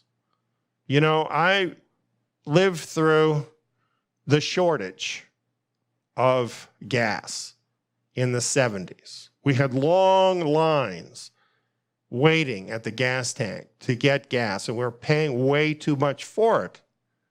And when you've lived in that world and then you look at this picture, you think, whoa, things can really change. They can change really fast. They have changed really fast, haven't they? I always thought this was a very scary possibility. A water supply attack. This seems to be a favorite of TV shows and movies as well, because we're so vulnerable regarding water. We absolutely have to have it in order to live. Do you have a well? You might have a well where you live. Most of us don't now. We depend on that water company to pump that water to us all the time. What happens when that stops? What if there's a coordinated attack deliberately taking out the entire infrastructure? Well, that sounds pretty ridiculous if you had to send people all over the place to do it. But in the computer age, that's a whole different story. If you can get a computer virus into all these different systems, you totally can take down the entire system. And don't think it can't happen. Don't think it can't happen. There was an attack against Yahoo, and the attackers literally got a hold of half of this country's data of the people in the country. This is a huge problem. And let me say this too. We have quantum computing coming. Quantum computing works in an entirely different way. The encryption that we're all depending on to keep out the bad guys, quantum computing can break through that in seconds. As a matter of fact, it can go backwards into other things that you already have out there on the internet, things you've forgotten about that are under encryption, and obtain data and information that was never meant for anybody to have, but quantum computing opens all the doors. Big problem. And then, of course, we all hear about the rogue AI, right? Don't we have an interesting future coming up? Isn't technology such a great thing? At best, it's in the gray area, isn't it? At best. Yes, it does have some benefits, but the downside, just one time, could be a real killer. As a matter of fact, you know what? It is a real killer. Since 1970, we've lost 52% of the Earth's bird, mammal, fish, reptile, and amphibian population. Entire species are dying out at a rapid rate. What is the cause? Well, the people who are causing it don't want you to know what the cause is. And you know, they're the ones that fund all the studies and basically hold the reins of power. So they want to keep this in the gray area. Because if we found out about the chemicals that they're putting into the food and into our environment that ends up in the water, that ends up all through our environment, things like plastics, GMOs, electromagnetic radiation, how about that? Can you imagine when we add, like, I don't know, 60,000 satellites all beaming microwave energy towards the Earth? how much worse that will be?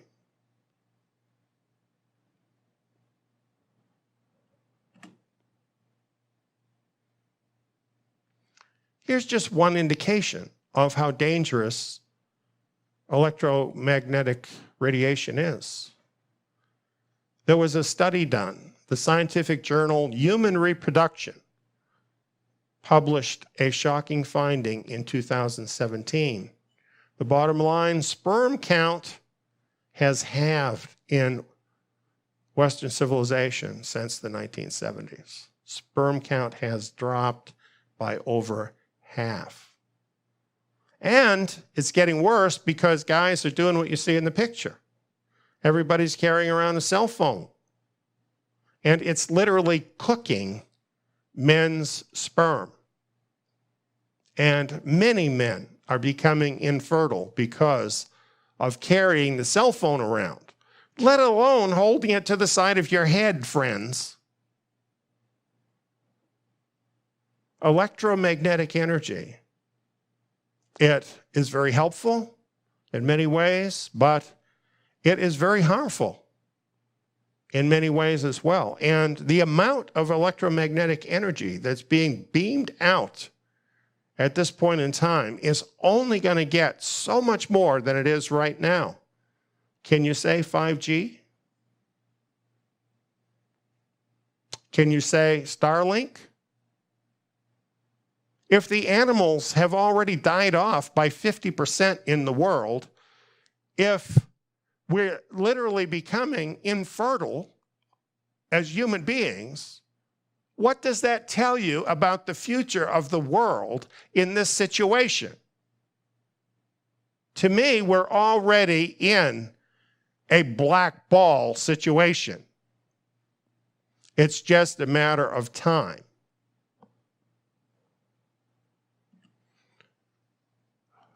Then we have designer bugs.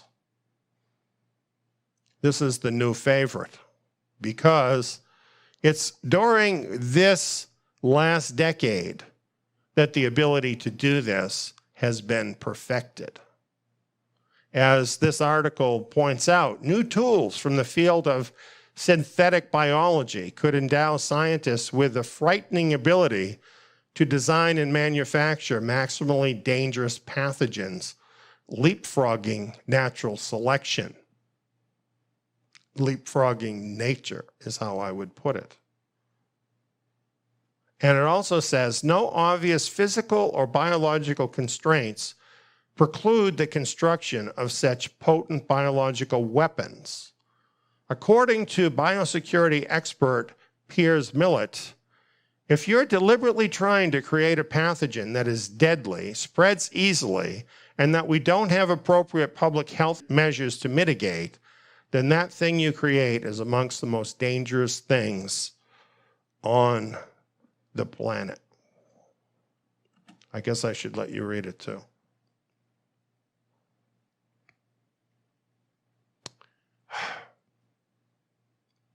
That's really scary because you know what that's saying to me?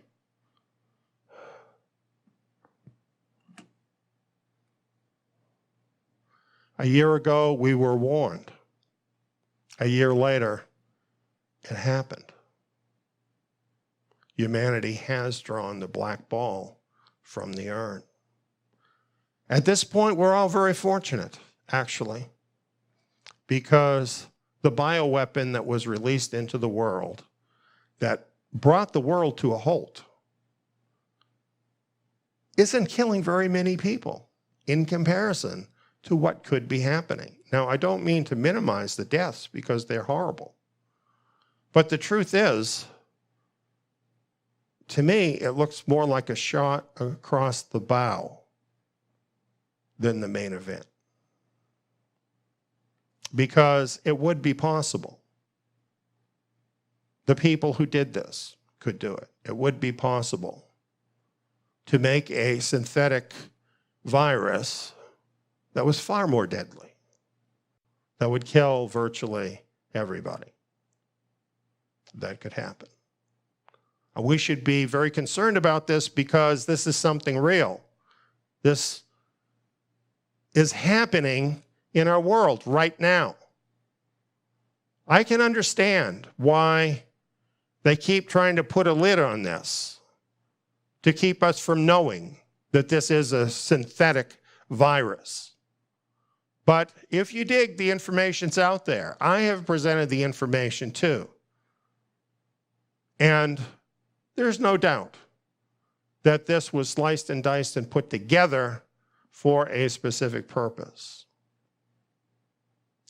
This is the black ball, dealing with genetics, rearranging the building blocks of life. Why couldn't that destroy the world?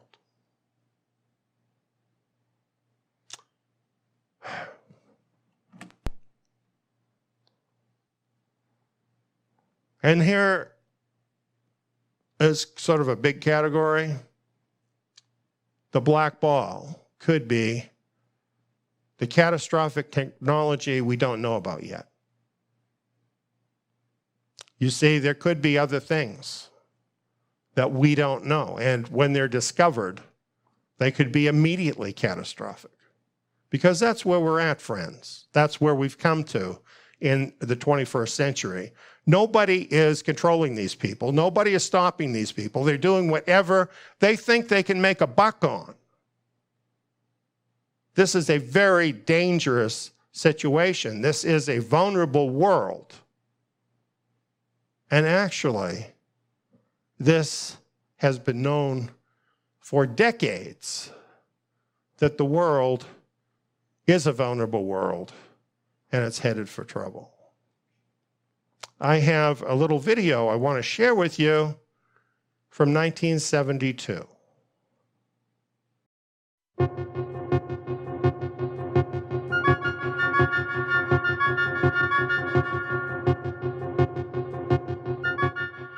It's not some science fantasy effect from 2001.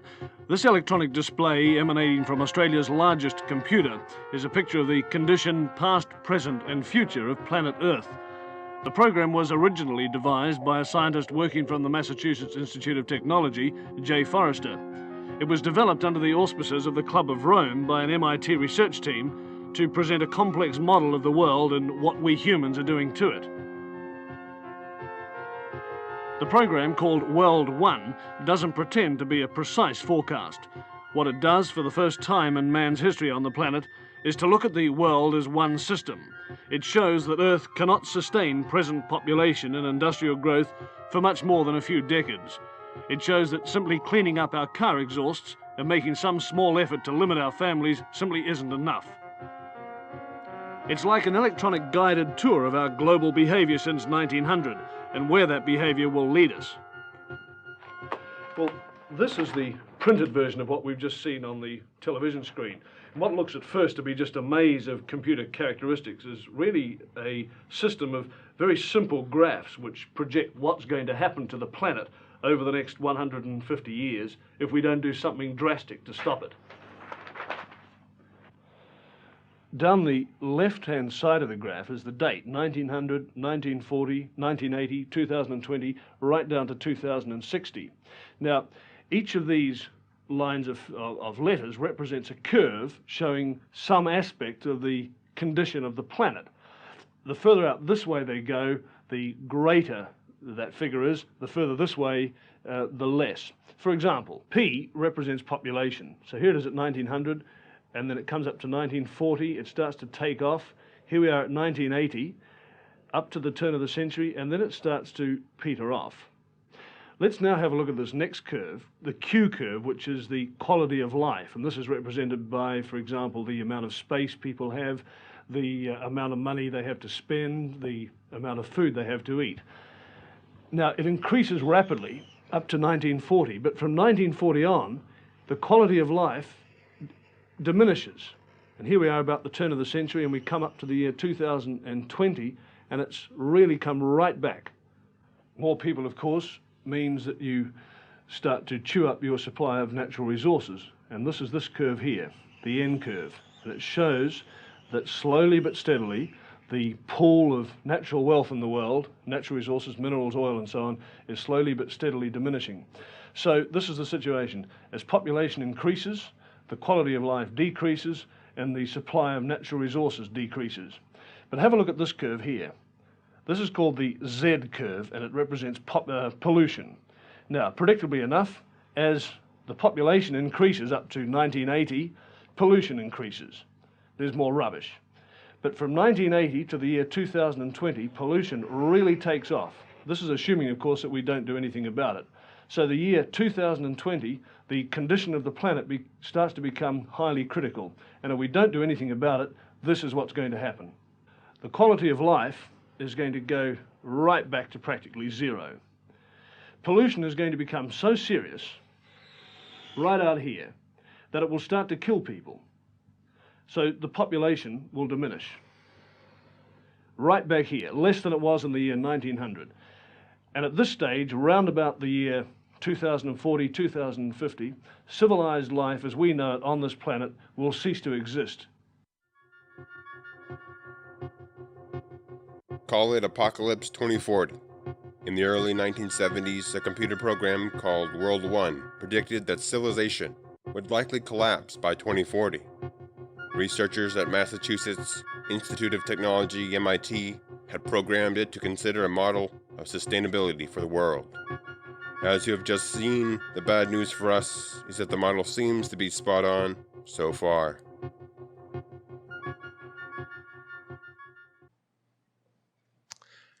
That was interesting, wasn't it? You know, it has tracked pretty close to that, don't you think? Particularly if you've been here through the closing part of the 20th century, you've seen that all happen very much like that. I'd like to mention something about that too. The Club of Rome sponsored that. The Club of Rome is a group of the elite.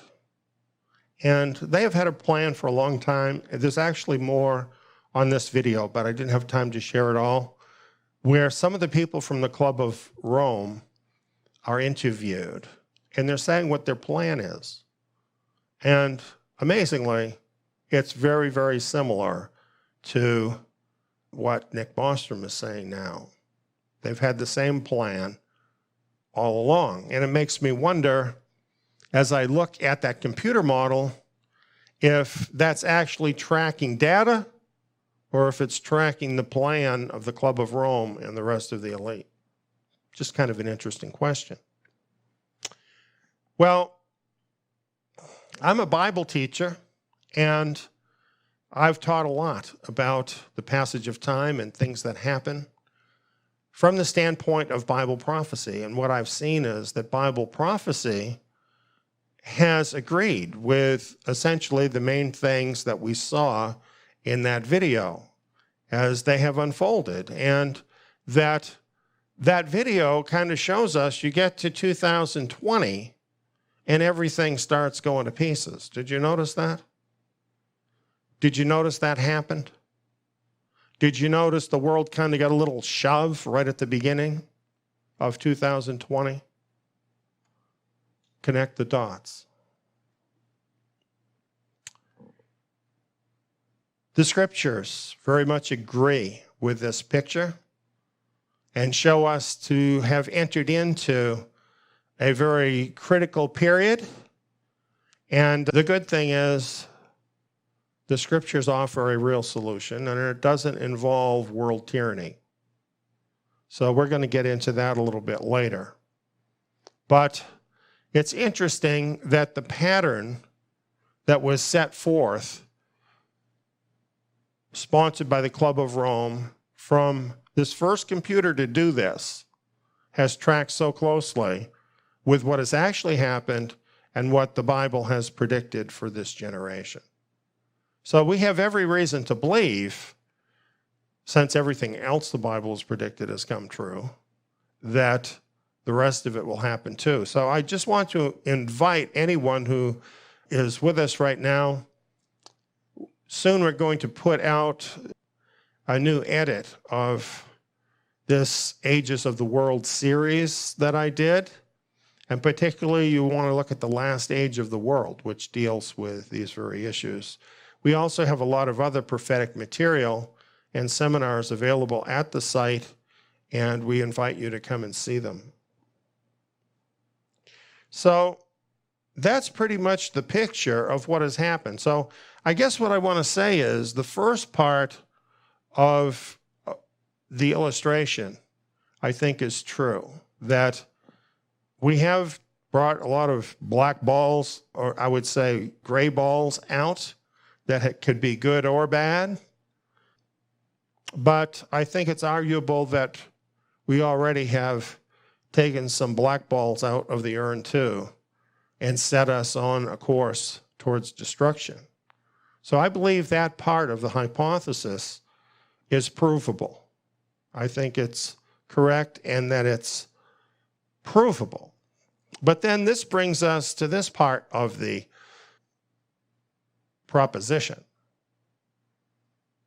that the solution is totalitarianism. Shocking. The solution is totalitarianism. This is amazing.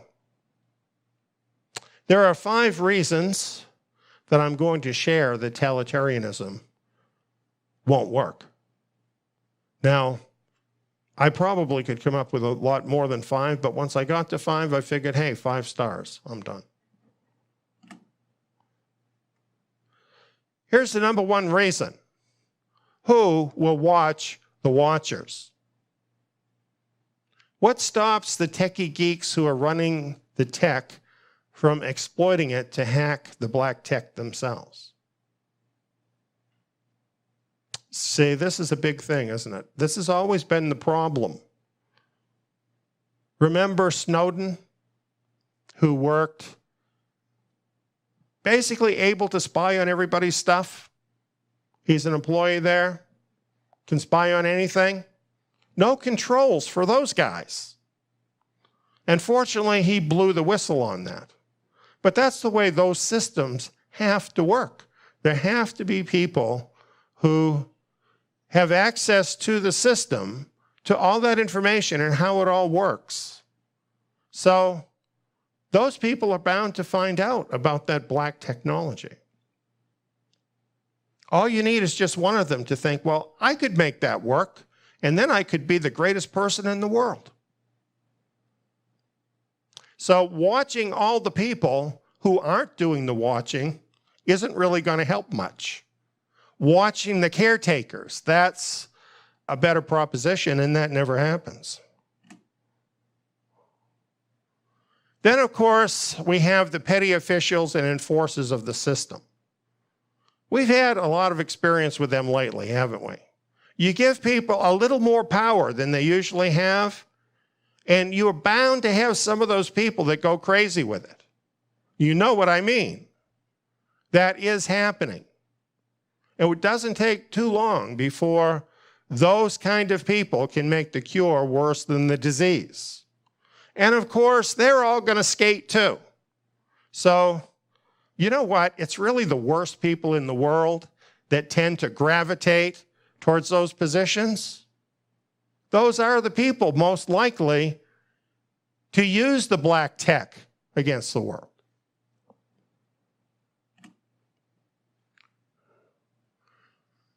And what about blackball coercion? What stops our all-wise overlords from using the blackball scenario, even when it isn't real, to dominate people and control their lives? Nothing. And number 5, which happens to be my favorite, elites and governments always get a pass, yet they are far more dangerous than the common man. Here's what I'm talking about. Here's a man who made this his life study, studying death by government. And he published this book, which has great detail, well studied out. And in the 20th century, he found that governments murdered about 169 million people. Think about that. I'm not talking about wars here. I'm talking about intentional killing by a government of unarmed people. Governments are very dangerous. And statistically, they're more dangerous than anybody. The rulers are more dangerous than the people by a wide margin. And even if you factor in people like terrorists and criminals, the government is still way beyond them in terms of being dangerous. Now, there is a formula that can actually be applied to this.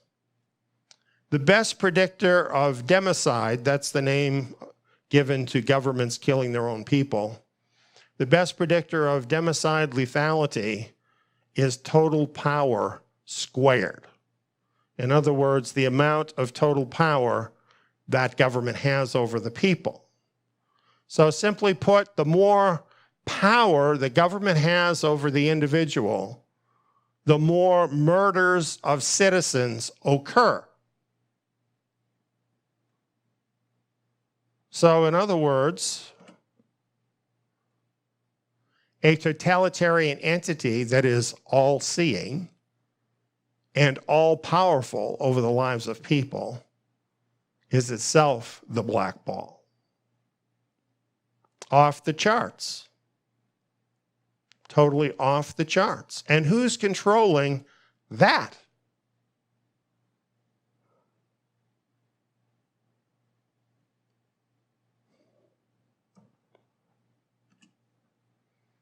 When I considered all of this,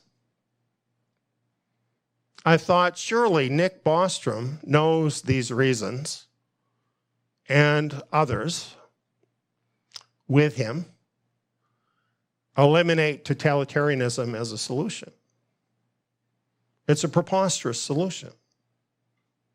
And, you know, most of us are not college professors, but we can figure this out, that this is no solution. So I'm wondering,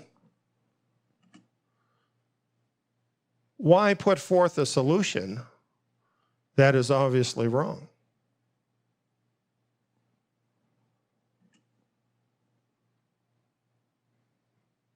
Well, I looked for an answer on the Future of Humanity Institute website, and I found that it was pleased to announce a contribution of up to £13.3 million from the Open Philanthropy Project. This was the largest donation in their history.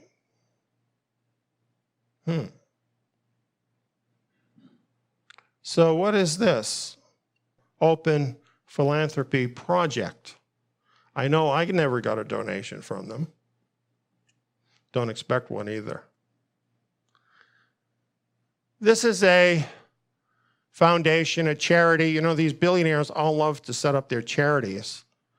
And this is one set up by Dustin Aaron Moskovitz, and he is the co-founder of Facebook. And what his foundation does is it identifies giving opportunities and makes grants. And of course, they get money from other billionaires too that they can give out. But Open Philanthropy is tasked with giving away the bulk of Moskowitz's multi-billion-dollar wealth. Now, they all say this, but they never use up all their money and they get richer every year. But anyway, they're funding this. These are the people that are funding Nick Bostrom's organization at Oxford. So I'm wondering about this. Would the co-founder of Facebook and all his elite billionaire friends like a solution, giving them the right to spy on every person every minute of every day? Facebook would never want to do that, right? Oh yeah, and also to dominate the entire planet? Would they want to do that?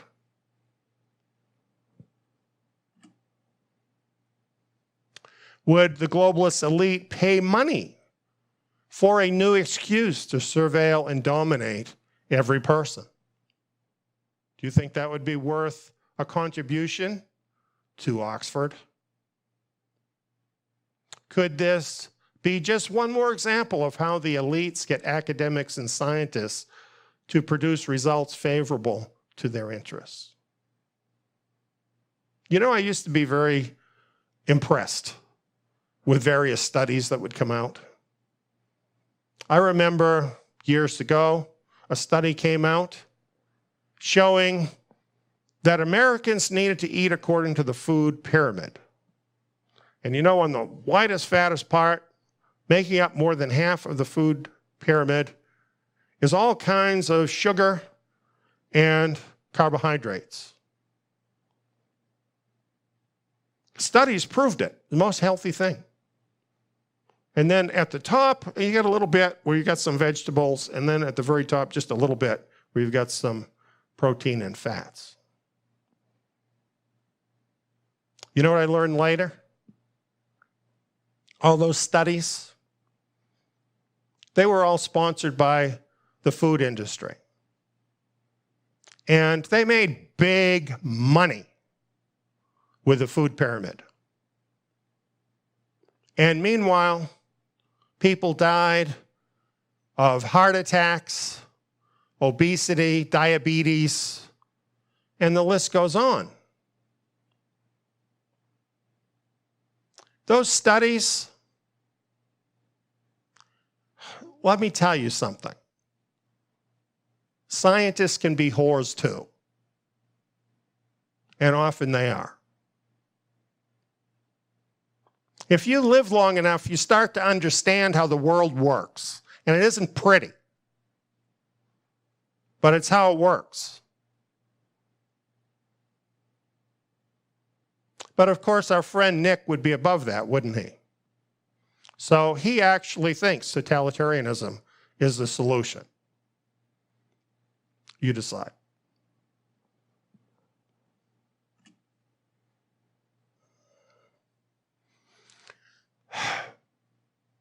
So why did they fund this?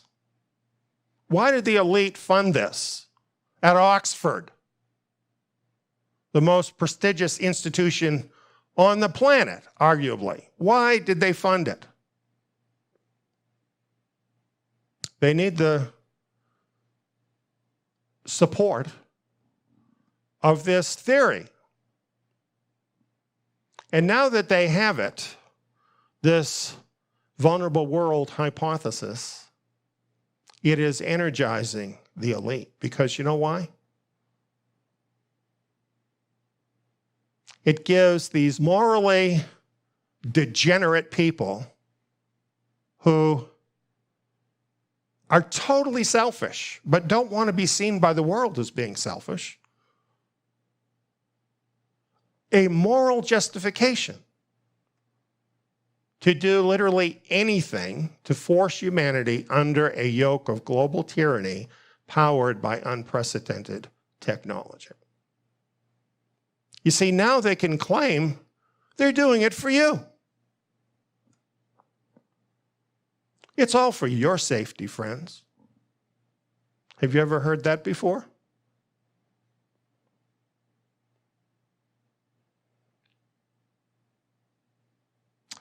I'm telling you, now that this is out and they're pushing this, you're going to be hearing about this a lot more. And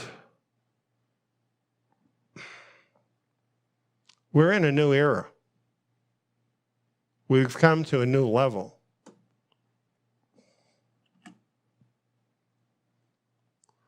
The globalist elites are now making covert war on all ordinary people of this world to bring everyone under a global totalitarian technocracy. and most of us do nothing to defend ourselves.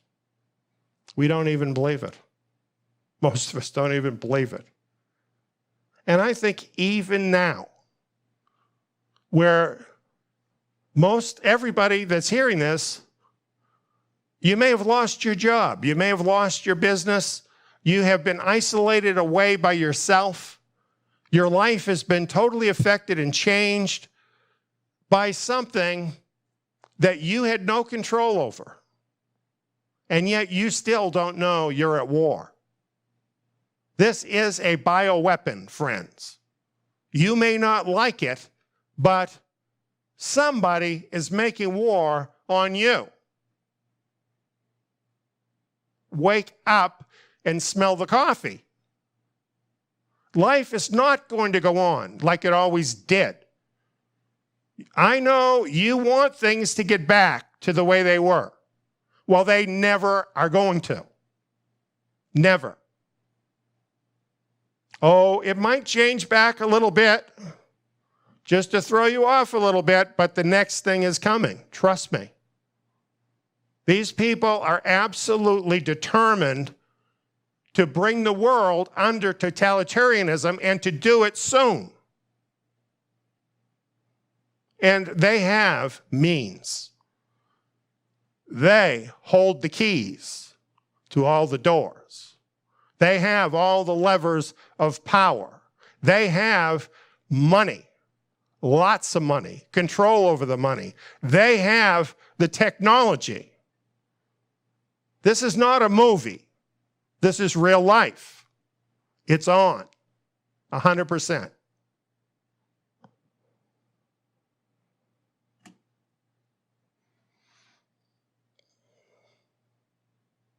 Now the happy stuff. There is a solution. I'm so happy about this. There is a solution. There is a vulnerable world solution. And before I tell it to you, I want to tell you this. There's not a thing in the world you can do to make it happen. I'm going to tell you what I'm not going to say. I'm not going to tell you to contact your senator and congressman. You know why? They're on the take too, probably. And if not, they're powerless over this. And you're powerless over this. There will be opposition. There will be pushback against all of these would-be dictators. This is going to happen. Unfortunately, there will be gunfire and worse. Don't get connected with that because it's a lost cause. You know, America's over. The America you knew or thought you knew or that you believed in, that's over now. It's just a matter of time. You can't bring it back because its time is over. I don't like telling you that. Somebody has to tell you. And if you happen to be a spiritual person, don't take my word for it. Talk to your Father in heaven and say, is this true? Is it really true that America's over? And have the courage to listen. Because you need to catch up with what's going on if you're going to get through this. You got to get your head out of the sand if you're going to get through this. You're going to have to look at the world as it really is. You're going to have to see what's really going on if you're going to get through this. Our Father in heaven has the solution. We just need to work along with him. Peaceful. We're called to peace.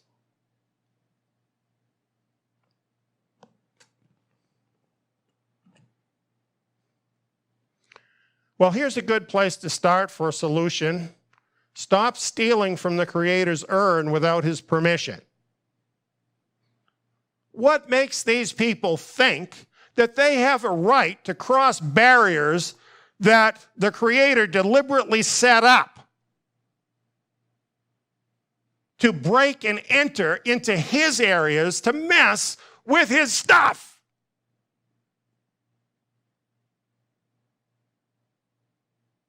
Cut it out. Stop it.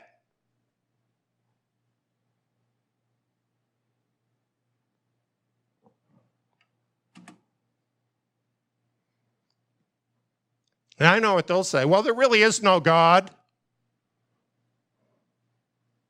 The fool has said in his heart, there is no God. They are corrupt and have done abominable iniquity. The things we're talking about are abominable iniquity. And the excuse, well, if we don't do it, somebody else will, doesn't work. There is somebody watching you. He who created the world is watching you. You are accountable whether you want to accept it or not accept it. It's still true. It's His world, not yours. Hands off.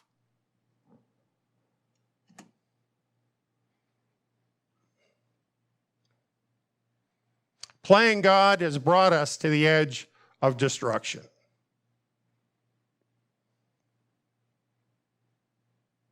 Right now.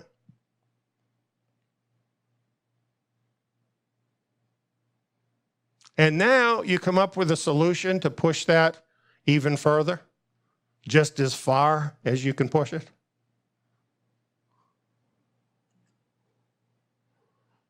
Which is to say, the fools will not turn back to God and repent. So the solution is not convincing these people to change their mind and be good people. They already made their choice. They wouldn't be who they are unless they'd already sold out to Satan, would they? So stop worrying about them. They're the enemies of God. They're the enemies of humanity. If some of them repent, all the better, but don't expect it.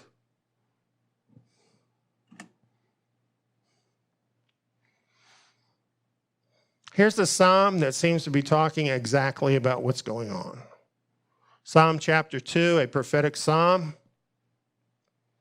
It starts out, why do the nations rage and the peoples plot a vain thing? Taking over, total control of the world, right down to every movement of every person. Taking the place of God is a vain thing.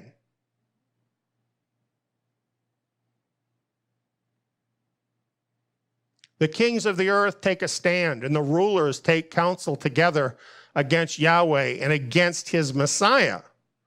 You see, these things they're doing, they are taking a position against the Creator and His Messiah, whom He has set forth to rule. And what do they say? Let's break their bonds apart and cast their cords from us. They can't control us. God can't control me. We're taking over now. That's what they're saying. That's what they want to do. That's what their one world government is about. Taking total control over those things that belong to God. Wresting that right out of His hand. He who sits in the heavens will laugh. Who do they think they are? Who do they think they are? They think they're pretty hot because they can build a cell phone. The Creator built the universe.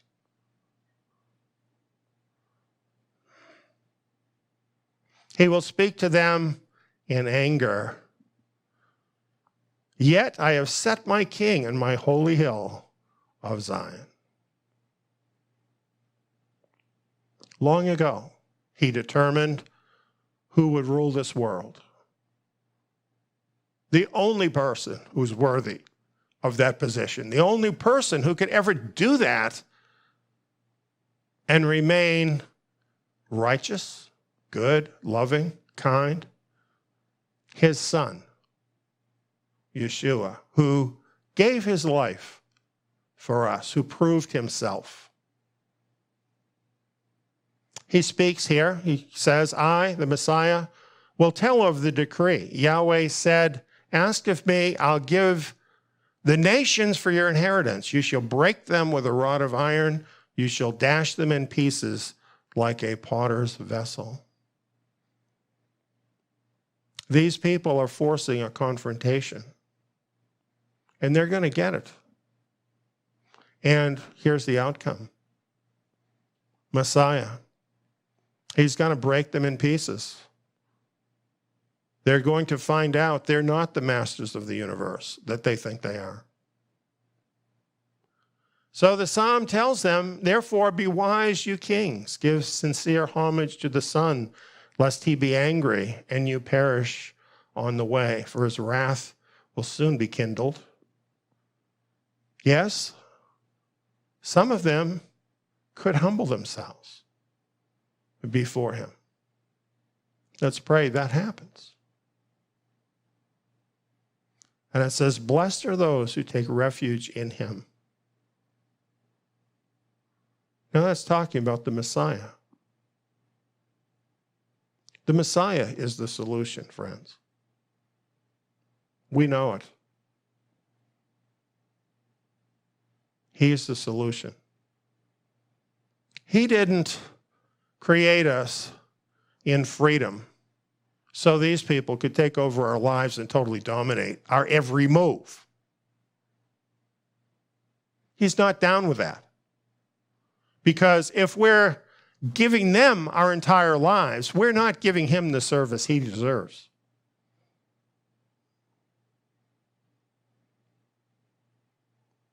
So he's not going to be happy with this, and anybody that knows and loves him isn't going to be happy with this either.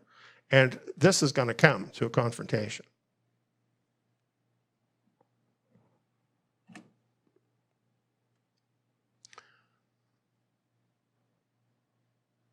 The book of Revelation talks about this. Revelation 11, 7 through 18. Revelation gives us a look into the future of the end of these days, speaking this prophetic prayer. We give you thanks, Lord Elohim, the Almighty, the one who is and who was, because you've taken your great power and reigned. The nations were angry, and your wrath came, as did the time for the dead to be judged and to give your bondservants, the prophets, their reward, as well as the holy ones, and those who fear your name, to the small and the great, and to destroy those who destroy the earth. That's the solution. Get rid of the people that are causing the problem. That's not our job. That's his job. And he says when he comes, he's going to do that. He's going to destroy those who are destroying the earth. And it is going to happen. Unfortunately, it's the only solution that will work. Because as long as people like this, who want to totally dominate everybody else, who want to rip off everybody, who want to take over all of the resources of the world, who want to dominate all the people, as long as those people are in the world, it can't be better. You know what?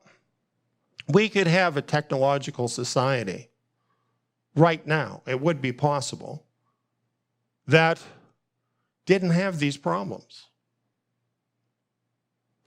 Could totally happen. Think about how our world is organized. Like, for instance, we talked about the vulnerable world, right? Do you think it's by accident that we have been totally separated from all means of support of ourselves? Do you think that's an accident, that it happened that way? Couldn't we just as easily have technology so that each of us could have our own land, our own home, with our own energy, even with existing technology, like, for instance, solar panels to provide our energy or other ways? Is there any reason we couldn't do that? Is there any reason that families and extended families couldn't be raising their own food in their own community, trade for things? That's how it used to be for a very long time. There's no reason that couldn't be done with a technological society. Do you need a car? You know, it's proven that hydrogen cars are totally possible. You could actually use water as fuel. You wouldn't be dependent on Exxon, big oil, at all. Everything is set up in such a way that we're all dependent on the elite of this world, and we are all supporting them. And they are draining everything away from us. It's all set up that way. And it's all set up to make us dependent on them, because that way we have no means to fight back.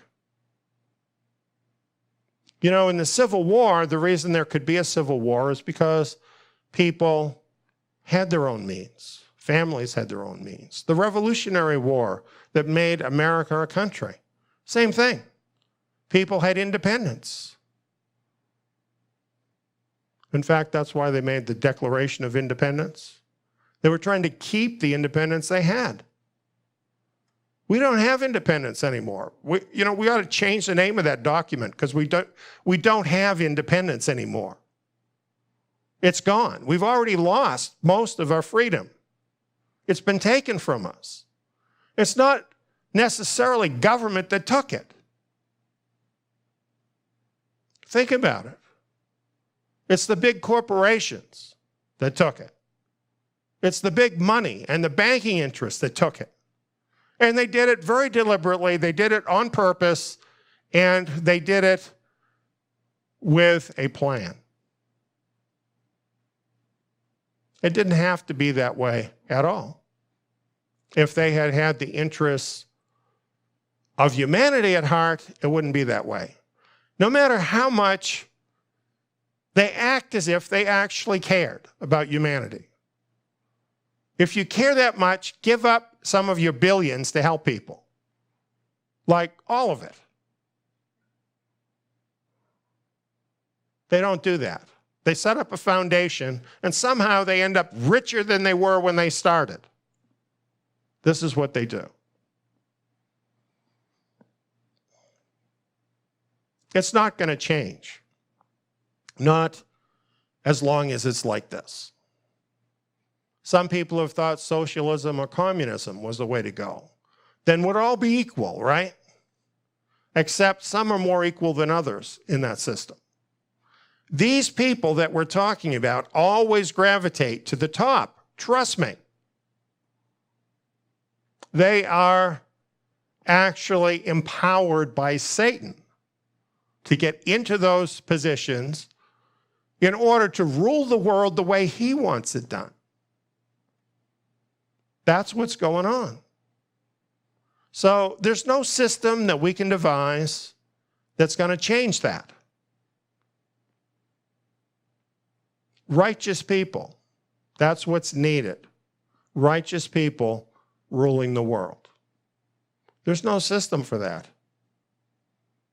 There's no system that can accomplish that.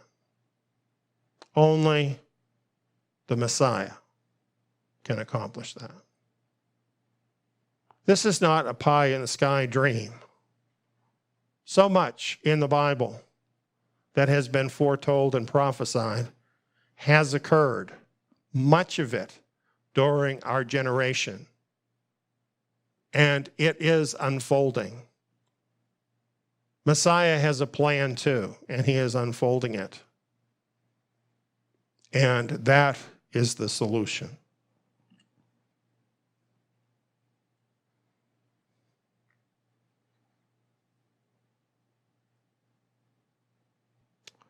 So here we are. We have a time of crisis. We're living in a time of crisis. And it's going to intensify. There's a war going on. And in the book of Revelation, it shows us that.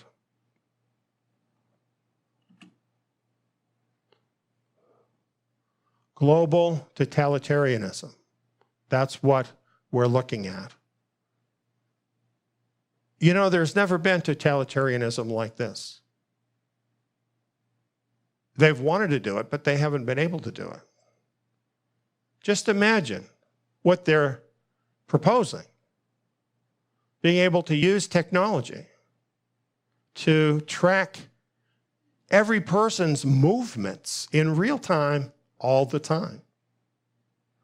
And whatever they don't like, to be able to instantly censor. And of course, the very worst possibility is if Elon Musk's vision goes along with this, and we have our brains actually wired into the system. Imagine that. What they're envisioning, there's nothing like this. There's never been anything like this. Yeshua talked about it in Matthew 24. He says, "For then there will be great oppression." Isn't that a good name for this? Great oppression, such as has not been from the beginning of the world until now, no, nor ever will be again. Could you describe this any better than that? Unless those days had been shortened, no flesh would have been saved. But for the sake of the chosen ones, those days will be shortened. Isn't that exactly what we've been talking about? Facing the possibility of the end of all life on earth. And we're there. And we're reassured. For the sake of the chosen ones, those days will be shortened. Messiah will step in. He'll put an end to that. He is the solution.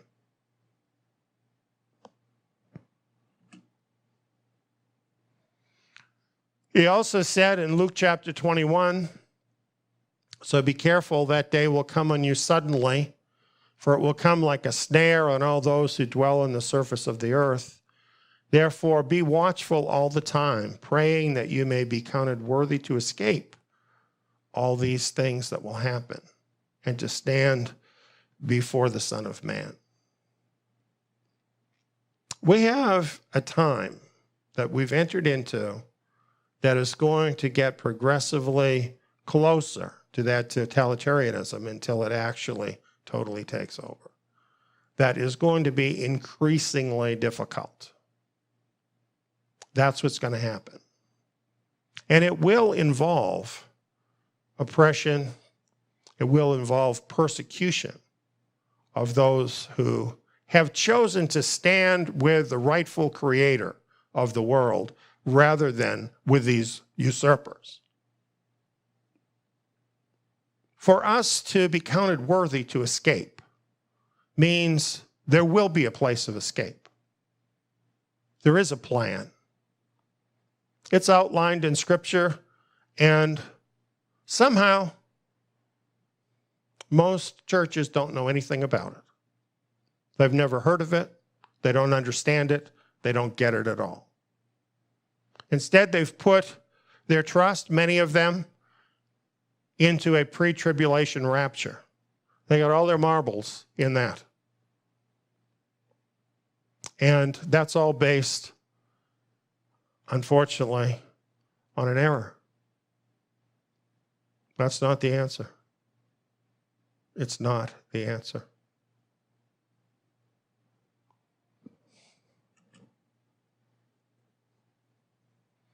We must escape out of all the nations where the global totalitarian regime will rule before it comes to total power.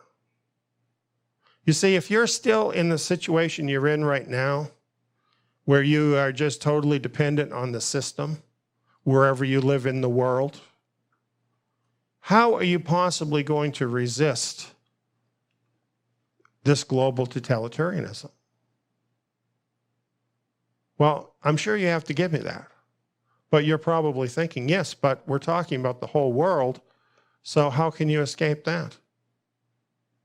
Well, there is a plan for that.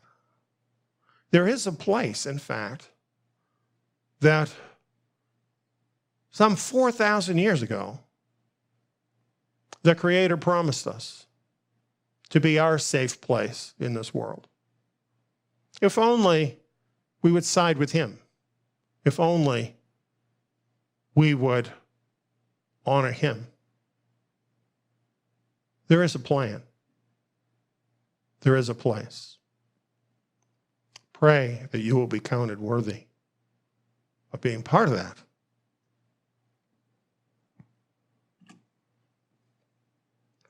The vulnerable world solution. We've got so much more. Hours. And you should invest them. We're not doing ourselves a favor by giving you all this information. It's just right there for you.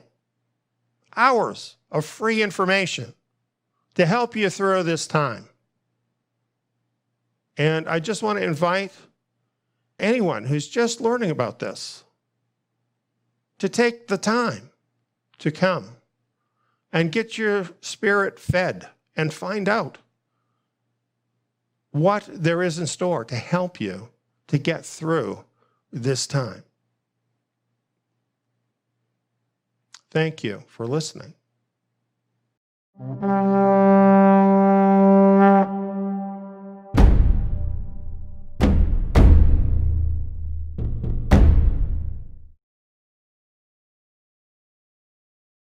For whatever things were written before were written for our learning, that we, through the patience and comfort of the Scriptures, might have hope.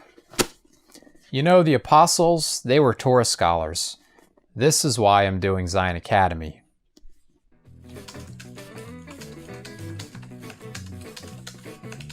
The lessons include 2-hour audio programs and quiz modules. All the lessons in the Torah can be applied to us today. Not to mention, they open up the renewed covenant scriptures in a whole new level, much like the apostles had understanding of the Torah.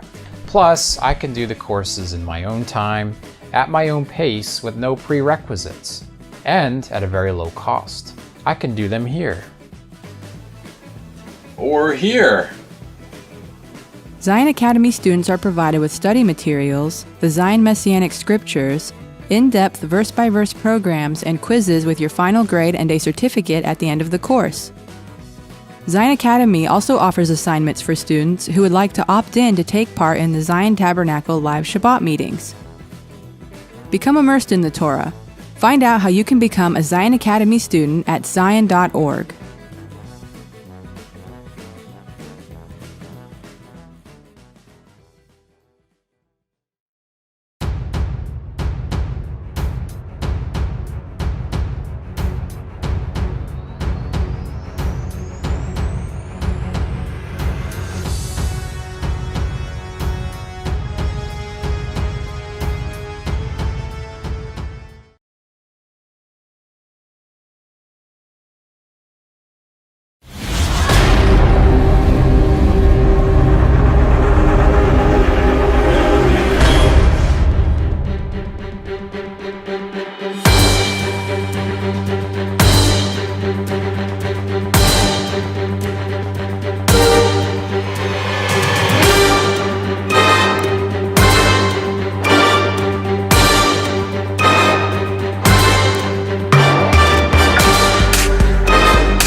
book of Daniel.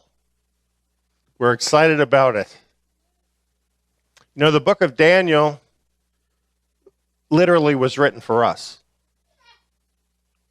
It's written for the people who would be alive, specifically of the remnant that would be alive in the final generation, when that great beast would emerge and take over control of the whole world. Daniel and his 3 companions were like us, like the remnant scattered through all of the Gentile nations. They didn't belong there. They were different. And somehow, when this great beast would emerge and take over the world, as Babylon did in the time of Daniel,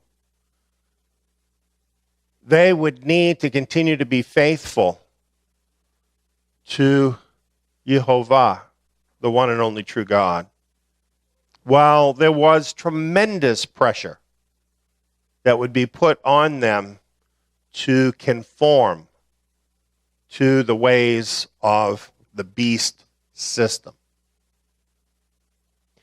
Now, we tend to think this is a new thing.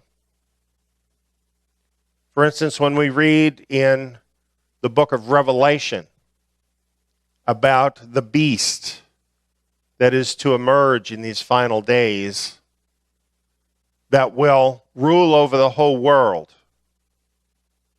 we tend to think that's a last days thing. And yes, in its final form it is. And this is the very worst expression of it that is soon to come upon the world. However, this has been going on for a long time. And Daniel and his 3 friends in Babylon set an example for us and are an encouragement for us that even as we know we will see this beast emerge and take over the world, it doesn't matter where you live. Do you understand that? The beast is going to take over the whole world. Many of you think you can go and hide out in the country somewhere, that you can choose some rural location and somehow get off the grid and the beast will not know about you. Have you heard of satellites? High technology? The answer for us is not in becoming survivalists. It's not in what we know. Yes, some of those things might help us. I'm not saying that that's all bunk. But the real answer is not in what we know. The real answer is in who we know. Let's see that as we look at Daniel chapter 3. Now, this is a favorite chapter. People love this story. This is real big with Sunday schools. Daniel chapter 3. Sometimes I wonder if they really know what this story is about. That this story is about something that soon all of us will be facing. Let's read the first verse. Nebuchadnezzar, the king, made an image of gold, the height of which was 60 cubits, and its width 6 cubits. He set it up on the plain of Dura in the province of Babylon. Now let's think about this statue. The Hebrew cubit is about 18 inches. So according to the Hebrew cubit, this image of gold at 60 cubits high would have been 90 feet in height. 90 feet. However, the Babylonian cubit was 3 fingers higher. That's about 3 inches more. That is enough to push the height of this statue of gold over 100 feet in height. This statue was placed in the plain of Dura.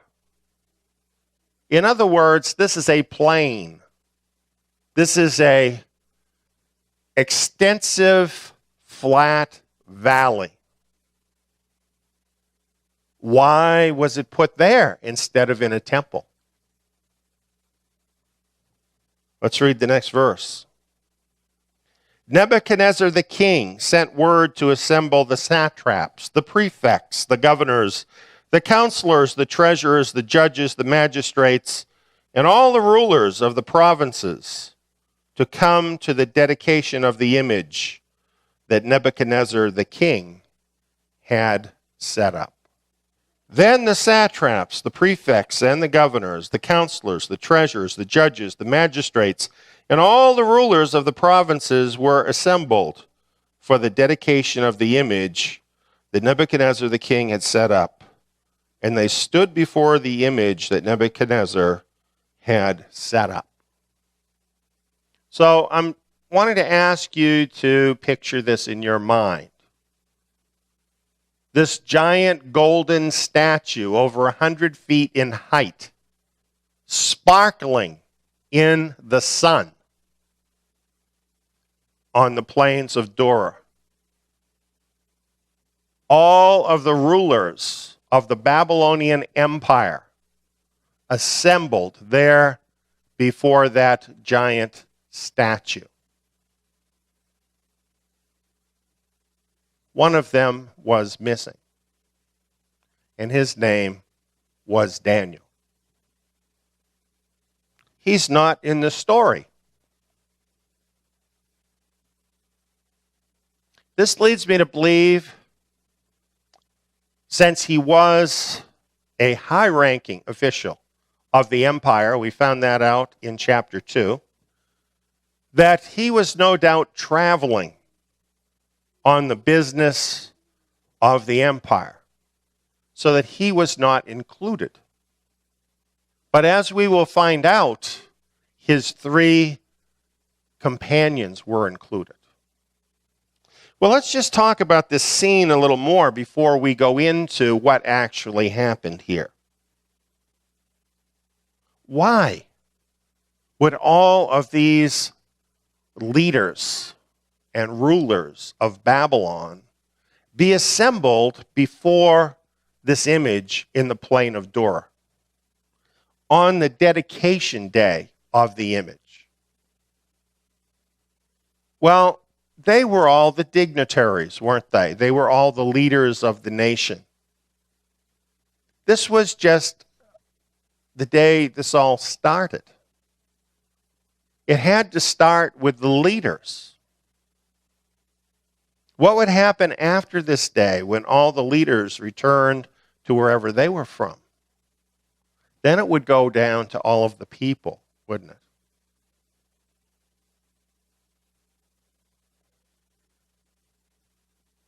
You know, for thousands of years, government and religion have been intimately connected. People who live in the United States, where supposedly there is a separation of church and state, don't fully understand about this phenomenon of how religion and the state have worked together down through time. And you will see with every major empire that they have always had a state religion. And the state religion is the source of the unity within the empire. That's what this is about. Now, there's a little more that we can learn about this. I want to share a quote from Gill's commentary, who in turn is quoting from the Talmud. This is some historical material from the Talmud.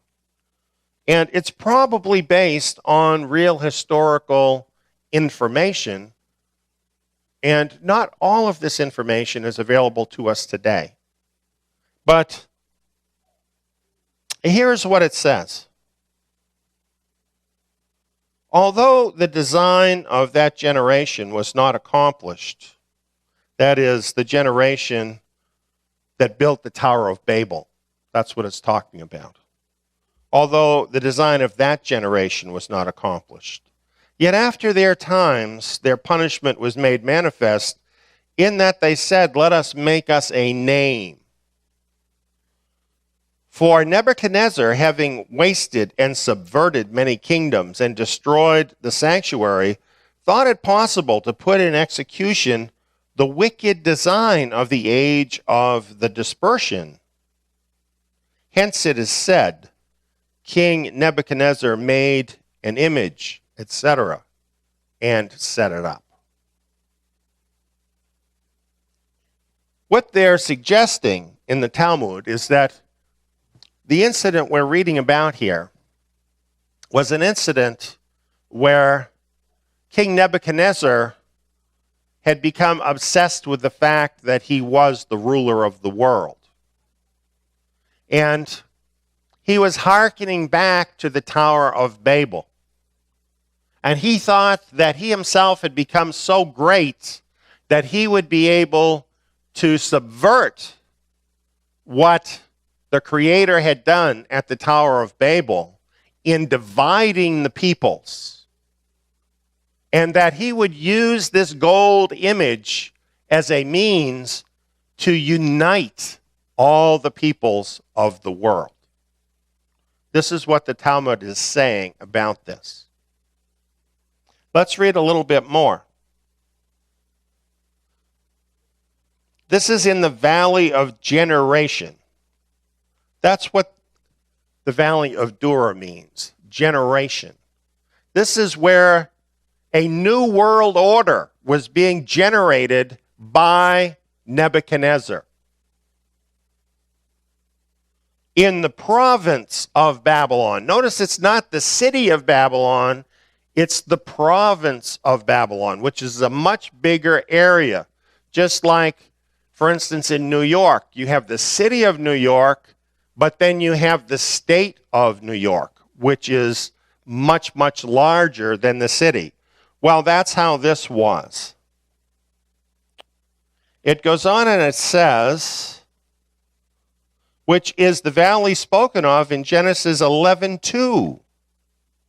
In other words, this is the same valley where the Tower of Babel had been raised, or was attempted to be raised, when it had been foiled. And Nebuchadnezzar was wanting to finish what had been frustrated. What therefore they could not do, he attempted to do. Hence he gathered all the people to worship the image, which agrees with Genesis 11:4. For he put a certain vessel of the vessels of the temple on the mouth of the image, on which was engraven the divine name, that he might render ineffectual the intention of the dispersed generation. Imagine that. What the Talmud is saying is he actually took a holy implement from the temple on which the divine name was and put it in the mouth of the image, essentially now blending the worship of the one and only true God with this image in an attempt to bring that worship under the authority of the image. thinking that that would break the power that had prevented Babel from being built. Let's read some more.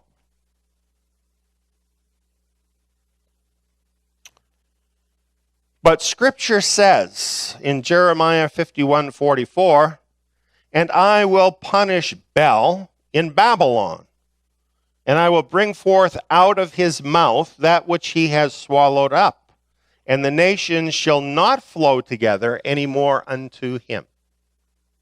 I bet you didn't know there was a scriptural basis for this, did you? It's a prophecy in Jeremiah.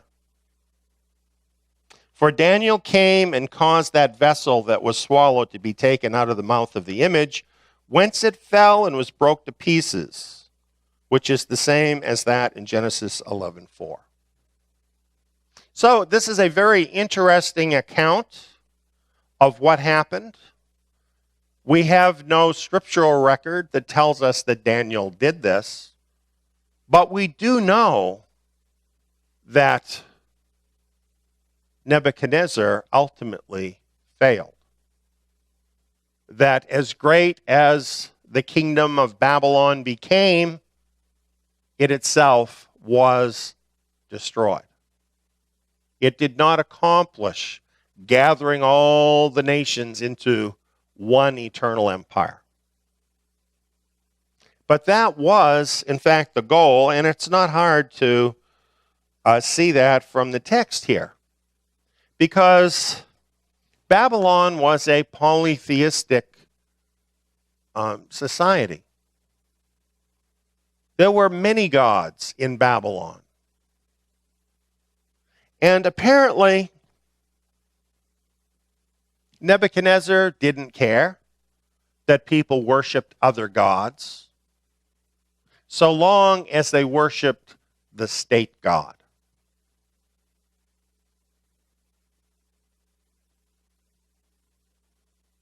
Friends, that is how it's going to be. There will be many Christians. There will be many Jews.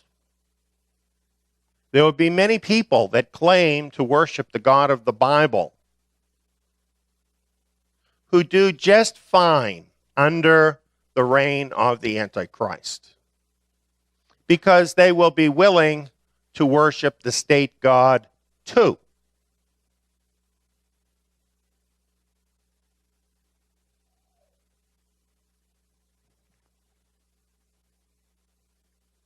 Well, let's imagine now all these leaders standing before this image. Then the herald loudly proclaimed, "To you the command is given, O peoples, nations, and men of every language." You see, this command is not just for the leaders, is it? It's through the leaders to all the people of all the languages, trying to reverse the Tower of Babel. That at the moment you hear the sound of the horn, flute, lyre, trigon, psaltery, bagpipe, and all kinds of music, you would have fall down and worshiped the golden image that Nebuchadnezzar the king has set up. This is a great national anthem that is going to be played with all of these different instruments. Really a great orchestra that was being assembled. And this is an incredibly intimidating sight, if you can just imagine this. You know, most of us can imagine when we were kids, maybe being assembled for an assembly in our school. And you might have a few hundred, you might have 1,000 people there.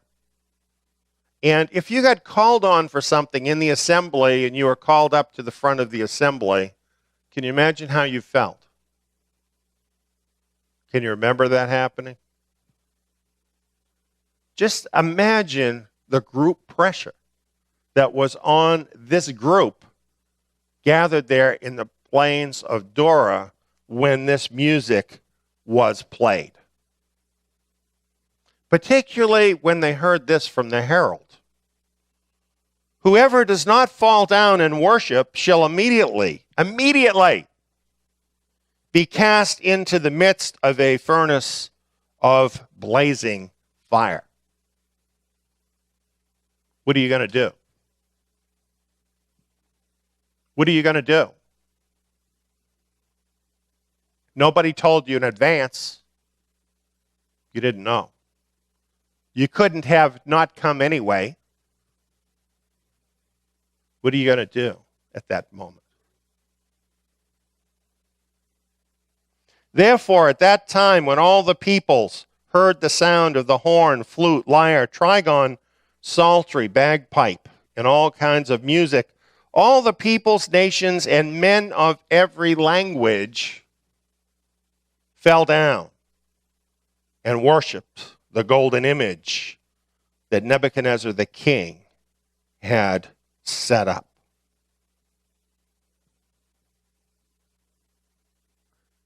Friends, you're reading about the future here. You're reading about the future.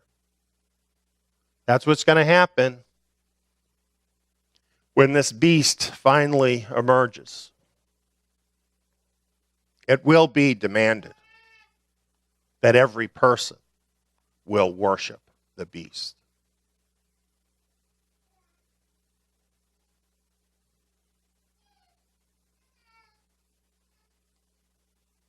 For this reason, at that time, certain Chaldeans came forward and brought charges against the Jews.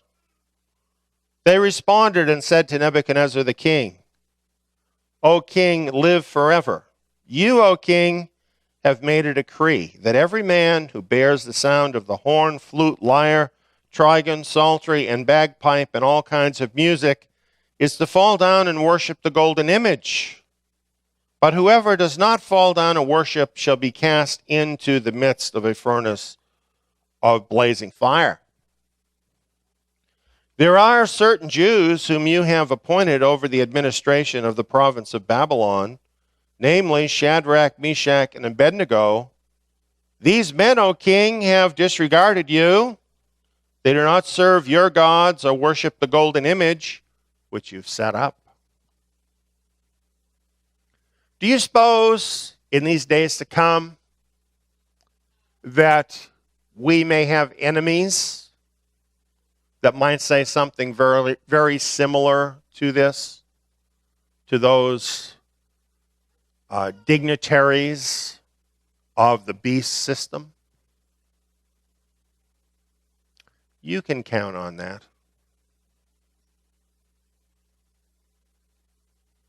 These men thought they had something to gain, you see, because if the king would just follow through, there's 3 new posts that are going to open up that some of those people, probably the very ones who are saying this to the king, could then step up into.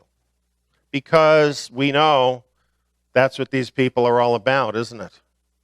Getting up another rung on the pyramid. And they will say and do anything to get there. So this is what happened.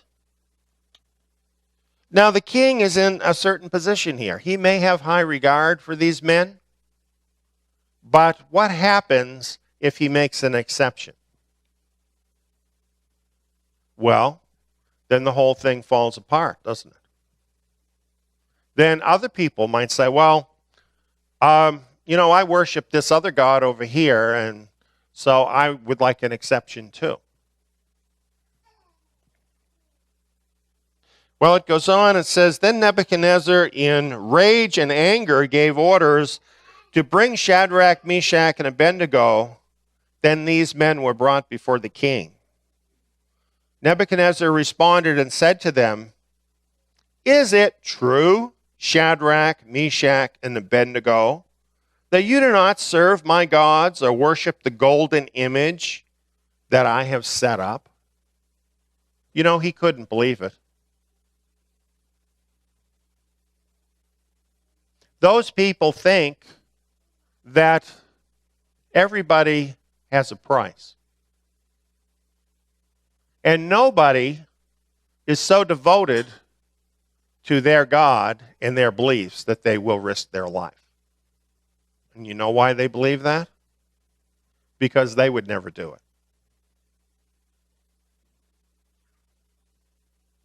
Well, he continues on. Now, if you are ready, at the moment you hear the sound of the horn, flute, lyre, trigon, psaltery, and bagpipe, and all kinds of music, to fall down and worship the image that I have made, very well.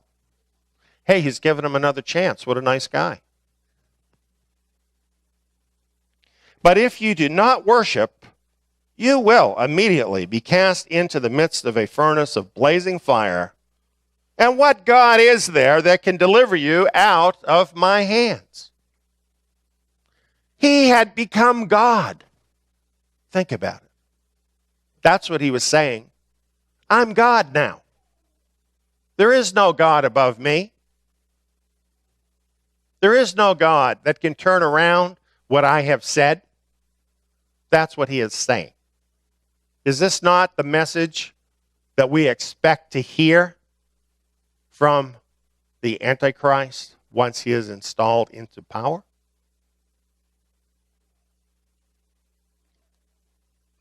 Shadrach, Meshach, and Abednego replied to the king, "O Nebuchadnezzar, we do not need to give you an answer concerning this matter. If it be so, our God whom we serve is able to deliver us from the furnace of blazing fire, and he will deliver us out of your hand, O king. But even if he does not, let it be known to you, O king, that we are not going to serve your gods or worship the golden image that you have set up." Now that's more than a great Sunday school story.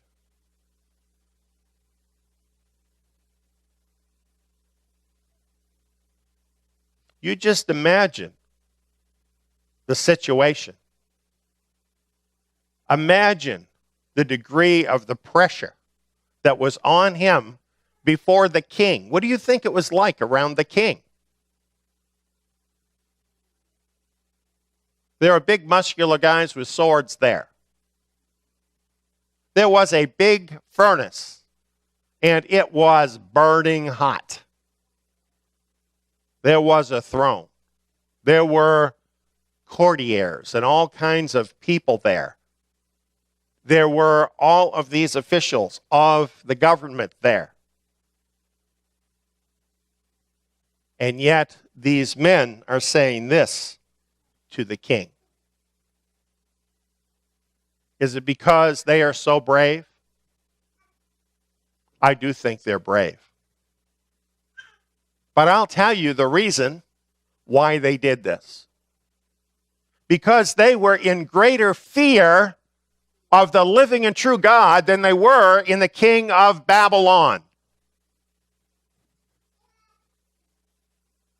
And they knew that no matter what he did, he could not touch their eternal hope. What a mistake that would be to throw that all away just to keep the favor of the king and the people. So what they did was not only brave, it was logical when you understand it. And beyond being logical, I think we have to see something else here. And that is, these men were speaking from their hearts. They were keeping the first commandment. Right? Love the true God with your whole heart, mind, soul, and strength. They had a deep love for their God. And they were in covenant with their God. And they were not going to violate that covenant for any reason. And this was not dependent. Notice this. on Yahweh saving them. Sometimes we think like that. We think, okay, I have this deal with Yahweh, and if I do the right thing, then he has to save me. If that's true, then why martyrs? Why do we have martyrs? Right? Why was Yeshua himself crucified for us? Why did all the apostles, save one, die as criminals?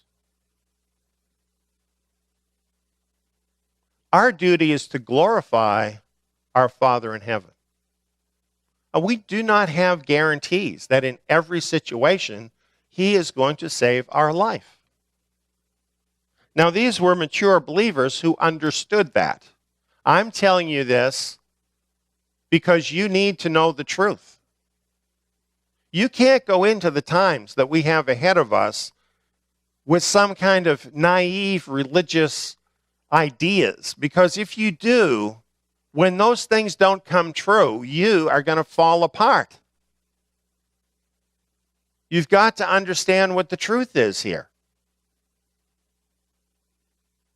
They understood, and they said, he can save us, but whether he does or not, we're just not going to do it.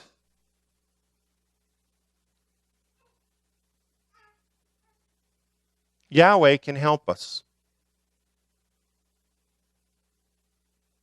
He can keep us from that moment if he chooses to. He can give us the strength to speak the truth and to endure it. Or he can save us.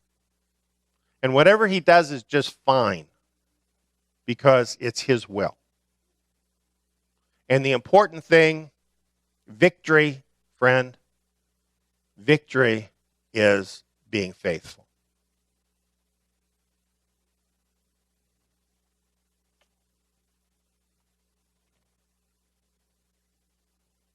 Then Nebuchadnezzar was filled with wrath, and his facial expression was altered toward Shadrach, Meshach, and Abednego. He answered by giving orders to heat the furnace 7 times more than it was usually heated. He commanded certain valiant warriors who were in his army to tie up Shadrach, Meshach, and Abednego in order to cast them into the furnace of blazing fire. Then these men were tied up in their trousers, their coats, their caps, and their other clothes, and were cast into the midst of the furnace of blazing fire.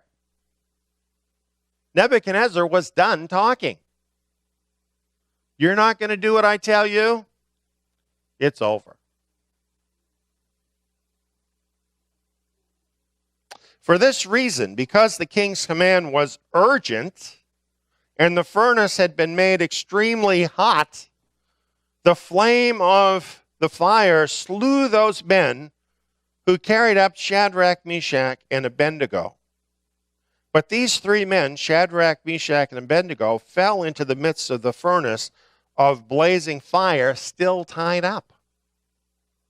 So imagine it. These big burly guys, right? These guards that have a hold of these men, in getting close enough to the fire to try and throw these men into the fire, they themselves were overcome by the heat and killed, so that Shadrach, Meshach, and Abednego then fell into the flames. They're tied up. What can they do about this? What can they do? There is a moment when we understand there's nothing that I can do.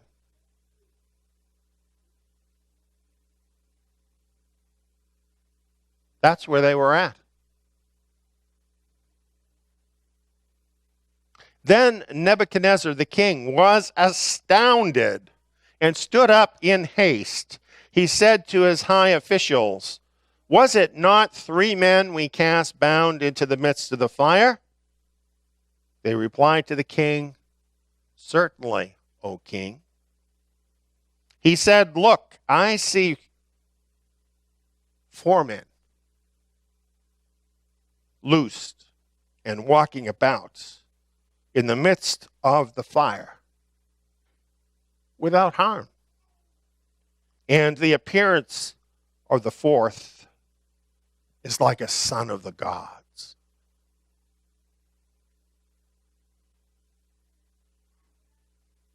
I will always be with you.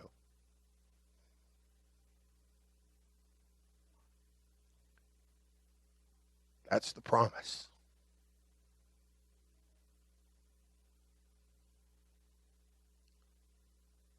Messiah told us before he ascended, I will always be with you.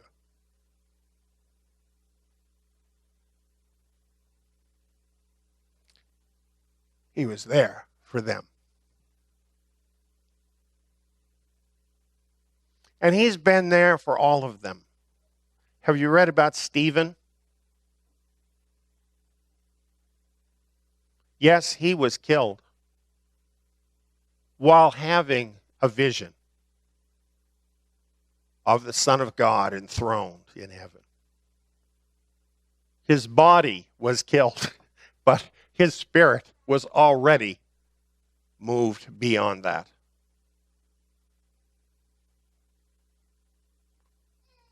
If you're truly his, he will always be there for you. You can absolutely count on that. Yes, there are no guarantees that your body will always be saved, but there is a guarantee that he will always be there for you.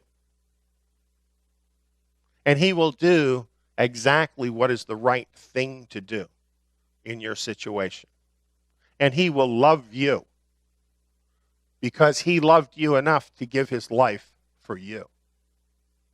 And when he comes back in glory, you will come back with him.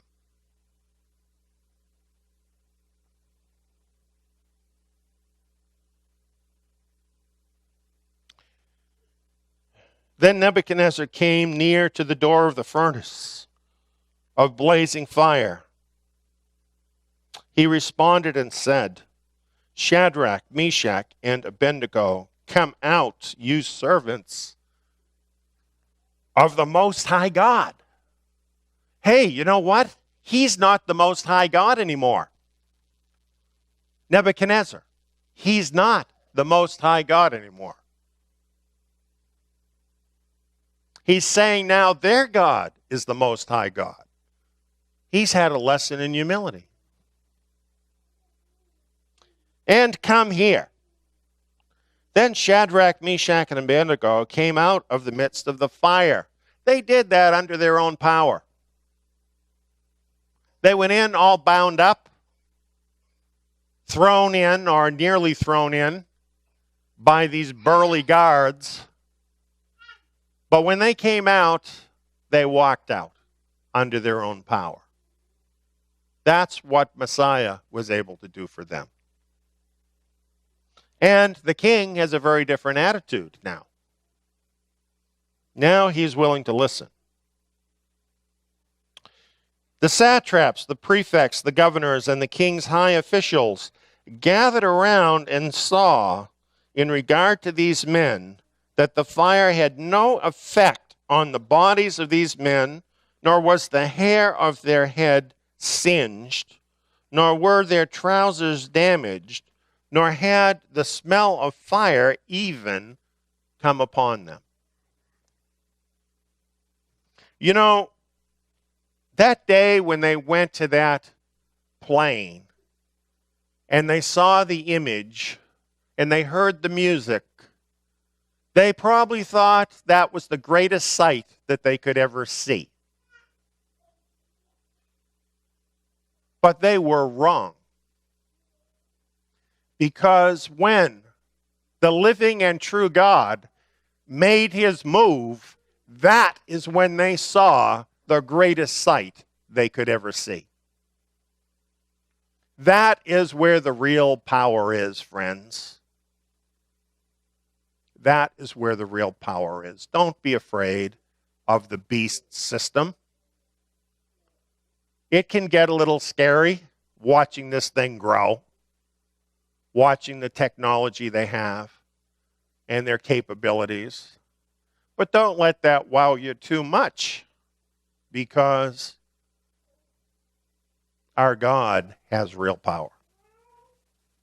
And even those people will have to acknowledge it.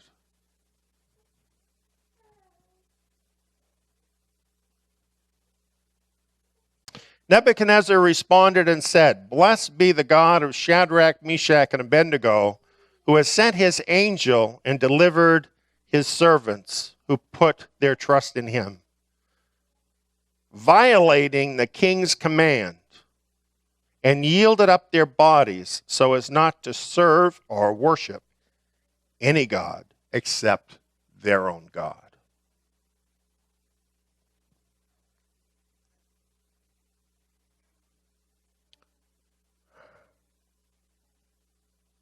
This is what's happening.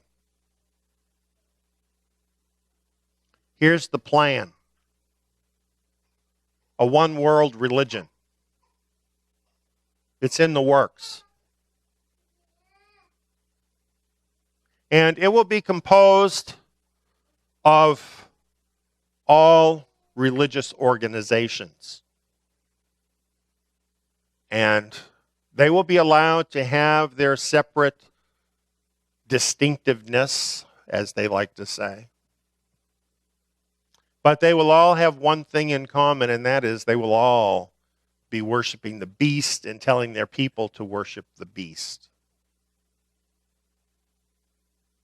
Anybody that doesn't get on board with that is worthy of death. Hey, they're still being polite. You're watching the news and seeing what's happening at this stage. This is just the beginning. They're being polite right now. You wait until they totally have control. When they have their hand right around the neck of the world, you watch and see what happens with believers. They're not going to be any kinder than this man. But they're going to be faced with something they can't imagine. They're going to come face to face with a power that they never thought was real. And they're going to find out that power is real. They're going to come face to face with an immovable object. And just think, the spirit of that all-powerful God lives in you right now. What we're reading about here, you can do. You can do this. I know what you're thinking. Oh, I don't think I can do that. I'm pretty scared.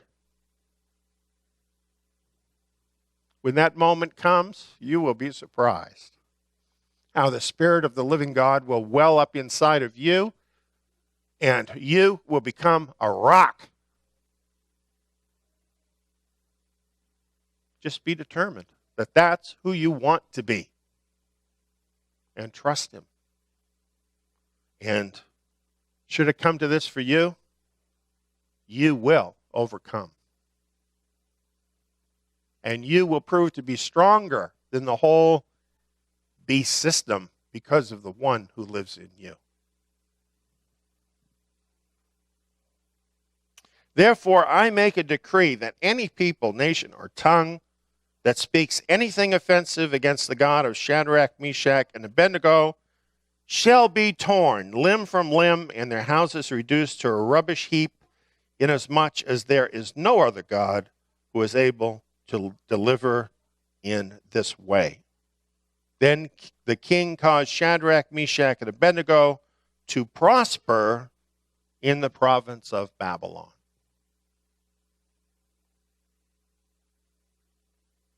Turned out well.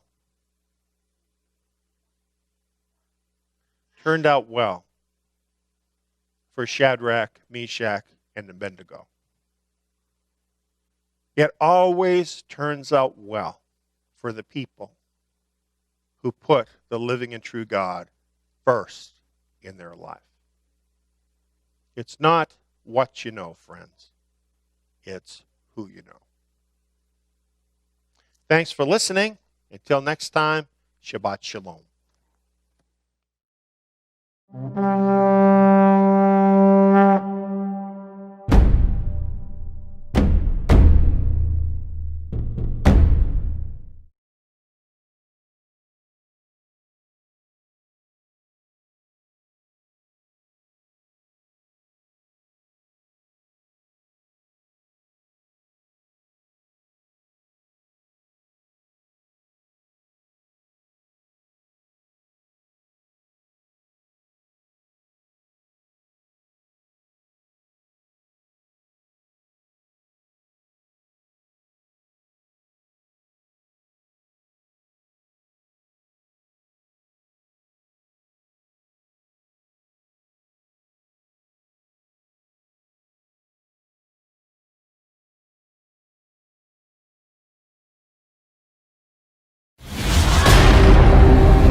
You know, a lifespan is pretty short. And recently I was talking with Dawn about this. And I was talking about how things were in the world when I was a kid. We were really amazed when the first satellite went up into space. It was called Sputnik. And everybody was worried because the Russians had gotten ahead of America. And today, how many satellites are sent up every day? Do you know? It's not even news, is it? There's so many blanketing the sky. The world has changed so much. And one thing that I see in the world is people have a very, very poor understanding of history. And because they don't really understand much about history, and I'm talking even people who should be educated people, right? But this isn't what they're teaching people today. And so they have a very poor understanding of history. I've been a student of history all my life from the standpoint of the scriptures. And what I've learned from history is that things go in cycles. And these cycles continue through history. And we are living in a certain cycle today that is really a cycle of catastrophe. This is detailed for us in what is called the Olivet Sermon. This sermon was given by Yeshua Messiah just shortly before his death to tell his disciples then and now about the things that would be coming. This message is very important to us because, as you will see as we go through this, this unquestionably applies to our time. So this is from Mark chapter 13, but you will find Matthew's version of this in Matthew 24, which is somewhat more extensive. And Luke's version of this in Luke chapter 21. And having all three of these Gospels is very important because from comparing them, we learn certain things we wouldn't know if we didn't have all of them. And you'll get an example of that tonight. So think about cycles in history, ages in history, and think about how those ages come to an end. That's really what we're talking about tonight. That's what Messiah was talking about. Now, as we go through this, I'm not going to go into each part of the sign that Messiah laid out. What we want to talk about tonight is more having to do with the big picture. I want you to understand something about the ages that Yeshua is dealing with here. I want you to get a picture over literally thousands of years. If you can see time that way, you'll have some inkling of how Messiah actually sees time. He is not locked into our short little lifespan. So he is able to tell us about the big picture. And that's what we really need to look at here. Here's how all this came up. It says here in Mark 13, 1 and 2, as he went out of the temple, one of his disciples said to him, Rabbi, see what kind of stones and what kind of buildings. Now, we've been talking about what was happening this last time that Yeshua went to the temple. Remember, he went there to judge it and to judge the power structure that was represented there. And he did judge them as worthy of destruction. And he told them that. So all of that had just happened now. And he's coming out of the temple. And you know what's happening? His disciples are looking at the buildings and are very impressed with the buildings. Now, somehow it seems to me they didn't fully get what Messiah had been saying because they're impressed with the buildings. Do you understand what I'm saying to you? The buildings were impressive, okay?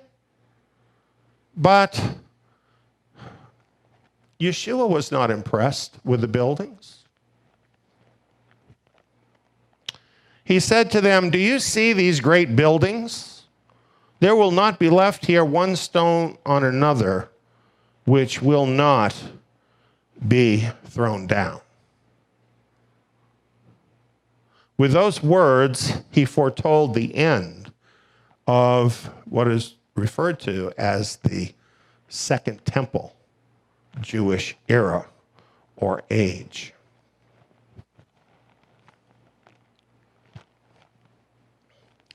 When they heard this, they immediately had a question. And I'm sure you would when you heard something so shocking.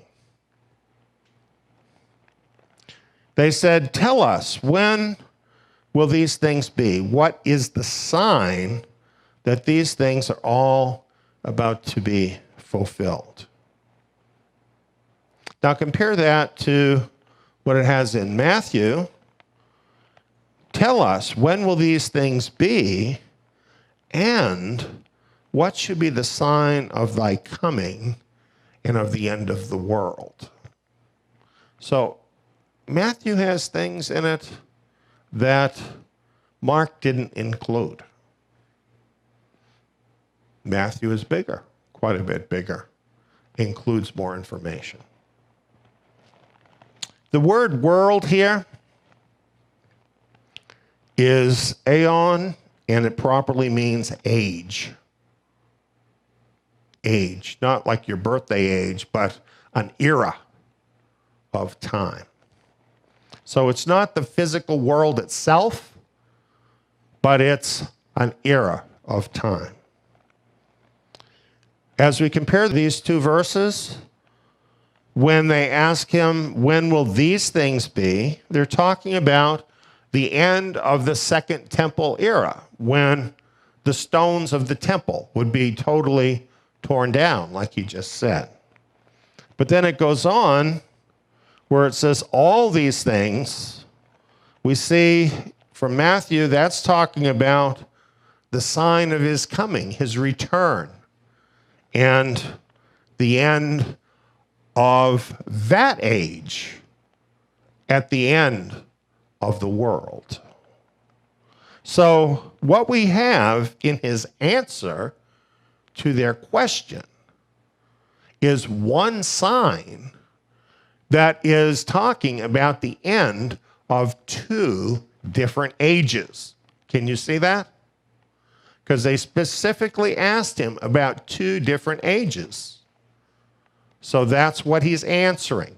Now, a lot of people don't pick up on this, so they get very confused as they read through these verses. And they say, well, is this talking about back then? Or is this talking about the very last days before he comes? And the answer is yes. It's talking about both. That's more simple, isn't it, when you understand that?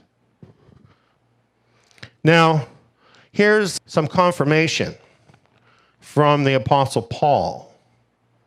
And here he's talking about what happened with the failings of ancient Israel. And he says, now all these things happened to them by way of example, and they were written for our admonition, on whom the ends of the ages have come. You see, Paul understood the big picture. And he knew he wasn't just speaking for people living during that age. He was actually looking forward to this age at the end of the world when Yeshua would return. So he doesn't say the end of the age. He literally says the ends of the ages. Paul believed exactly what I just explained to you. Why not? He had that information from the Olivet Sermon. He understood that it was talking about two different ages. So that's what he's talking about. So, a lot of times people say, well, the believers in the first century, they thought that that was going to be the end and that Yeshua was going to return then. They say that because they'll find things in the scriptures where the believers back then used terms like the last days. We're living near the end. So they think that that means that those believers thought that they were living in the very last days. But see, they knew they were living at the end or near the end of that Jewish age they were in. That was the last days for that generation. So, again, people don't rightly understand much in the scriptures because they don't have the bigger view of history. They don't understand Yahweh's time, and they make big mistakes. Obviously, Paul wasn't seeing things that way. He saw the ends of the ages. He saw that those ages had much in common. They both were completing cycles and would have similar signs and would benefit similarly from the examples in Scripture. Well, now let's look at Mark 13:14. In Mark 13:14, Mark says this: when you see the abomination of desolation spoken of by Daniel the prophet standing where it ought not, let the reader understand. Then let those who are in Judea flee to the mountains. Matthew says the same thing. It mentions the abomination of desolation. But in Luke, when it's talking about the same thing, It says, when you see Jerusalem surrounded by armies, then know that its desolation is at hand. So because we have Luke, we know that in this case, the abomination of desolation that Messiah is talking about is Jerusalem surrounded by armies. Now, why is it that Matthew and Mark are using a sort of code? You have to know what the abomination of desolation is, don't you, in order to understand what's being said. Whereas later, Luke is just telling us right out what it is. Well, it's because Luke wrote later after these other two, and it wasn't an issue anymore. There was no reason not to come right out and say it. But when Matthew and Mark were written, there was potential danger talking about this. And so biblical prophecy code was actually used to talk to one another. We ought to think about that, because having our own language based on the scriptures, having our own time based on the scriptures, is a protection for us against the enemies as we move closer into the last days. And realize everything in these verses tell us the whole world is going to hate you. Get used to that idea. It's going to get a lot worse than it is right now, and you're going to have to worry about what you say in front of people. And you know, it might be a good time to start practicing some of that.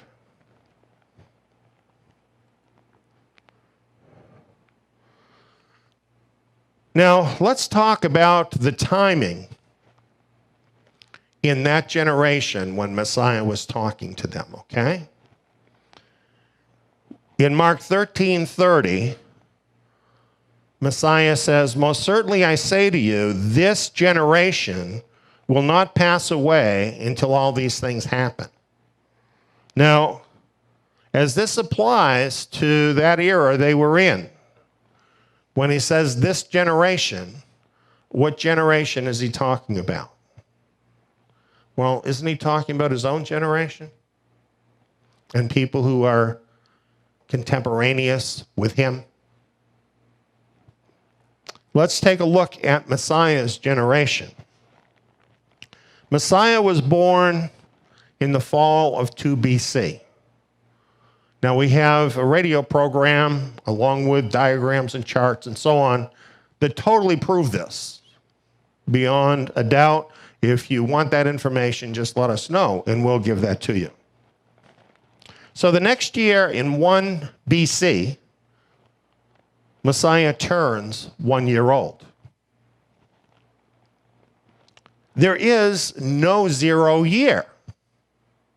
So after 1 BC, you are immediately in 1 AD. And Messiah is still 1 year old. And he doesn't turn 2 until the fall of 1 AD. So that means for most of the year, 1 AD, he's still 1. You follow me? So when it turns 2 AD, how old is he? He's 2, right? When he's 3, he turns 3 in the fall of 2 AD. But for most of that year, after he turns 3, it is then going to be 3 AD.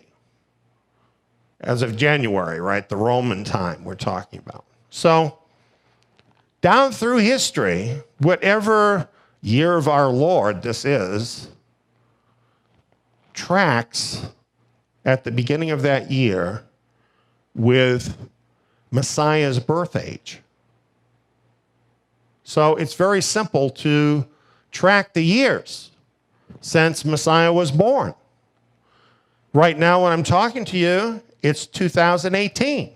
It's not the fall yet. So how old would Messiah be as a man if he was still here? 2018 years old, right? Doesn't that make it easy to figure the time? That means that at age 70, it would be 70 AD. Now, here's another chart that I made up that has some of the important events that happened during that 70-year period, starting with Messiah's birth and ending with the destruction of the city of Jerusalem with its temple.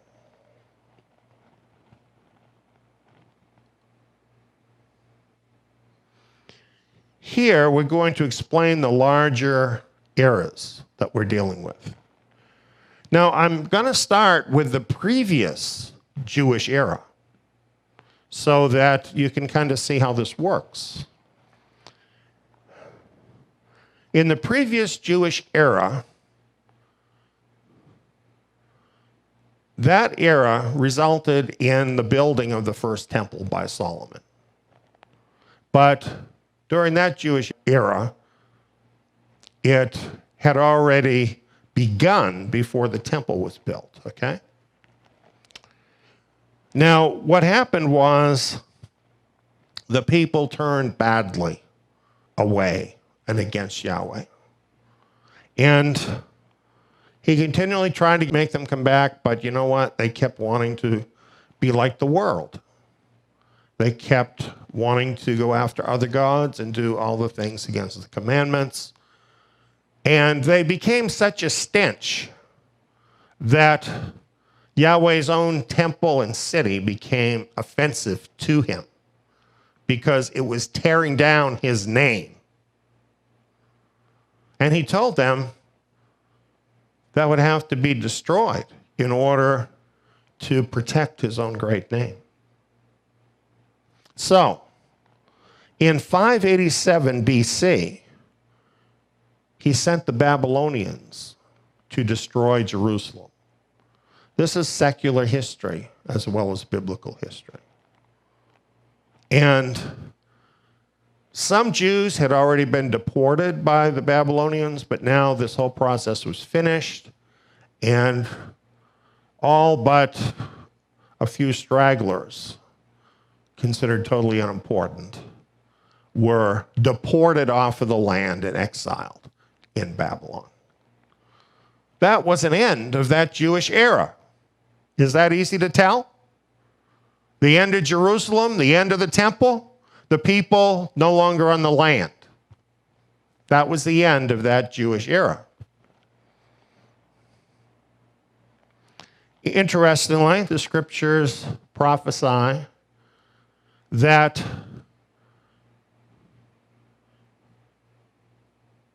the Israelites, the Jews, would be exiled from the land for one generation, for 70 years. Here's how it worked out.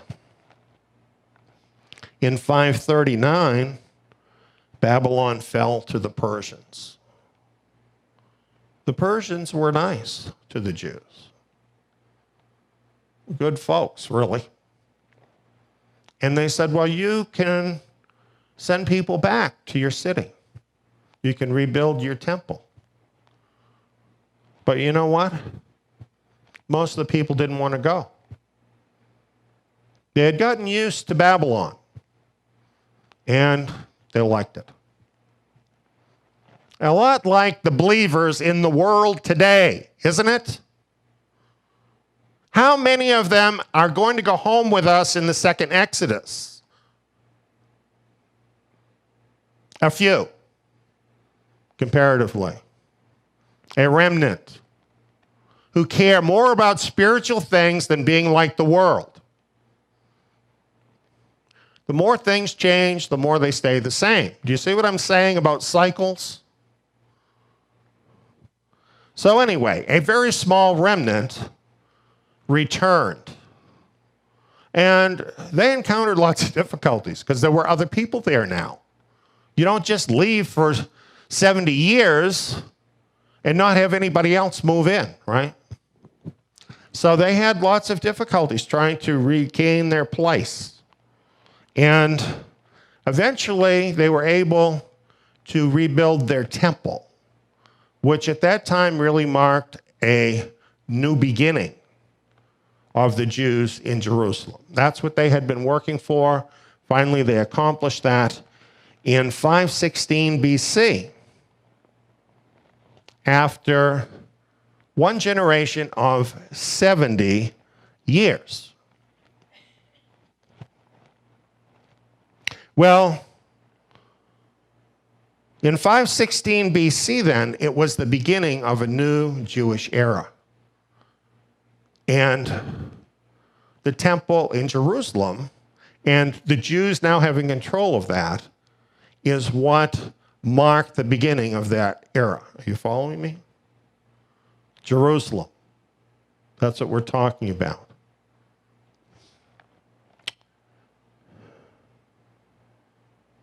That made Jerusalem Jewish once again. Jerusalem is Yahweh's time clock. 516 BC. They get to 2 BC. That's a long time later, isn't it? Hundreds of years.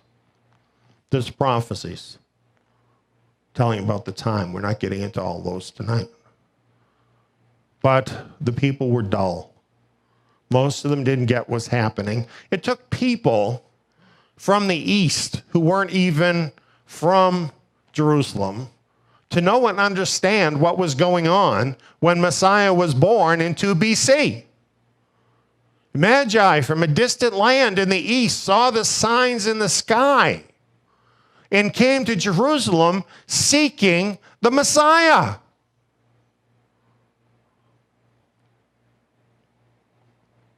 They should have known.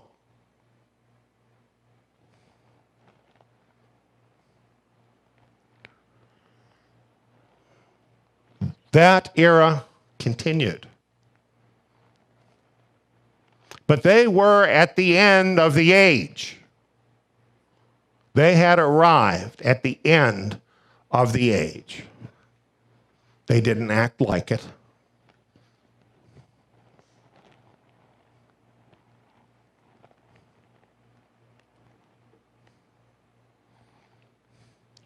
Luke 19, 41 through 44, we have these verses. Speaking of Messiah, it says, "He wept over Jerusalem, saying, if you, even you, had known today the things which belong to your peace, but now they're hidden from your eyes. For the days will come on you, when your enemies will throw up a barricade against you, surround you, hem you in on every side, and will dash you and your children within you to the ground. They will not leave in you one stone on another, because you didn't know the time of your visitation." Think about that.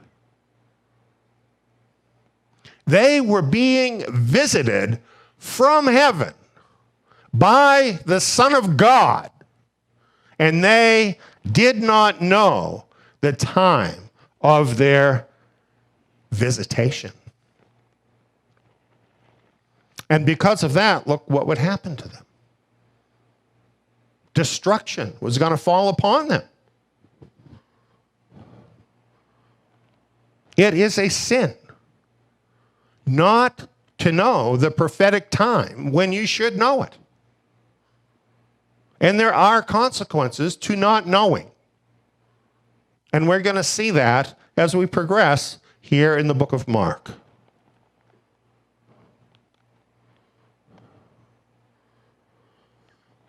The time of Messiah's visitation his generation did not pass away until his words had been fulfilled. He said this, "Most certainly I say to you, this generation will not pass away until all these things happen."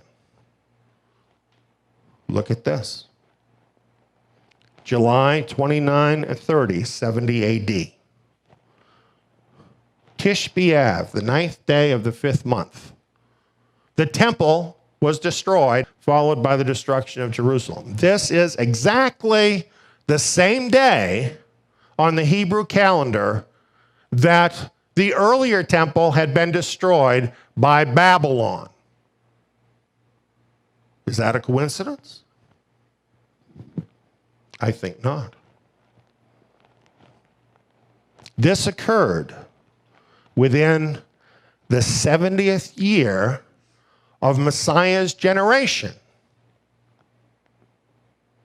Just 2.5 months later,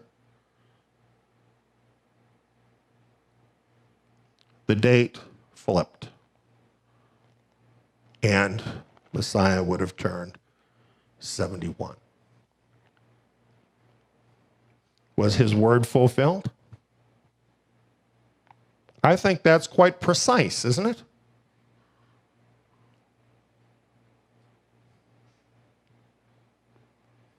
That's the end of that Jewish age. You see, the thing is, when you know history and you know the scriptures, you can't be fooled. Nobody could set that up, right? Is some guy that hates the Bible going to go to the Romans and say, listen, you've got to go in there and attack them exactly in 70, exactly on this day? Doesn't happen like that, does it? It's history here showing you how Yahweh is in control of history itself. His prophecy is not wrong.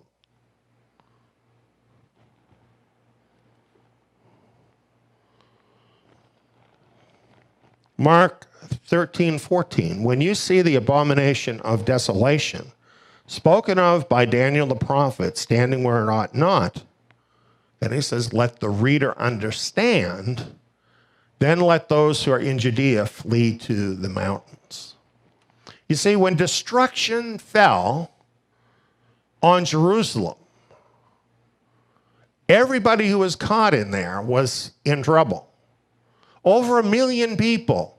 According to one estimate, 3 million people were killed by the Romans. And many more were taken into captivity. And quite a lot of people died of famine during the siege. And some pretty awful things happened in there. It's a horrible story. It's absolutely a horrible story.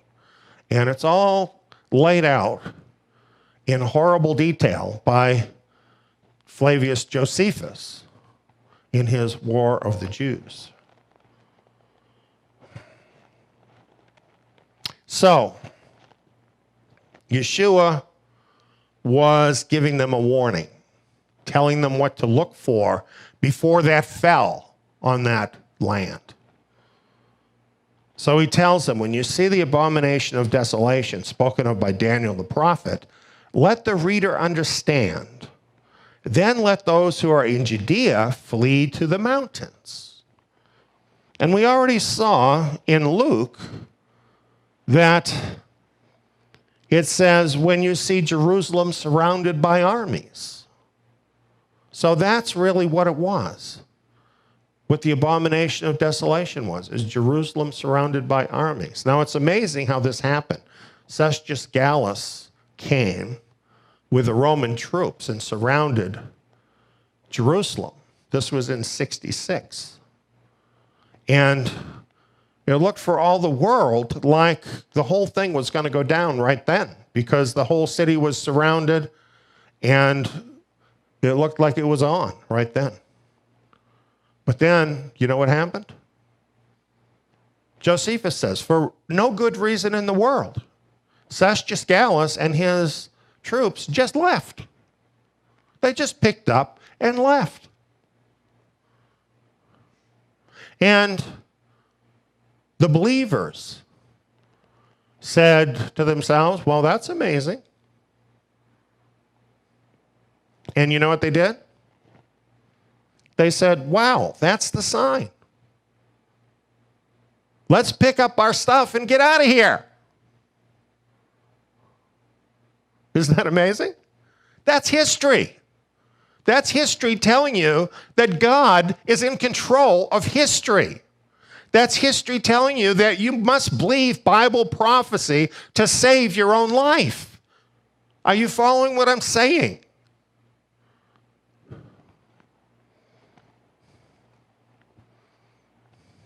Realize that in this case,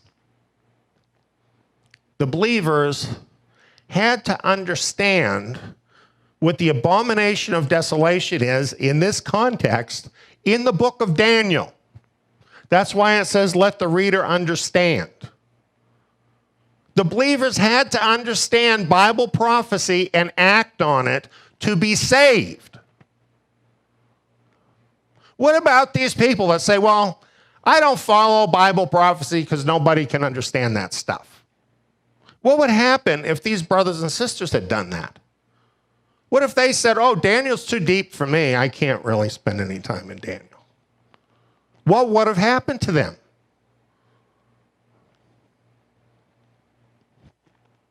Yeshua gave them a clear sign.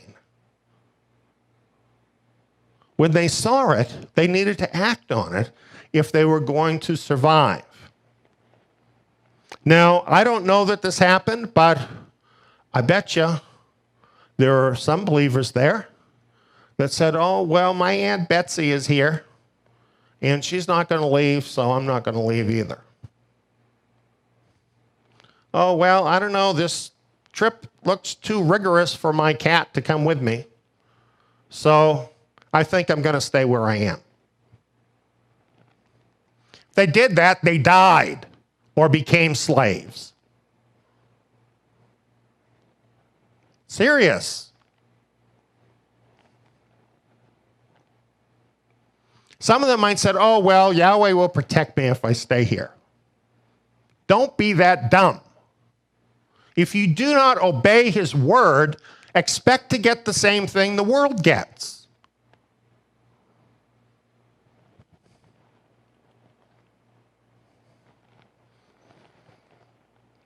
Here's proof from history as to what happened. This is from a church historian from the 4th century. So he's writing it from a Gentile Christian perspective. He says, the people, Nazareans of the church in Jerusalem, were commanded by an oracle given by revelation before the war to those in the city who were worthy of it, to depart and dwell in one of the cities of Perea, which they called Pella. To it, those who believed in Christ traveled from Jerusalem, so that when holy men had altogether deserted the royal capital of the Jews and the whole land of Judea, the judgment of God at length overtook those who had committed such outrages against Christ and his apostles and totally destroyed that generation of impious men. Don't you think this is remarkable? Don't you think this is like one of the most important things that ever happened in history? Messiah came. He told them that that generation would see this end of Jerusalem. He gave the sign to his followers, and here we have a historical account that they listened to what he said, they acted on it when they saw the sign, and they were saved, and the rest of Judea suffered this heavy end. Neon lights, right?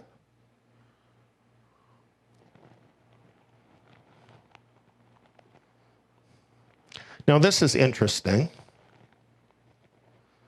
after that had happened, okay, in the next century. So we're talking maybe 60 or 70 years later. The Gentile church broke off from those Nazarene believers and labeled them as heretics. There were a lot more Gentiles then. So, people regard the original group as being the heretics and the Christians that broke away as being the continuation. It was actually the very opposite, right? Isn't that interesting? Another church historian wrote this about it. This heresy of the Nazarenes exists in the Decapolis in the region of Pella. From there it took its beginning after the exodus from Jerusalem, when all the disciples went to live in Pella because Christ had told them to leave Jerusalem and to go away since it would undergo a siege. Because of this advice, they lived in Perea after having moved to that place, as I said. So he's calling the believers who obeyed Yeshua Messiah heretics.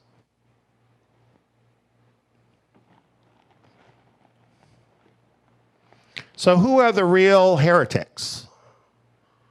The Nazarenes were the original Messiah followers who were saved by obeying him. The Gentile church broke away from the original group, and what did they give us? The Roman church and the Dark Ages and all the lies of Christendom. It's not hard to figure out who the real believers are and why we need to get out of the pagan church system.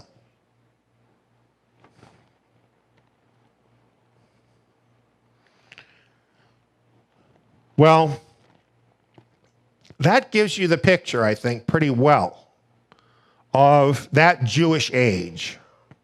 Now you understand there had been an earlier Jewish age, and that one didn't end well either. There was a generation there for them to get their act together. Then there was another Jewish age. We just talked about the end of that, when Messiah came, right? One generation of 70 years, giving them a time to repent, giving those who would listen a chance to be separated out from those who were going to receive the judgment. That's exactly what happened during that time period. And then in the end, kabam. Luke 21 puts it like this. When you see Jerusalem surrounded by armies, then know that its desolation is at hand. Then let those who are in Judea flee to the mountains, where they fled to Pella. This is in the mountains of Syria. Let those who are in the midst of her depart. Let those who are in the country not enter therein. For these are days of vengeance, that all things which are written may be fulfilled. Woe to those who are pregnant and to those who nurse infants in those days. For there will be great distress in the land and wrath to this people. They will fall by the edge of the sword and will be led captive into all the nations. Jerusalem will be trampled down by the Gentiles until the times of the Gentiles are fulfilled. This is so simple that it amazes me that people don't understand this. It is so simple. What Yeshua is telling us is that era, that age of the Jews in Jerusalem was going to meet a violent and bloody end. Isn't that easy to say? And then they were going to be led captive into all the nations. Did that prediction come true? And then it says, Jerusalem will be trampled down by the Gentiles. Did that happen? Was there now a new age, an era, where Jerusalem was trampled down by the Gentiles? Did that happen? And was that age ever at a point where it was fulfilled? In other words, that Gentile age was at an end, which implies then a new Jewish age, doesn't it? Doesn't it?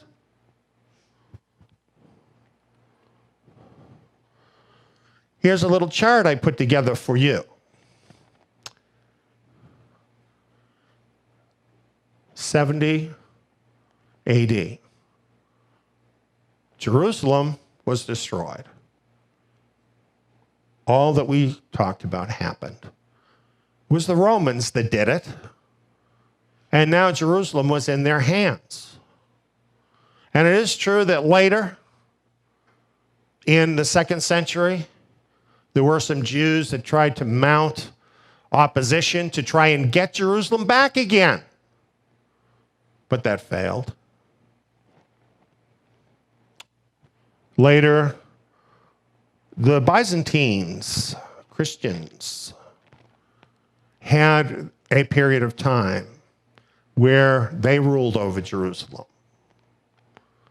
Later, there were Muslim conquests, and this kind of different Muslims did this. And then, of course, there were their Christian crusaders that took back Jerusalem, or I shouldn't say take it back because they never had it, who took Jerusalem. The Mamelukes and Ottomans, Muslims, took Jerusalem. And in 1917, the British took it at the end or near the end of World War I. And finally, in 1948 to 1967, it was under the control of the country of Jordan. Do you see why it uses the language, the times of the Gentiles? Because there were different times here, a lot of different Gentiles. The scriptures are very specific in the word choice. Jerusalem will be trampled down by the Gentiles until the times of the Gentiles are fulfilled. Well, what would you expect to happen when the times of the Gentiles are fulfilled? Knowing the history, wouldn't that mean you have a Jewish Jerusalem again? Times of the Gentiles are over. You have a Jewish Jerusalem again. What we're talking about is the liberation of Jerusalem. June 7th, 1967.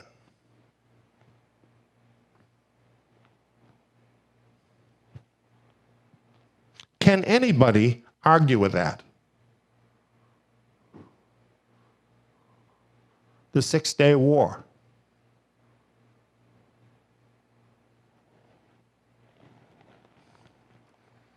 I was a young man when this happened. It was one of the most amazing things anybody had ever seen. It was all over the news. And it truly was incredible. The Jews were once again in control of Jerusalem, and they still are.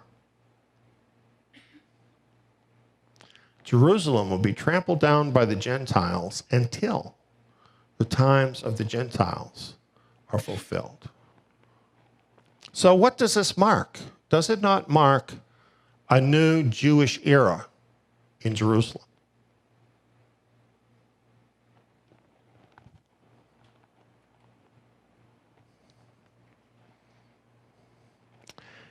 Mark 13 goes on from this point. As a matter of fact, each of these goes on here, but we're looking at Mark's version right now. It says, in those days after the oppression, that is, after the tribulation, the sun will be darkened, the moon will not give its light, the stars will be falling from the sky, and the powers that are in the heavens will be shaken. Well, all of these things are signs that are also mentioned by the Old Testament prophets, things that happen right before Yeshua's return. Goes on, then they will see the Son of Man coming in clouds with great power and glory. Then he will send out his angels and will gather together his chosen ones from the four winds, from the ends of the earth to the ends of the sky. So how does this third age of a Jewish Jerusalem end?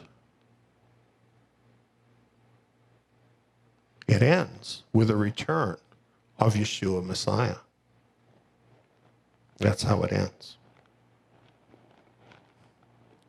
It goes on and it tells us some more here to help us understand about the time. Now, what you're looking at is a picture of an early fig. This is when, in the spring, the leaves are sprouting, blossoms come out, but there are some early figs that are edible. Now, from the fig tree, learn this parable. When the branch has now become tender and puts forth its leaves, you know that the summer is near. Even so, you also, when you see these things coming to pass, know that it is near at the doors.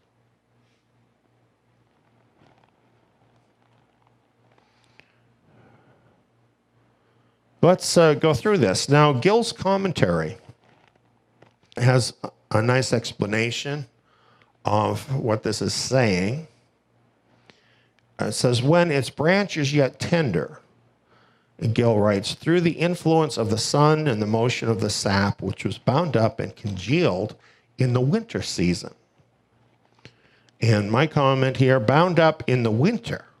The winter is this long period of the Gentile times, right? But sap is now flowing. Israel is once again in the land. And puts forth leaves, and Gill writes, from the tender branches, which swell and open and put forth buds, leaves, and fruit. And I put new growth. New growth. Could this be the returning remnant of Israel? And it goes on, you know the summer is nigh, spring being already come. In other words, the fig tree putting forth her green figs is a sign that the winter is past, spring has already come, and summer is at hand. So I think this is where people make a mistake about the fig tree. A lot of times they say, well, the fig tree is Israel, and the beginning of the generation has to be then when Israel became a nation. But when you look at the words more closely, what this is telling you is that the sign occurs when it's already springtime. In other words, there's already evidence of Israel in the land. So it's later than the very beginning. And a couple Sabbaths ago, I brought up this slide, which was from our presentation in Matthew about figs. And it's not exactly correct to say, well, figs picture Israel. They don't just picture Israel. They picture rotten Israel and righteous Israel, right? And according to Jeremiah, the good figs are the figs that are the first ripe figs. The spring figs, the ones, by coincidence, that Messiah is talking about in his parable. The first ripe figs, we have seen, picture the righteous remnant of Israel. So, this portion of Scripture is not exactly talking about what people think it's talking about. It's really talking about the remnant springing up. And this is a late sign. It happens relatively late in the process. It's happening now, and we're pretty late in the process. It's spring. And when this fully happens, when it's finished, summer is near. It's at the doors, it says. In other words, we're there. When the remnant of Israel are raised up and they return to the land, it is a very short period for all of the end time events to tick off very rapidly and for the Messiah to return. Mark 13, 32 and 33. But of that day or that hour, no one knows, not even the angels in heaven, nor the Son, but only the Father. Watch, keep alert, and pray, for you don't know when the time is. Well, we've talked about this before. This phrase, that day or that hour, no one knows, actually refers to one of the feasts, Yom Teruah. We can never know exactly what day it's going to be because it falls at the end of the dark of the moon. And that period can be 2 days or it can be 3 days. So the only way you can know when it comes is by watching. This is all about watching here. This is Yeshua Messiah telling us he's going to come at a feast of trumpets, but it's also him telling us we need to watch. Now, he says, you don't know when the time is. Does that mean you can never know when the time is? Interesting question, isn't it?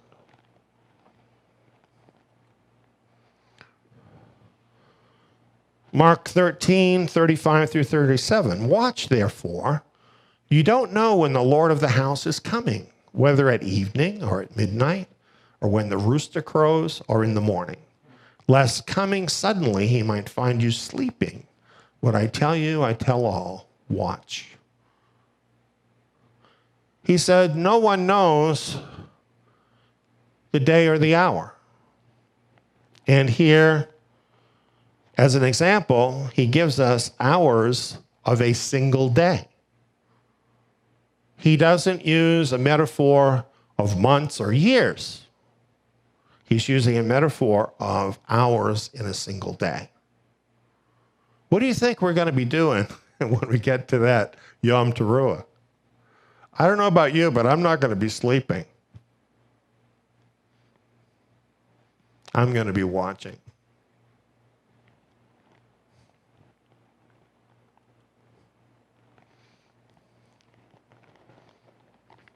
Here's from 1 Thessalonians 5, 2 through 4.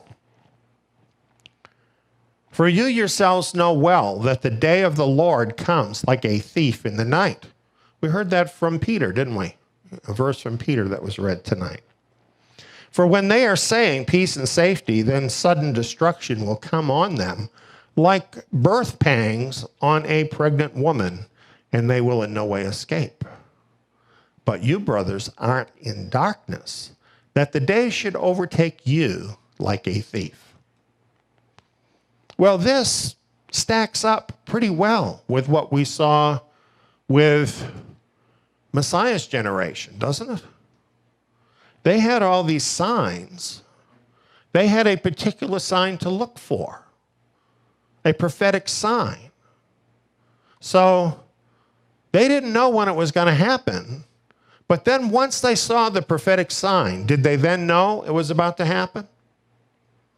They did, didn't they? You see, for a period of time, people might not know. But then when the prophetic signs happen, then we're going to start to know, aren't we?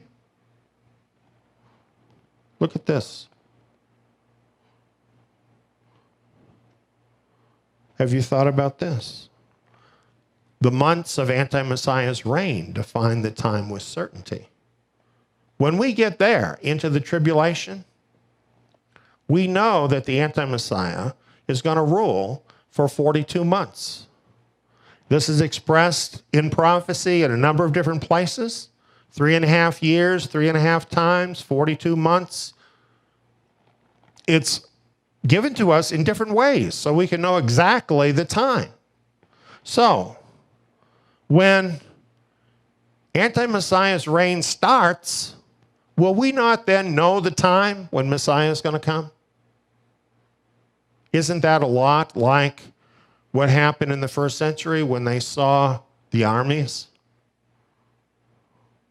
So you see, when he says no one knows, it doesn't mean forever nobody will know. Certainly when it happens, they'll know. Back up 3.5 years, when the Antichrist is in power, they'll know. What about backing up some more?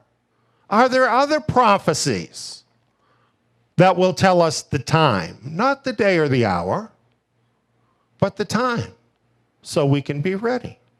Well, we're not in darkness like the world. It should not catch us like a thief. As we've already seen, not knowing the time is a sin that can get you killed. We will need to know the time.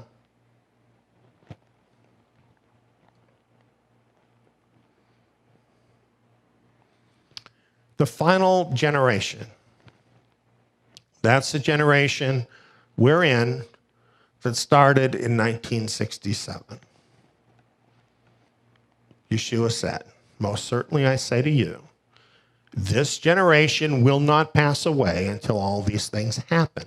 Heaven and earth will pass away, but my words will not pass away.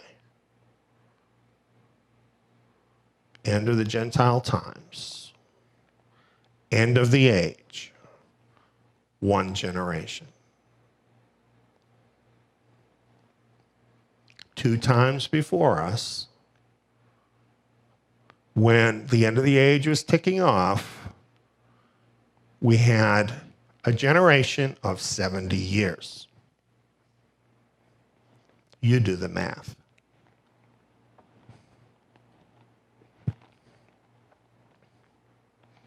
Here's a chart that I adapted a little bit that was from a video that was mentioned tonight. This is a video that was from a presentation in 2015. We have this on DVD and other places, should you want to have it. And I'm not going to explain it all, but what it's showing here is the biblical Shemitah cycles since 1967. And what you have is 10 Shemitah cycles. That's what's showing here, because 10 Shemitah cycles is 70 years. Very interestingly, on each Shemitah year, which is the 7th year, which is a biblically significant time in Yahweh's cycle, he counts time in 7-year cycles. And the 7th year is a Sabbath year, just like the 7th day is a Sabbath day. And these days and years are very significant. And if you look at these Shemitah years through this time period, since 1967, what you find is major events happened relative to Israel. And you also find major events happened relative to the whole world in some cases. The last Shemitah year was 2015. And it was a doozy. It was an amazing year, spiritually speaking.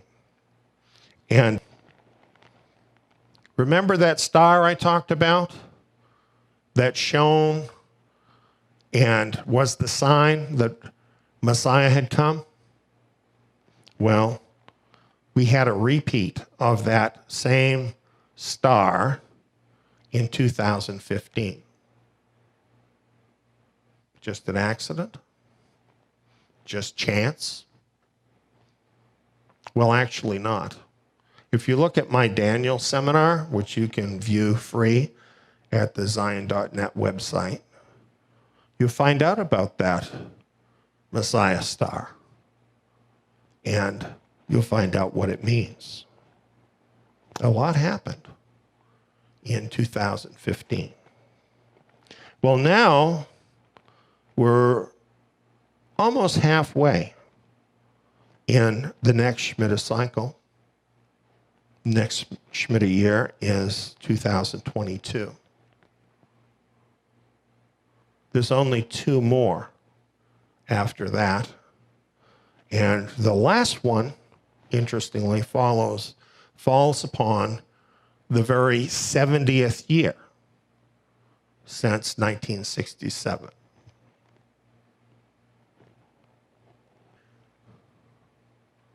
We have 2.5 Shemitah cycles left in that time period that I have charted out. This generation will not pass away. The home stretch is ahead of us. You think you should change your life at all?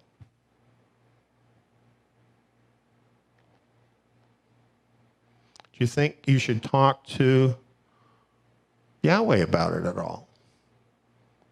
About what this means for you? If you want to know, he will make that known to you.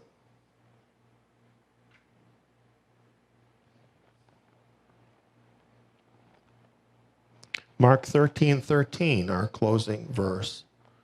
He who endures to the end, the same will be saved. And that's the ends of the ages.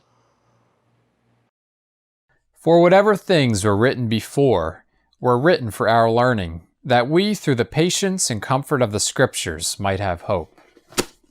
You know, the apostles, they were Torah scholars. This is why I'm doing Zion Academy.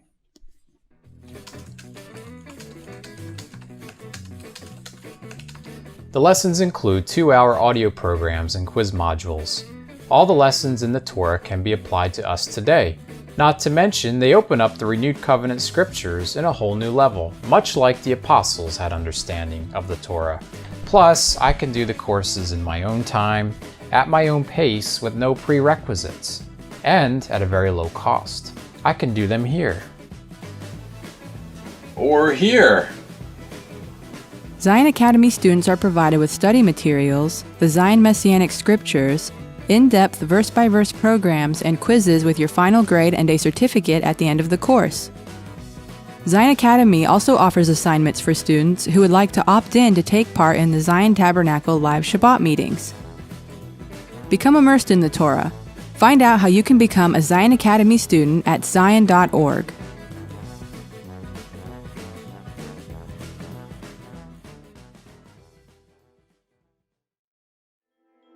Prophetic Fulfillments Just Ahead is a seminar by Eliyahu ben David on Bible prophecy concerning the scattered remnant of Israel. Featuring 7 hours of Bible prophecy, plus bonus content. Understand prophecy about the last days. Discover lost truth about the remnant. Order your copy today at truthpoint.info.